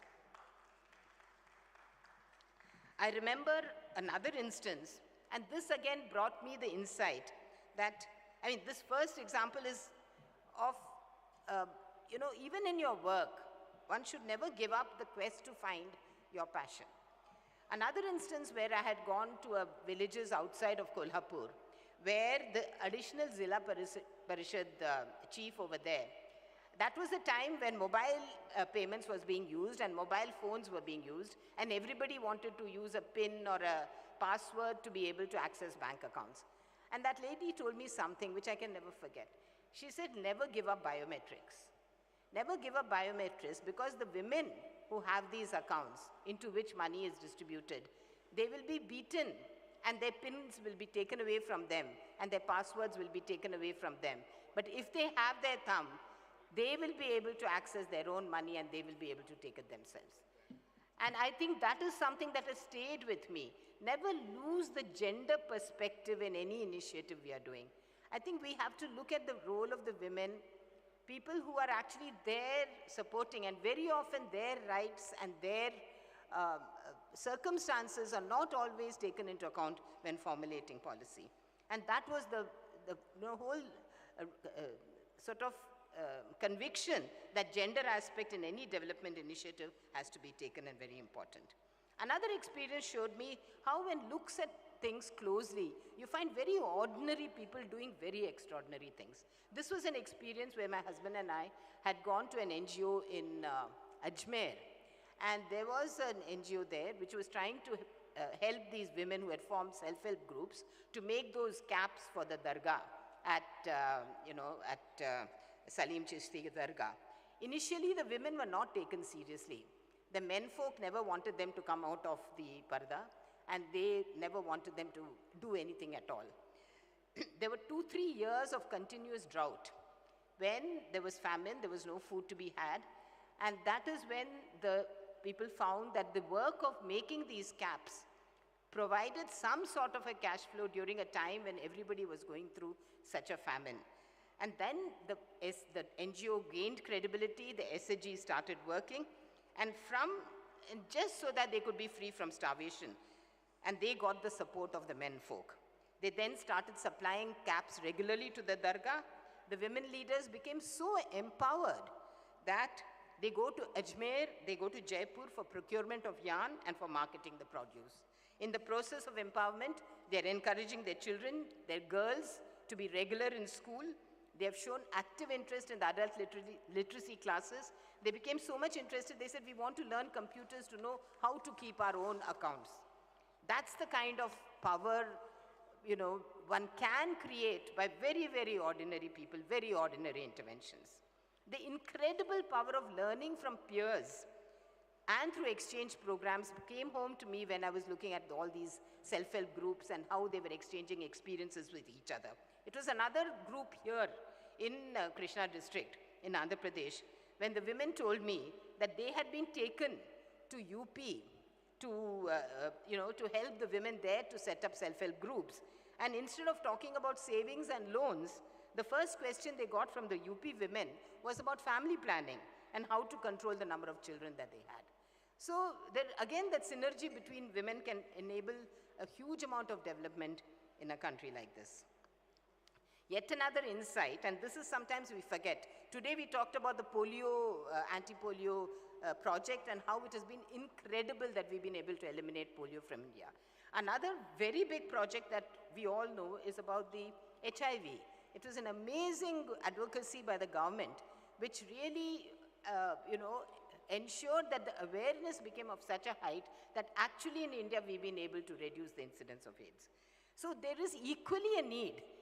I'm glad today, Mr. From the Water, Jal Shakti, what was his name? Dr. Arun Kumar, is it? Who was there? He was there and he was acknowledged. I think there are many people like that in public service, in government, whose services one needs to acknowledge, just like we are acknowledging all of you who are here who have done such wonderful work. Talking about Swachh Bharat, talking about water and sanitation, talking about SDG goals, I remember this was a government program.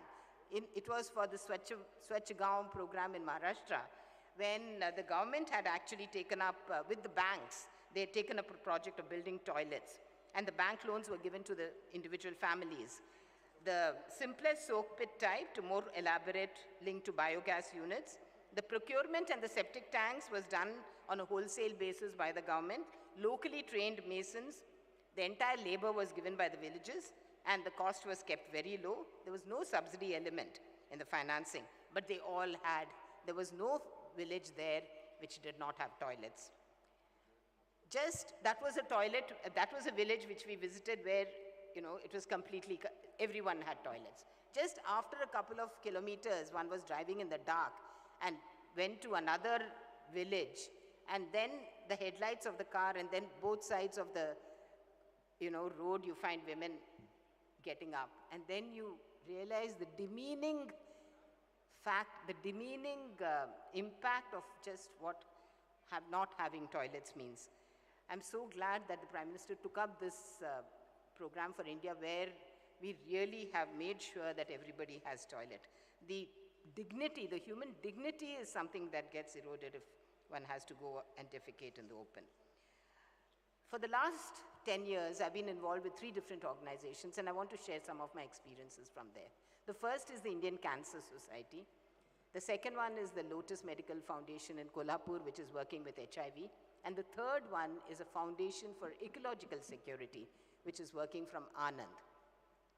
These are all disparate cases, but what I want to draw out for you is, what is my experience? What is it that I have gained from doing this kind of service for the last 10 years? I'm so happy that yesterday Rotary has signed an MOU with the Indian Cancer Society for cancer prevention, detection, and treatment. Dr. Anita Burgess, Vice Chairman of the Indian Cancer Society, she's a huge name in the world of cancer diagnostics. She has represented the Indian Cancer Society. And as a trustee, I have been personally leading the initiative of the Cancer Cure Fund. The Cancer Cure Fund was something that was launched in 2010 with the support of the HDFC AMC. It has supported more than 11,000, 12,000 underprivileged patients for treatable cancers. It's literally a program of saving lives where, but for the money, lives would not have been saved. And so far, 180 crores has been disbursed through 18 empaneled hospitals throughout the country. Right from the start, it was a very carefully planned and executed model. The chairman of the Indian Cancer Society, he was a Unilever corporate honcho, global head, Nihal Kaviratne. He brought 17 investment bankers in a round table in the Indian Cancer Society, and to brainstorm what would be the model that will give us predictable, sustainable funding year after year and not require us to run from pillar to post. Milind Barve from the HDFC AMC, he came out with a mutual fund model where the individual and institutional investors, and they would use their marketing teams to bring in those individual and institutional investors who would put the principal into the fund, which would be invested by the mutual fund according to the SEBI approved regulations, and the dividend would come to the Indian Cancer Society every 6 months. And that money would be used for treatment of cancer. After the first year, when we got about 4 crores a year, the second year onwards, HDFC AMC topped up the money which we got from the investors with their own CSR equally, which meant that the impact got doubled. So we got 9 crores from them for the next 3 years. And the last 3 years, 15 crores we got from investors every year and 15 crores from the HDFC AMC. So 30 crores a year right up to 2020. Now this, what did it do for an organization like us? It enabled us to plan. We could plan our human resources. We could manage it exactly like a business could be managed. And all of us were from professional areas. So we brought our principles of governance, processes, transparency, rules, and brought it into the whole system so that you have a sustainable product with the right software being developed. And it was a hugely innovative financing model. So it was innovation, and then the innovation never really stopped.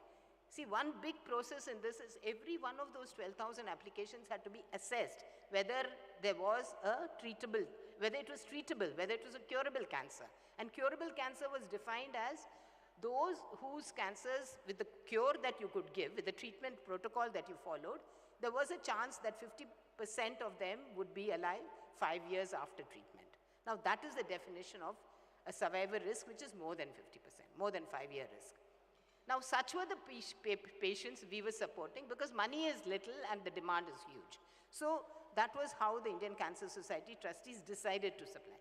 Now this is today, we are using an artificial intelligence tool which is using the research which is there in the world of cancer, given the symptoms of the cancer, and given the protocol, treatment protocol, is this case deserving of your treatment? And what has it done for us? It has, every application otherwise used to be seen by a team of oncologists. That time has been saved. 80% of their time is saved. Only doubtful cases go to them. So every case has been saved. The lesson I draw from this example is that professionalism is equally needed in the giving sector. When we put service before self, our outcomes and our impact is greatly enhanced when we plan it the way we plan any, like a business proposal. What are the outcomes we expect? And how do we manage to get those outcomes? Depends a lot on how we plan and how we execute. The other example which I want to give is about the Lotus Medical Foundation, which is working with HIV. And HIV is an area where I think there has been a huge success in India in terms of reducing the incidence. Now, when this institution started working way back in 2006, it was not the case. Almost every child which was born, which had either one of the two parents as HIV infected, also ended up with HIV even at the time of birth. Now, these children, the transmission of HIV from parent to children can be prevented, provided every expectant mother knows her HIV status, and then she's in a position to get the right injections in the right time during pregnancy, and the child is also given injections and tablets after she's born or after he's born till the age of 18 months. And at that time, tests are done to declare that child totally non-HIV. This is such an amazing thing. And this has been implemented across the country, and this organization, which I chair today, has reduced the incidence of transmission from 25 per 100 to just about 1 today. So this, again, I would say, is a simple example of how lives can change, how this whole wretched stigma attached to HIV, for those innocent children who are born with this, And another great insight we got from our intervention with HIV children is that we started, I mean, we were doing medical, we were giving them nutrition, medicines were being given monthly, regularly, they were being counseled. But they were a very morose, depressed lot of kids. Right from the age of 5 to 17, we would bring them together. Initially, we said, okay, let's do a monthly motivational program. And in that program, we found that once we started that activity, after 3 years, these children are transformed. They engage, we started the program saying that let's have drama, let's have dance, let's have workshops, let's have craft. And they now have become changed people. They have become so motivated, they become so cheerful, they become so confident. And they've got mutual support groups. They've created mutual support groups. During COVID, they supported each other. They've started all kinds of activities. And what's more, their general health has improved. Their general health has improved, their physical ability has improved, they don't fall ill so often as they used to. All their growth parameters are intact. The insight then again I get is, in the prevention of disease, which is one of your 7 areas, we have to equally give attention to the psychological and the emotional health of people. I think that makes a huge difference. The third example, and that's my last example, I'm going to take is the one on the Foundation for Ecological Security. I had a film, but I don't know whether I should take up time of that. I had a film which I wanted somebody to play. If it can be done. Anyway, this is an organization. Is there an AV film there? Anyway, if it's not there, it's okay. This is an organization which was started for almost, let me give you the background first. Quarter of India's rural areas is land which is neither belongs to a farmer, individual farmer, or to the government. It is not past or protected forest reserve land, but what is called wasteland. These are pastoral lands.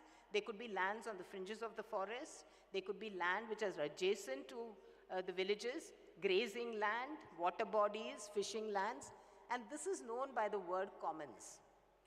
Commons word, I know the word in Tamil, which is Parambok, and there are words in Hindi, there are words in local languages which describe the nature of the land. The main feature of these lands is that there are people, human beings dependent on these lands for their livelihood. And they have always had a traditional access to these lands. A large amount of India's population, rural population, are in these lands. And what is so important about these lands? These are the places where if the ecology and the environment is diminished, it would lead to a reduction in the underground water on all the places where it feeds the aquifer. So mostly you'll find at the foothills of Aravalis or at the foothills of the forests or where the forests have been denuded, the water under the ground is disappearing. So we talked so much about water this morning, but a lot, and we also talked about the fact that water under your ground is not your water. So I'm going to share with you a story of Sarjubai in the foothills of Aravali, very close to Bilwara. Amritya is the name of the village, where the rich landlords used to dig bore wells. They made that entire territory, they mined the water. You heard the word water mining today. They mined the water and denuded it till there was absolutely no water left in the aquifers. All the people who were dependent on that bit of land just to eke out that one crop a year were, getting absolutely into poverty. The forest was denuded. Overgrazing and wood cutting had completely made the forest completely barren. So when the Foundation for Ecological Security started intervening there and tried to develop the local leadership to explain to them what exactly had happened, we also realized that there were traditional rules in Rajasthan and many places of India, where there was controlled wood cutting, controlled grazing, so that trees are, so that forests are not denuded. So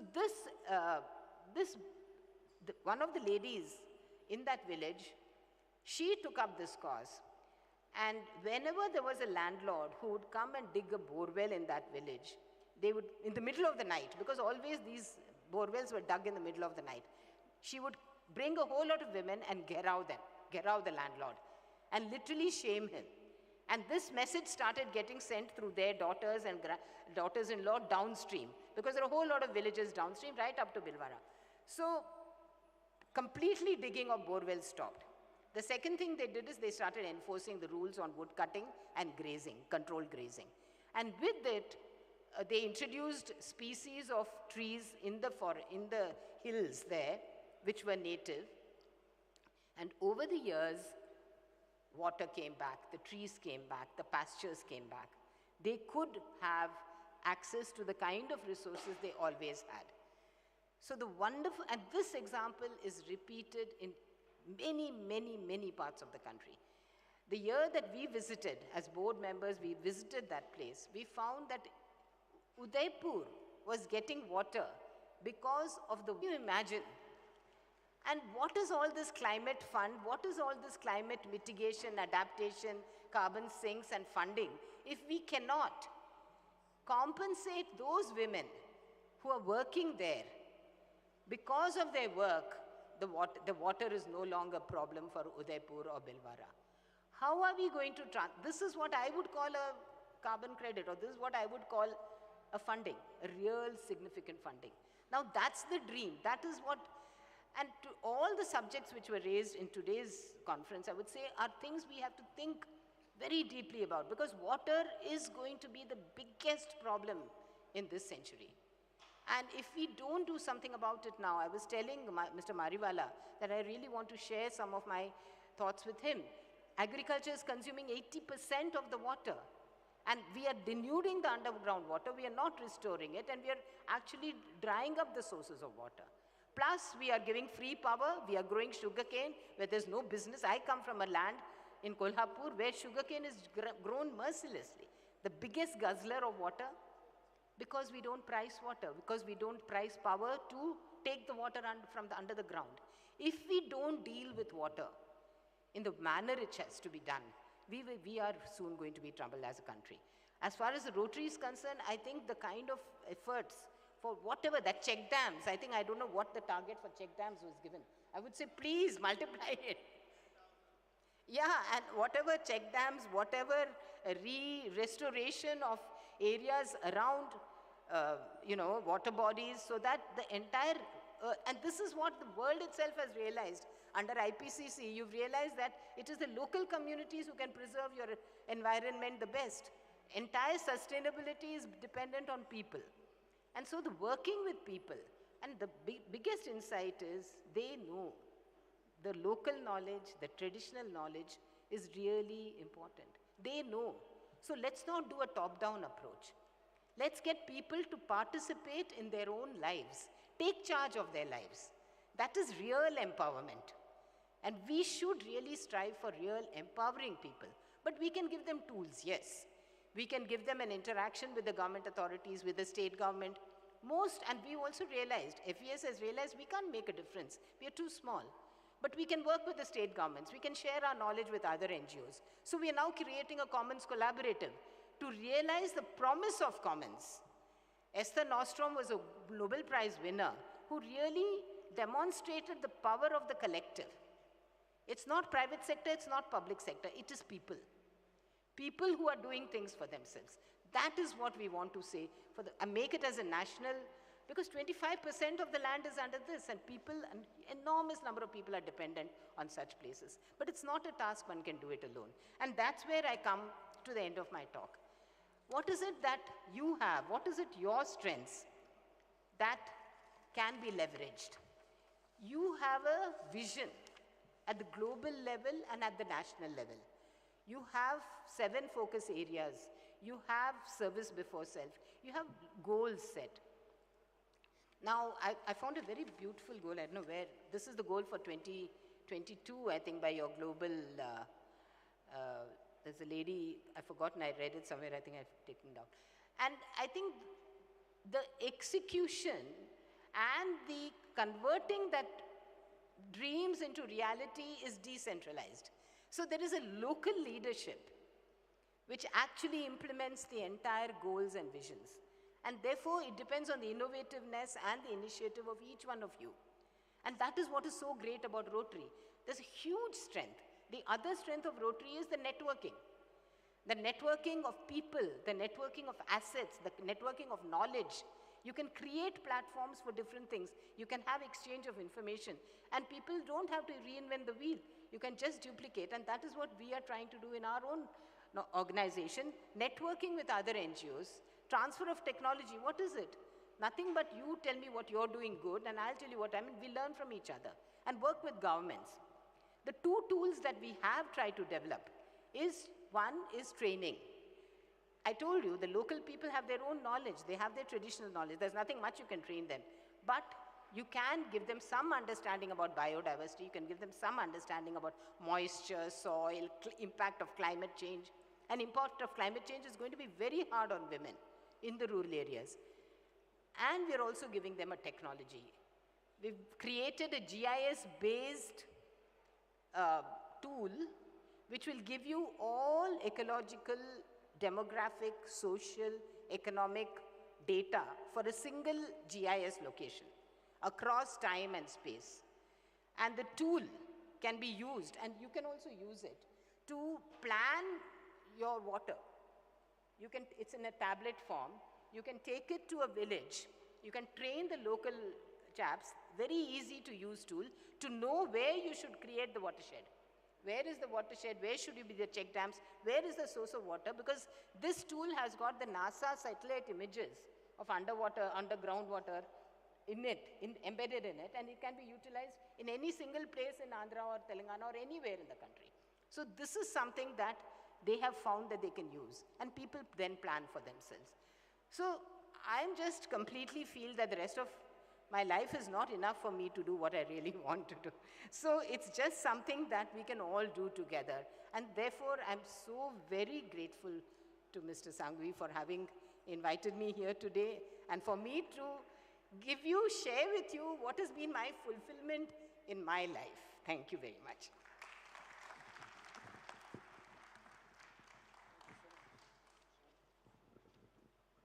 Oh, that was something like a, not river, but the ocean of knowledge.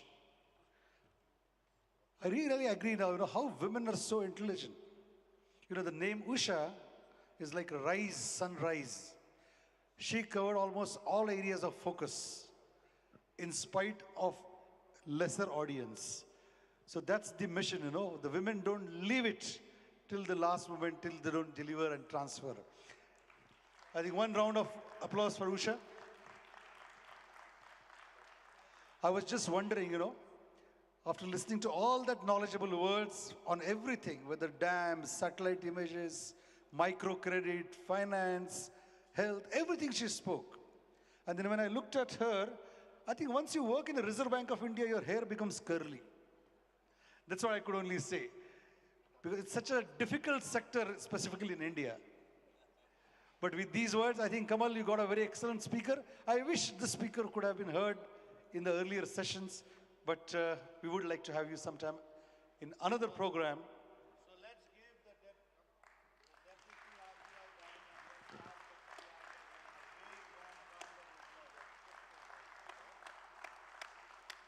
May I request DG Datta to please present our appreciation and awards.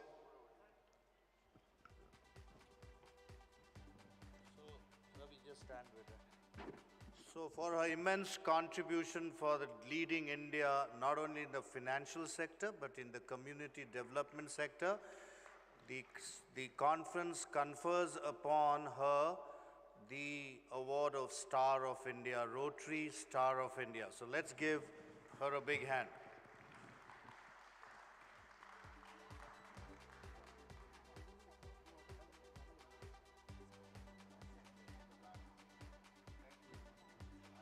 May I request from Rotary India, if at all, any of the awardees and the committees present, either backstage or front stage, to please come on the stage.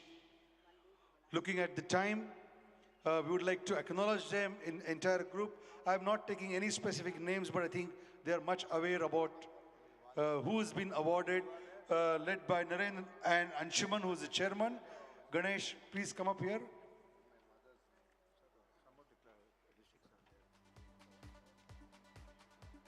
So all And all those districts who are here, who are the awardees, we had two different types of awards.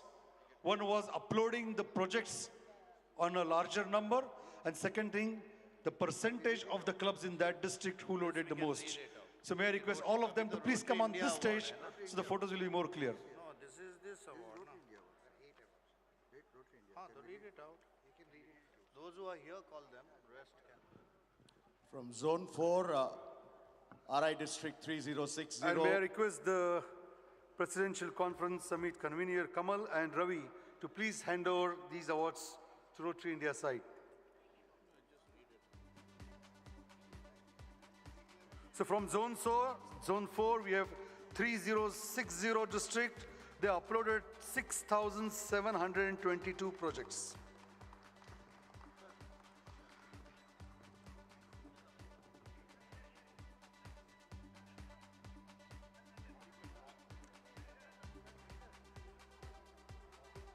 And from District 3080, 85% of the clubs are involved in uploading the projects. 3080, if someone is there, kindly come ahead. Next, we have District 2981 from Zone 5. Unbelievable number, 10,619 projects.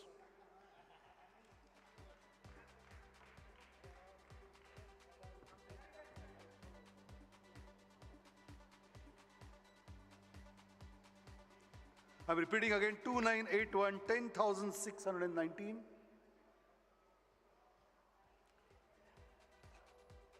Then we have 3202 from Zone 5, 84% of the clubs getting involved in uploading the projects.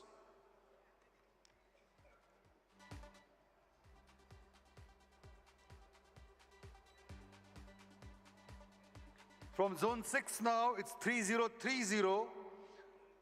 And the total number of projects is 2,525.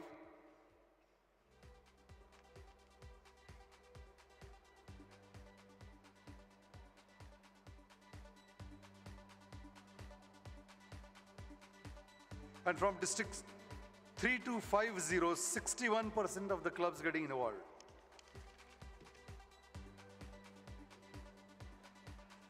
Now, privileged to announce Zone 7. Zone 7 has been a topper in the membership in the entire world in this Rotary year.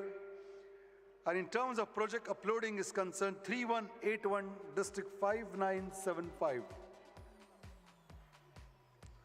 And of course, 3190 with 95% of uploading the projects.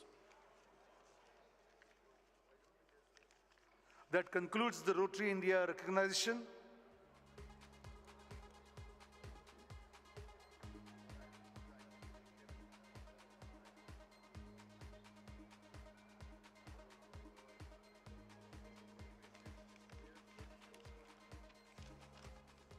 Friends, I'd like to recognize this Rotary India team.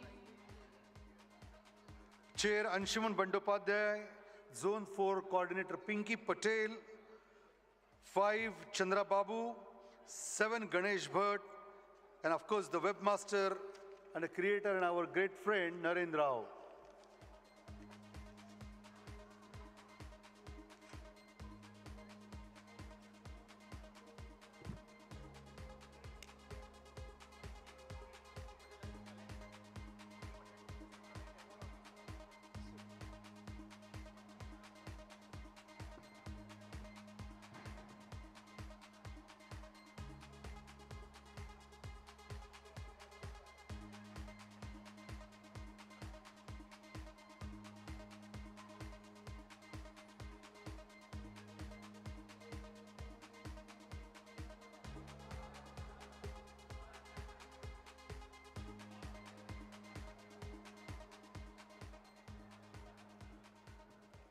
Okay, friends, I am much aware that your sugar level have gone down.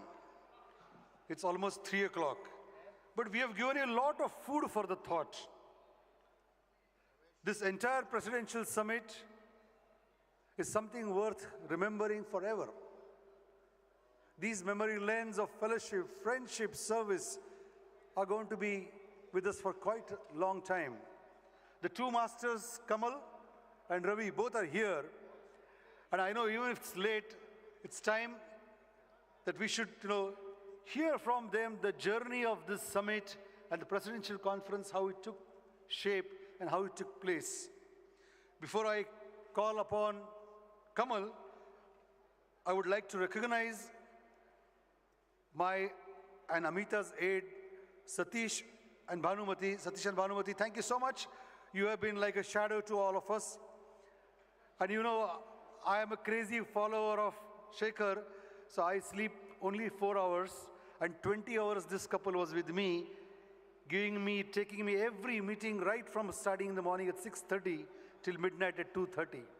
So this kind of commitment aid we have. I know Swati is also there with Varpi and Matty and several other aides who worked tirelessly, sometimes even losing this program. Our sergeants also did the same thing. The backstage artists also did the same thing. So once again, my special appreciation to them, and over to Kamal for the journey. Kamal, thank you so much for conducting this program. We have a drum act after this in the House of Friendship. So once Ravi does his vote, I would want everyone for the final entertainment, which you'd love, and which is participative entertainment. So just go there. Before can I have that AV from Nepal? Just play that AV if it's ready. Is it ready? Okay, then we'll do it just once they do that. Sonal, can you come up on the stage, please? So, it is because of each one of you, and of course, absolutely because of this fantastic couple, Ravi and Raji. Let's give them a big hand. Unbelievable people, absolutely giant of people. Raji and Ravi, please come here. Come here. Because of these two people, Sonal and I have fallen in love again. We've fallen, yes, we have fallen. These are the times when you are together and you fall in love with her. We've fallen in love with the adventure, the ethos, the thought process, the love which you people bring, each one of you. When you come to conferences, each one of you bring wealth of knowledge, experience, sharing, love, care, friendship. We have, met some old friends and we've met some new ones. It is rekindling the old spirit of Rotary and renewing the new spirit of Rotary and getting into the new spirit. 2 years have been extremely difficult for Rotary, but it is because of each one of your love. We inhale breaths. Both Sonal and me inhale breaths. And I know whenever we are hungry, it is your love which is going to keep both of us alive. It is both of us. And with every breath which we take your love with us. And in this process, let me just commend Mahesh and Amita. Where are Mahesh and Amita? Could you just come on stage, please, Mahesh and Amita? Absolutely, directors, Mahesh, who represent us on the board, bring to us the knowledge of the board to us. So let's give them a warm applause. Along with that, we have some foreign guests who are with us. They travel. They had tremendous amount of pressure. Verpi and Matti came here all the way from Sweden. Murti and Matti, could you please come on the stage? Yes, they had just finished the board meeting, COL, and now they have to go back for the convention. But you know what? They are here because they love India so much. So let's give both of them a big hand. I don't see Trustee Aziz here. Oh, he's left because of the flight. Thank you. So today, both Ravi and me, we walk in the dignity in which you guys have created us. You gave us a dream to fulfill, and I think if there was anything shortcoming, things are shortcoming. But अब क्या होता है ना, जब भी कोई चीज़ अच्छी थोड़ी सी गड़बड़ हो जाती है तो काला टीका मैं गिनता हूँ. So, but all the onus is both on Ravi and me. If you've had some shortcomings, if you've not been able to get something in time, we do apologize from both our hearts, both Ravi and me. But we try to create and give you an experience so that you could become more enriched with the love, fellowship and friendship of Rotary. उसीलिए मैं हमेशा कहता हूँ, तुम्हारे, so this is for all of you, each and every Rotarian who was here, आपकी मुस्कान कभी होठों से ना छूटे. आप सबकी मुस्कान कभी होठों से ना छूटे. दुनिया में आपसे ना कोई रूठे. दुनिया में आपसे ना कोई रूठे. मेहरबान हो खुदा इतना आप पर. All you Rotarians, because you are miracle creators, you are magicians, you are wizards, you do such wonderful work. So दुनिया मेहरबान हो खुदा इतना आप पे कि आसमान के तारे भी आपकी मर्जी से टूटे. So each one of you, thank you for being here. And from Sonal and my immense heart, we always believe, अक्सर लोग कहते हैं कि जब छूटते हैं, we are all going to go back to our towns, villages, shares in our house and get back to the Rotary work which President Shekhar asked us to do, and of course which the directors have asked to do, the trustees have asked us to do. And I always believe that we are all going to go back. So अक्सर ये कहावत होती है कि जिंदा रहेंगे तो फिर मिलेंगे. लेकिन I don't believe in that कहानी. I believe, both Sonal and me and Ravi and Raji believe, and of course Mahesh and Amita, we all believe in कि आप मिलोगे हमें या मिलते रहोगे तभी हम जिंदा रहेंगे.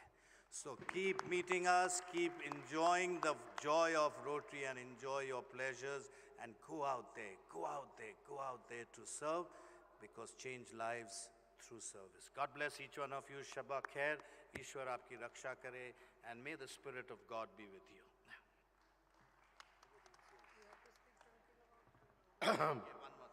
Yeah. So Ranjit has been here.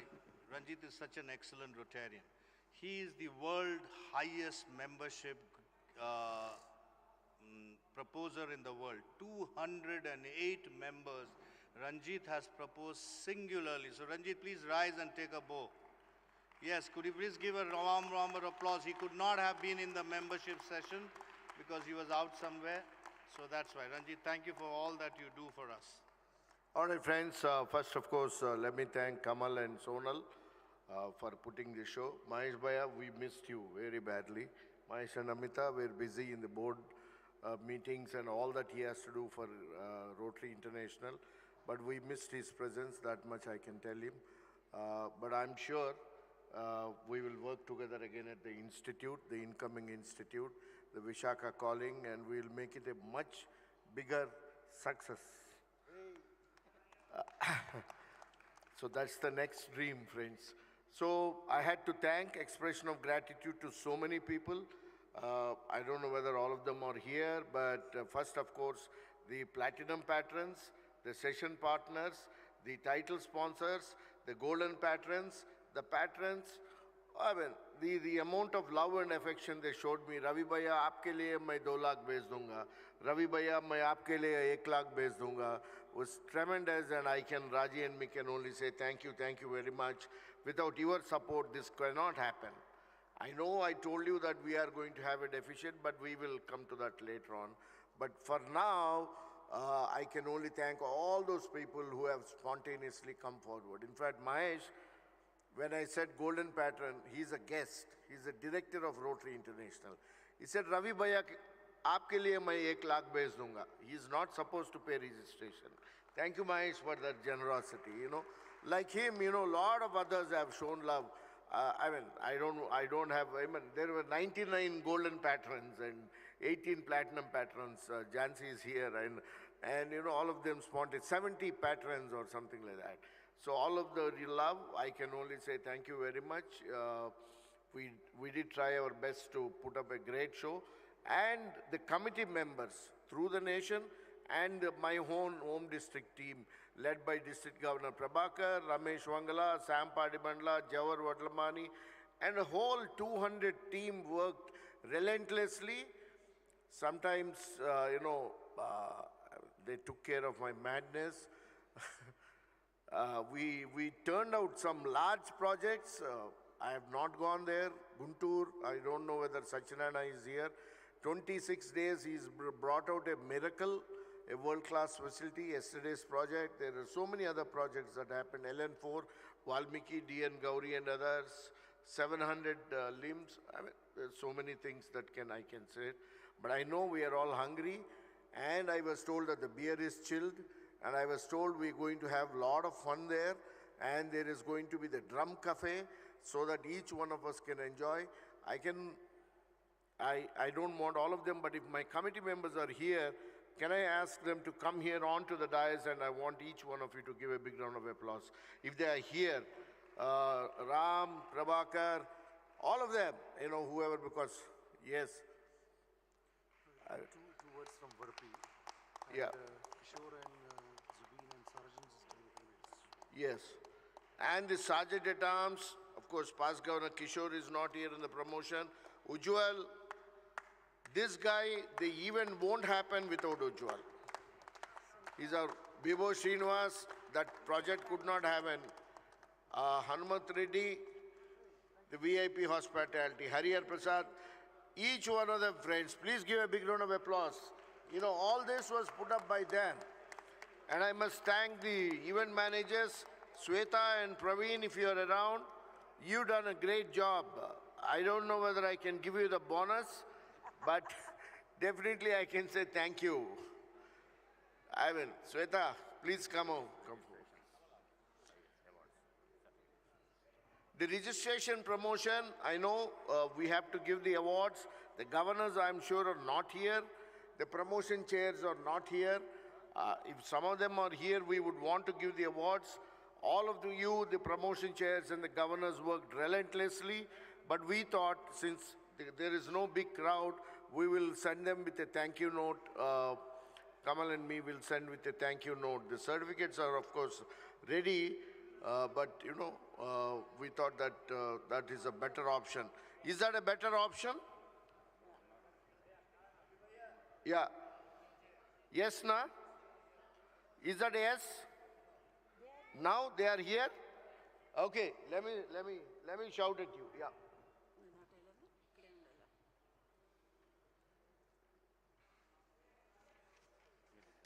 So as I read the names, I'll ask Kamal and Mahesh to give, and please give a big round of applause to this committee. The others, Jawhar is here, Sam is here. Sam is such a senior Rotarian. Jawhar, I don't know whether you know, is the Chief Sergeant at the Houston Convention. Sam Patibandla himself is such a senior Rotary leader. Both of them are the joint co-chairs for this event. Unsung. Yes, there's so many unsung heroes here. The Rotary Awards, like the Rotary Unsung Heroes, these are all the Rotary heroes, Please give them a big round of applause. If you give me a pause, I'll just go and take a picture with them. And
so friends, let me quickly read out. I'm going to do the zone 4, 5, 6, and 7 in that sequence. And I would request Kamal Bhaiya and Mahesh to hand over the certificates. Zone 4, the second is 66 delegates from District 3060, DG Santosh Pradhan and DPC Prashant Jain. Santosh and Prashant, are you here, my friends? Thank you very much. Love you, love you, love you, love you. So Kamal and Mahesh, can I request you to give the certificates, please? Step forward. Thank you very much. Grateful to your support.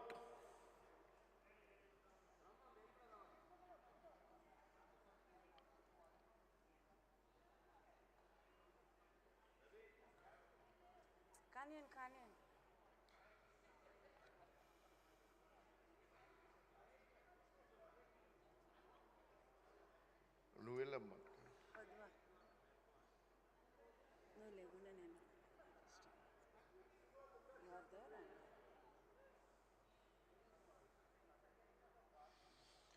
Okay, give a big shout to 66 delegates, District 3060, DG Santosh Pradhan and DPC Prasant Jain.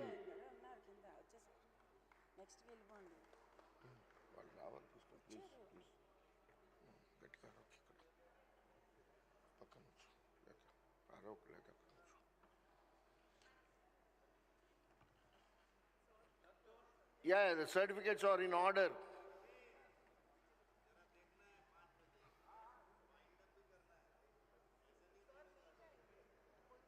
Give it, Santosh. Santosh and Prashant Jain. Okay. The first one is 113 delegates from the one and only District 3054, Governor Ashok Mangal and the DPC Rajesh Agarwal. Rajesh? I will request Sam to read out.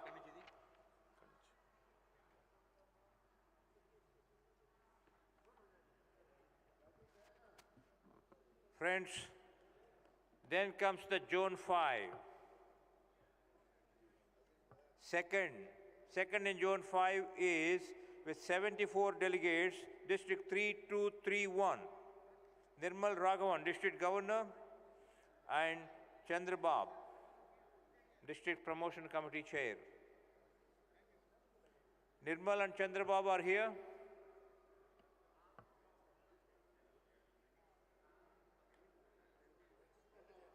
And one of the first place in Zone 5 is District 2981 with 131 delegates. Balaji, the District Governor, and Committee Chair is Balaji Babu. Friends, next one is Zone 6. Standing second with 79 delegates is District 3262. District Governor Santanu K. Pani and DPC Debashish Mishra. Santanu and Debashish, please be here. District 3262.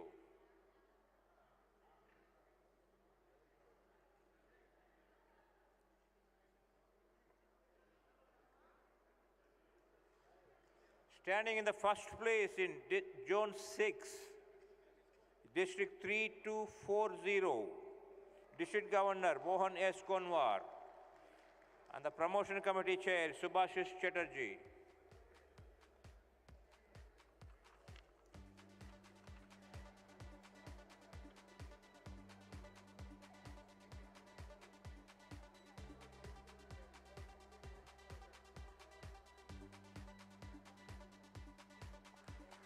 And friends, coming to the Zone 7, standing second with 52 delegates, District 3170,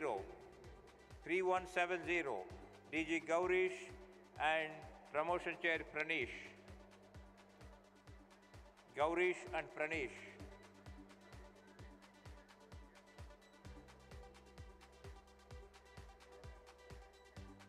And friends, standing first in Zone 7 with 118 delegates is District 3132. District Governor Om Prakash and Promotion Chair Vishnu Monday.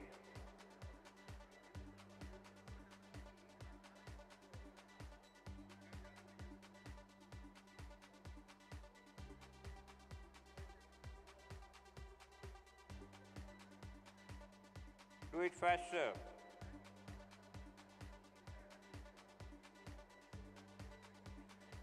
And friends, now comes the cream of it, coming to the nation.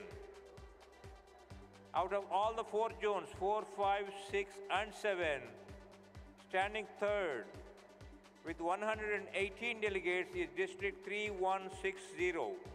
3160, Tirupati Naidu, District Governor, and Chinnappa Reddy is the promotion chair. Chinnappa Reddy and Tirupati Naidu. Oh. Yeah. Friends, there is one thing.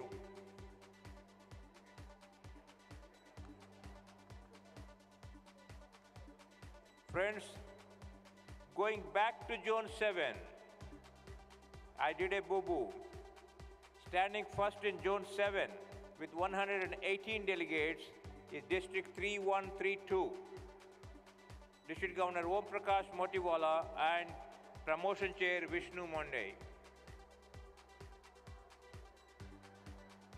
Om Prakash, Vishnu.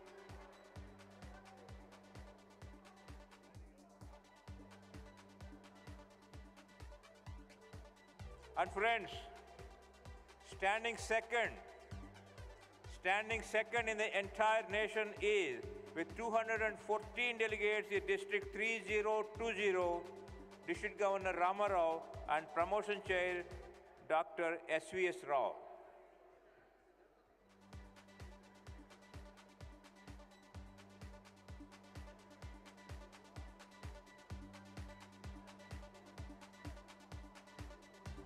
And friends, number one in the country, any guesses?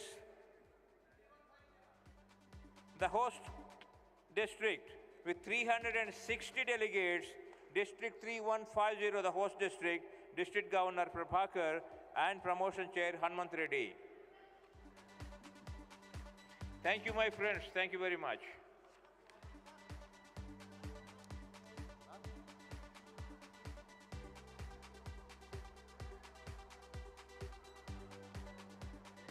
And again, my friends, I'm happy to say my home club is number one with 55 delegates. Suresh C. is the club president.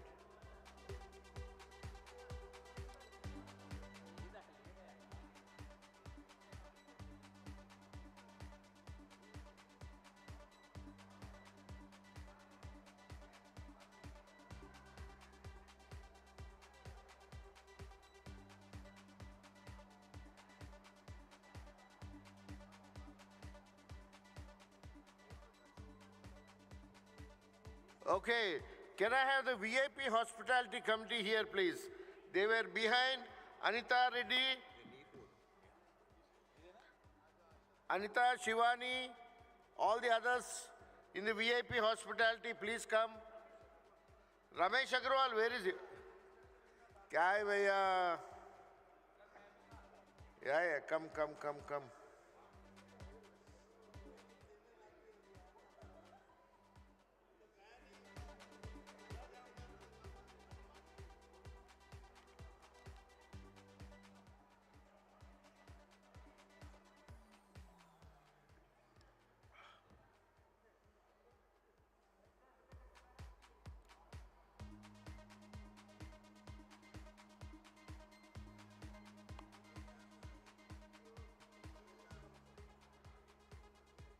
All right, friends, thank you very much. So let's go and have some fun. Bhaiya, you would want to officially... Yeah.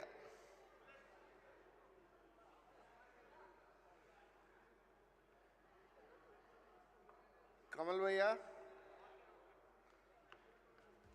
Kamal, would you want to officially close these RIPC 2022 and then we take pictures? Yes. Okay, friends, I hereby declare the RIPC 2022 closed. Thank you very much for your support. God bless. The House of Friendship now.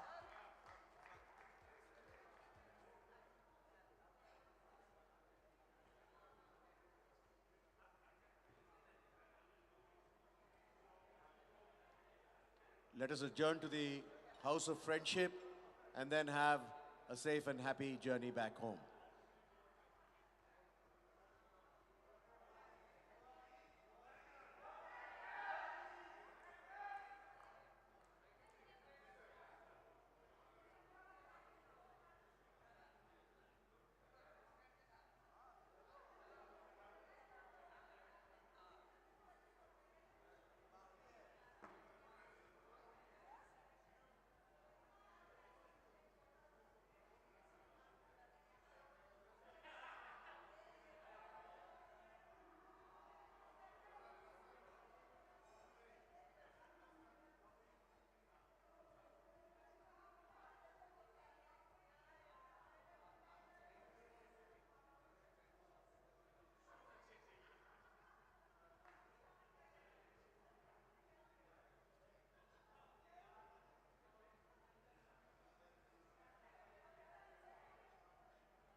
ऐसा आना चाहिए, बताना ऐसे आनी चाहिए और क्या ऐसे ऐसे ऐसे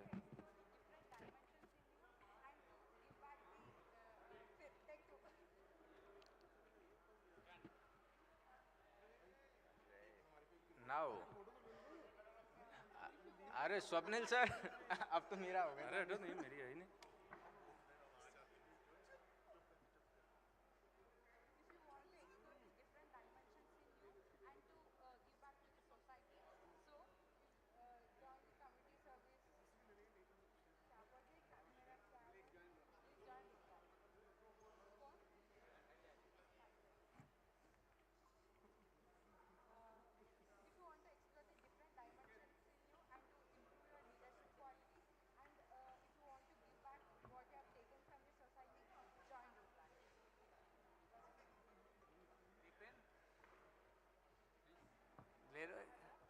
पांडे